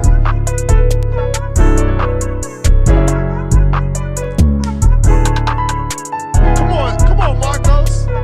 Boxing Voice Radio, #1 podcast. Enjoy the show. It's a great day to talk boxing. Ness on the mic, super chat to call in. It's the Boxing Voice Radio, #1 podcast. Enjoy the show. Like, subscribe, like, subscribe, like, subscribe. Join the Patreon today. Come on, man. That shit, yo. I don't know. Maybe it's because he did it for my podcast. I love that shit. That shit put a smile on my face. I'm about to go walk right now to that shit on repeat. It's gonna haunt my dreams. Man, I'm gonna reach out. I'm gonna reach out to J-Rod the Chief. Look, Join the Patreon today. see, that shit is catchy. Nah, that's trash, bro. But I'm gonna reach out to J Rod the Chief. Hopefully he'll do me a solid so we can get this right. Some real jingle that So we y'all about can to do really the jingle bump, man. challenge. Now y'all gonna hate on my man and do the jingle challenge.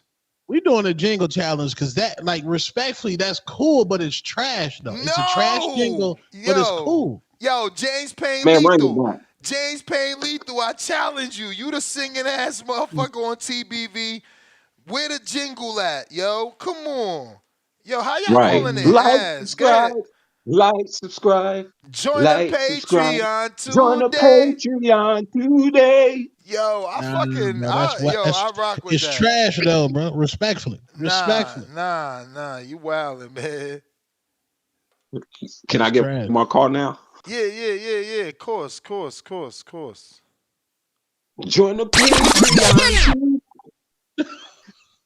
Somebody said that sounded like it was recorded at the Greyhound bus station. God Yo, damn. hey, listen. Lucky Nine Ways. They hated on Jesus. They thought Einstein was Mm-hmm. crazy. You keep doing you, B. Talk to them. You keep doing They you. thought Moses was crazy. But guess what? Join the Patreon today. That's right. Please, just no more. Please. Okay, so look. Hey man, we're forever thankful for this community. Well, for me, I'm forever thankful for this community. Specifically the folks in the chat. I know I'm not like a well-renowned caller. And I appreciate the feedback, good or bad, because it's even some truth even in a lie. So I just wanted to make sure shout out to people in the chat because you guys are a part of the show. So today we coming out of Luke chapter 6, verse 28. Blessed are those who curse you. Pray for those who mistreat you. And I mean, I think it's pretty much self-explanatory, man. You know, haters gonna hate, right? But that don't mean we have to reciprocate that hate. Understand why hating you might find friend. So You breaking up. Ness, All right, you yo, you back. cooking today, yo. You back. And I love it. Can you hear me? Yeah, Can you hear me? you kind of breaking up a little Testing. something. You back though. All right. Let me know. All right. And if I run over, you know, just charge it to the tab. So shout out to TBX. El Caption, CYP. Hopefully your day is going well. Main event tip, SDX Renzi, SKB, TDL, and God. Listen, you don't have to arrive when you're already here. So Ness, you cooking today, and I hope you're able to get that game developer on the show. For one, that's a great idea. I know Sean Porter, I think, had him, but I think you'll provide a different twist. And I'd be curious to know some of their thought process. Because like you said, there were opportunities, but let's find out why those opportunities were rejected. Was it because of creative right? They lost control? Like, just give us some more information so we understand the product that we purchased versus, you know, them just being upset as the consumer, because we have every right to complain. Because here's the thing, y'all people got to understand, good or bad is feedback to them.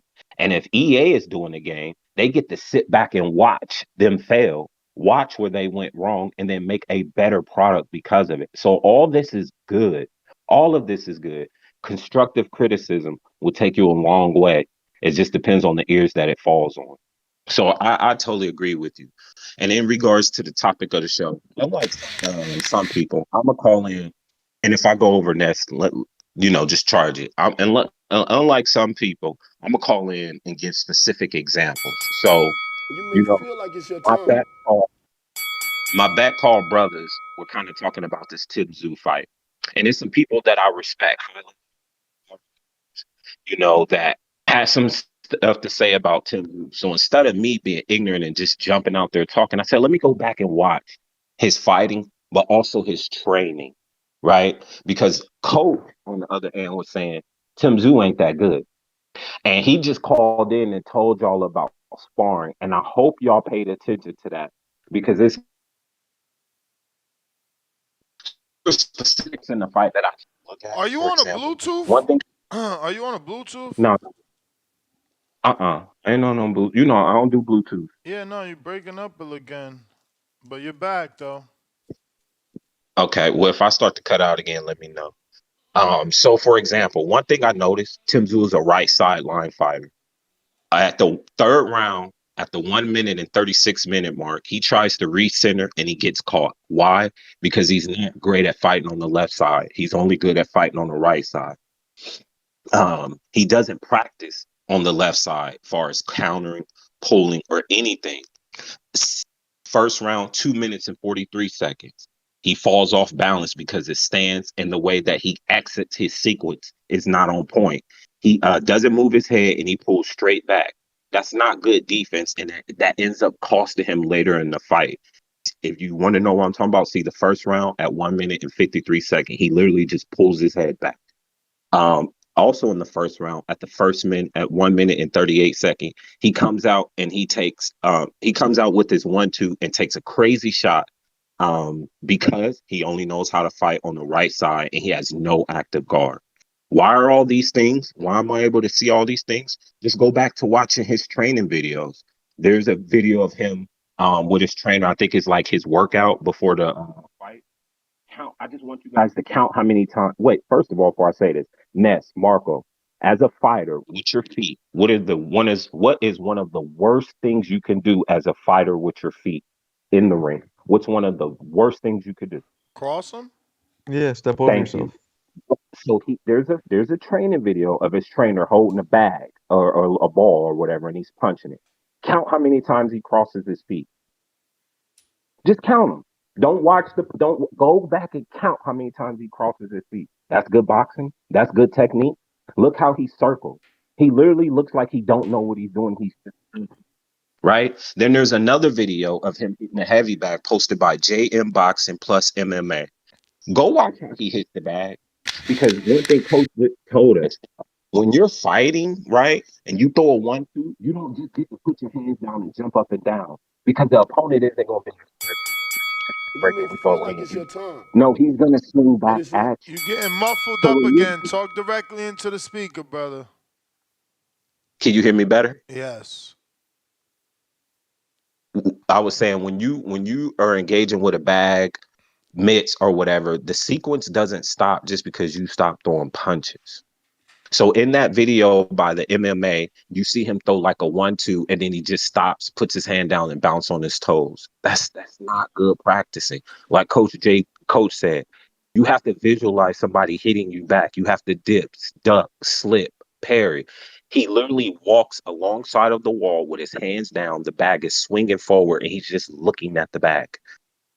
How you train is how you fight. And don't tell me that may just be for the camera. Because when I watched Terrence Bud Crawford do his media workout for Earl Spence, we knew he was coming with the power jab because he practiced it right in front of our eyes and then he executed it right in front of our eyes.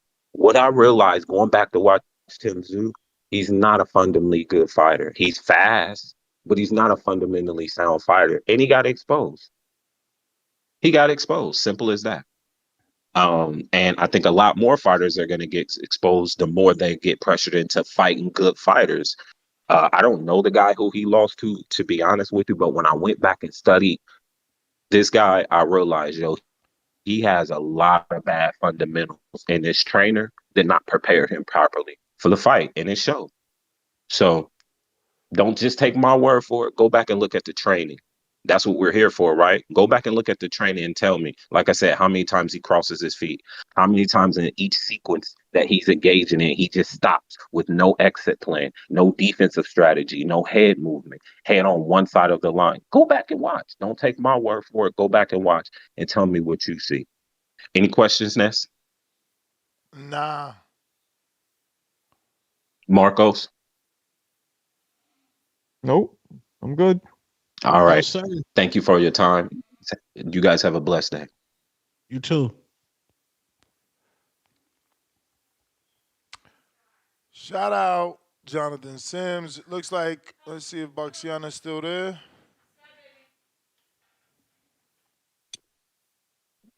I'm still here. Why would I pass up the opportunity to shout out the Balding Boys? Hope everybody is great today. The little jingle was cute. It's not a Queens of Boxing jingle, but it still needs some work. You know what I'm saying? But that's neither here nor there. I'm calling for the topic because I'm not liking the fact how people are making Tim Tszyu out to be Campbell Haddon. Like he just some I don't know. They picked him up off the street, put him in the gym, and was like, "Here, guy, this is your opportunity to be great." We have to stop making these boxers like look and feel like crap after they take a loss. We're ruining the sport. The old school fighters, they had no issues with them losing 5, 17, 20 million fights because they were still top guys, even though they were losing. We have to stop discarding these people off because they lost. Tim has a really bad case of PTSD. When he stepped back to check his cut, everybody should have knew then that something was off.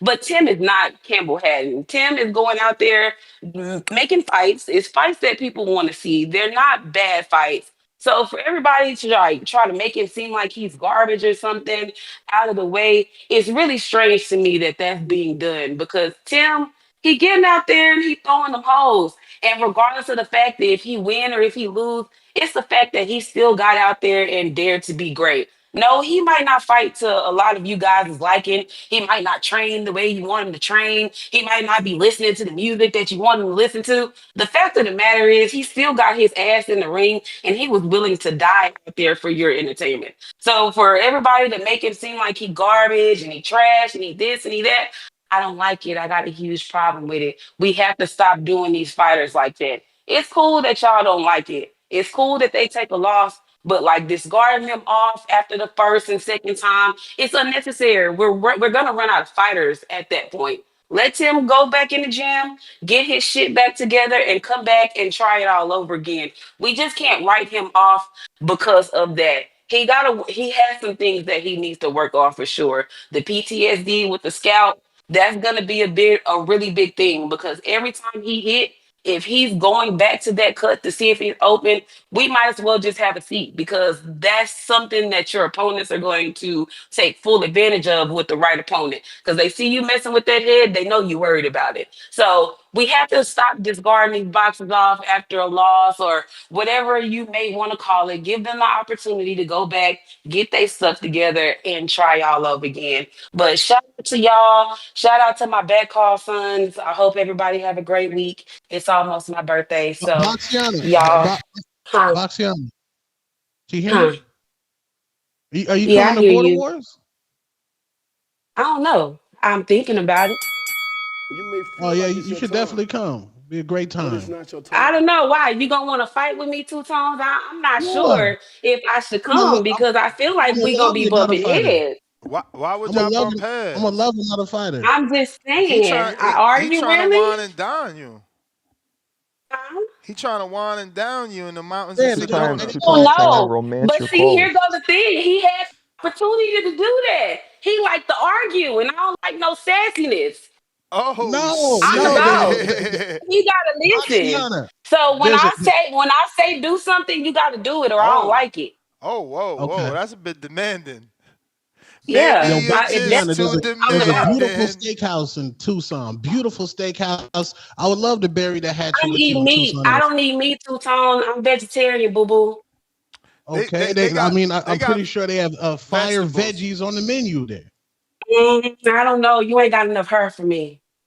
What? Damn, hairline Enough what? slander. Enough That's what? wild. I'm just saying. What's You I'm said just wrong? hair? What's saying. wrong with You just like insulted all three of low us. Caesars? Like bald people don't have no control of their thoughts. Whatever they come to their mind, they just come out of their scalp because What? they don't have no hair to hold their thoughts in. So here's where we are. This is crazy. I This should is control crazy. my thoughts. I love y'all though. I'm just saying, y'all my guys. I support y'all 100%. But yeah, it just ain't gonna cut like that. It's cute though, whatever. Damn, See two y'all at Border tone. Wars. I'll show up. That's I'll show I up. love crazy. you. I love you. All All right. right. I Whoa. love you too, Suzanne. Bye. Bye. Ain't she from Texas? That was rude. She from Texas? That Ain't they was from rude. Yeah, Texas? she from Texas. Yeah, that's a long trip. Last call for alcohol. Last call for alcohol. Charles Remington, $2. I think I heard that jingle live on a cruise ship. I told you, my man is touring, bro. He made it to Billboard Top 7. They got him. They booking him everywhere, bro. We lucky that he even sent us the mix and mastered version. He's so busy. Lake County $2. Singer of that jingle obviously had writer's block. Y'all hating for real. No, the writing was good. Yeah, Mustafa. We don't need anyone else to sing it. The beat, fire. That's right, man. Galaxy Studio $2. All three of y'all can't control your thoughts. Laugh out loud. Well, see, Moose $2. Leave my baby Buxiana alone. There y'all go. There y'all go. Marrying people without even knowing y'all, without even them knowing y'all married to them. You don't count, man. Ness is bald in training. Me and Tone, though. Yeah, I still we got graduated. my hair, man. Ness gotta come home, man. Ness gotta come. Ness He's tall, so they don't even see the back of his shit piecing out. So he kind of comes off like he got a full head of hair. Who? You. Bro, I'm not balding in the back. It's like right here. It's light right here. Where? It's in the back, isn't it? You got the crown. Ness got a queen. It don't matter. You got a queen too, Marco. What are you talking about? Yeah. Wear your bald head with pride. Word. Nah, my shit's receding gracefully. This is good.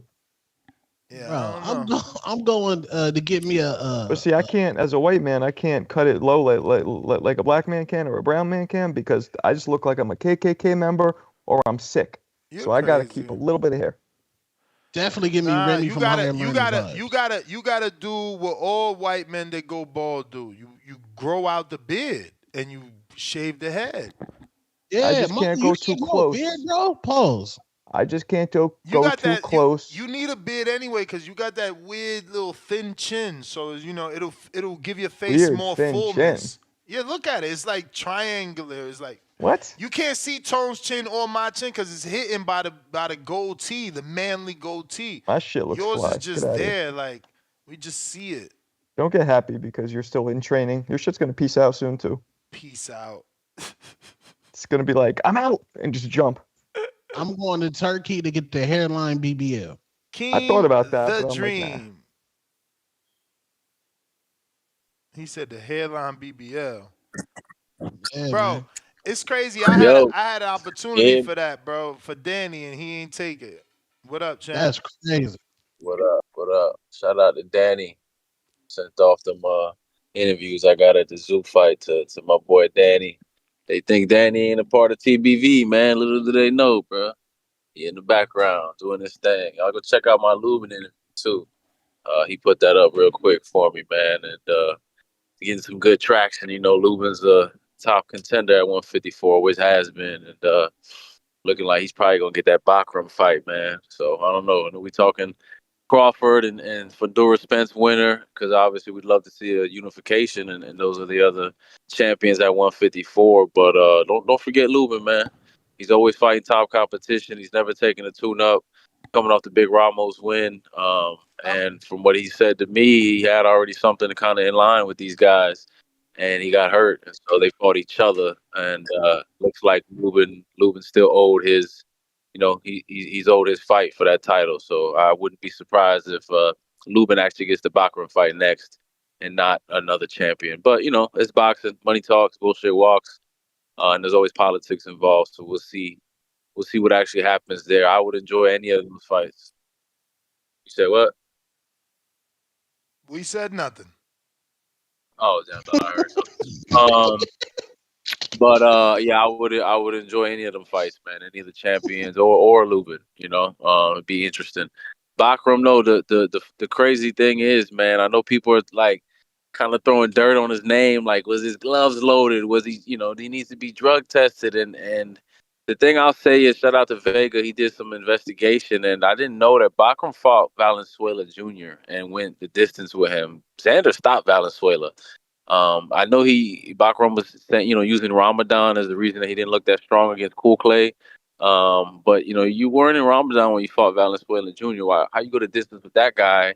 You know, he went the distance with Kerry Gray, who's been stopped multiple times. Like, I don't know, man, it's a little weird. He seems to have gone the distance with guys who get stopped and have been stopped, and then he gets in here with Tim Tszyu, who's never been stopped. Was an absolute warrior, and he just demolished him really bad.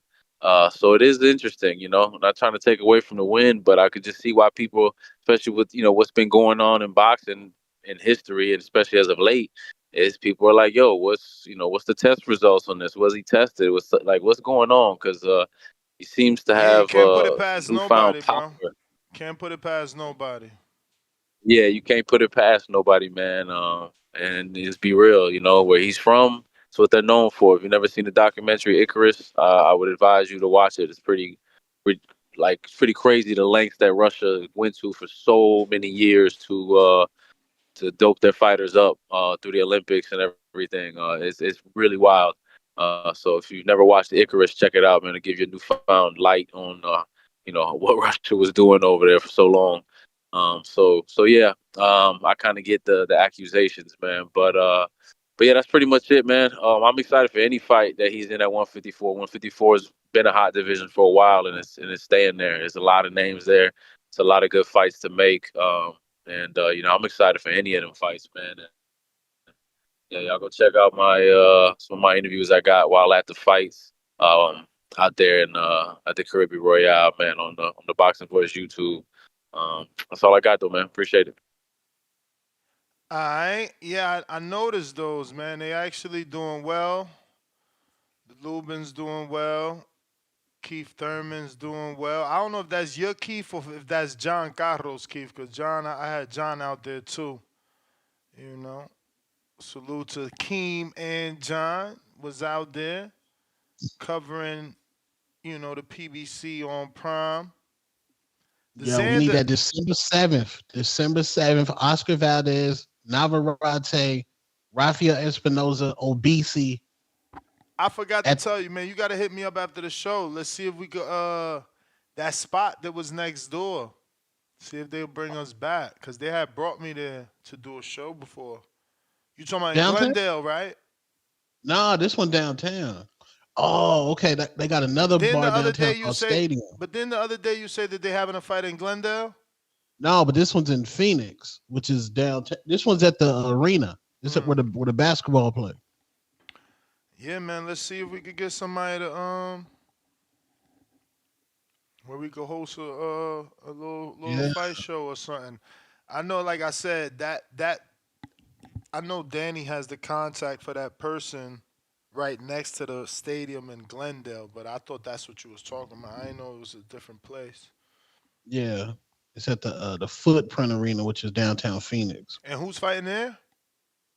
Emmanuel, Oscar, Rafael Espinoza, and Obese. What Emmanuel Rodriguez? No, ain't the 130-pound champ, right? The homeboy from Mexico. Am I saying his name right? The one that had the gold bathroom? I don't know, because I just got caught up in this thumbnail. Someone created a Floyd on Undisputed. That's another whack thing about the game. So someone goes through all this work, right? And they create this Floyd, which that Floyd looks half decent.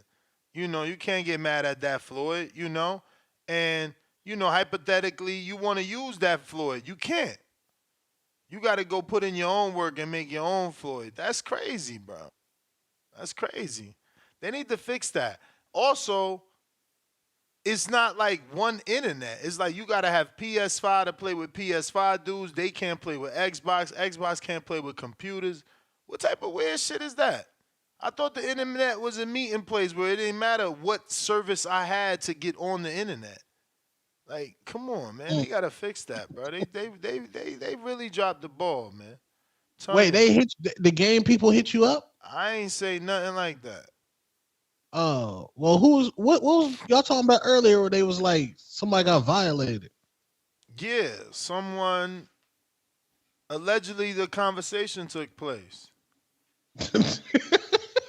What? They set up the show of all the slander? Alleged slander? Well, the reels is out there. There's plenty of reels. I said there's gonna be more to come. I'm shocked that he ain't picked the other one. He picked that one. Like, that's me talking about an article, man. This shit. I bought the game now. This shit. I want the David Codwell one. How dare they give David Caldwell that spot? Like, what's wrong with Emmanuel Stewart? Nazim Richardson ain't done enough? You know, like, Roger Mayweather don't deserve that spot? Little boys and girls in America they deserve. Keem's children are learning about David Caldwell and Sonny Edwards before they learn about Emmanuel Stewart? The fuck? But I'm the one complaining? Somehow they get to learn about Sonny Edwards before Sugar Shane Mosley? Come on, man. It's fucking bias ass game. They don't get that garbage out of here.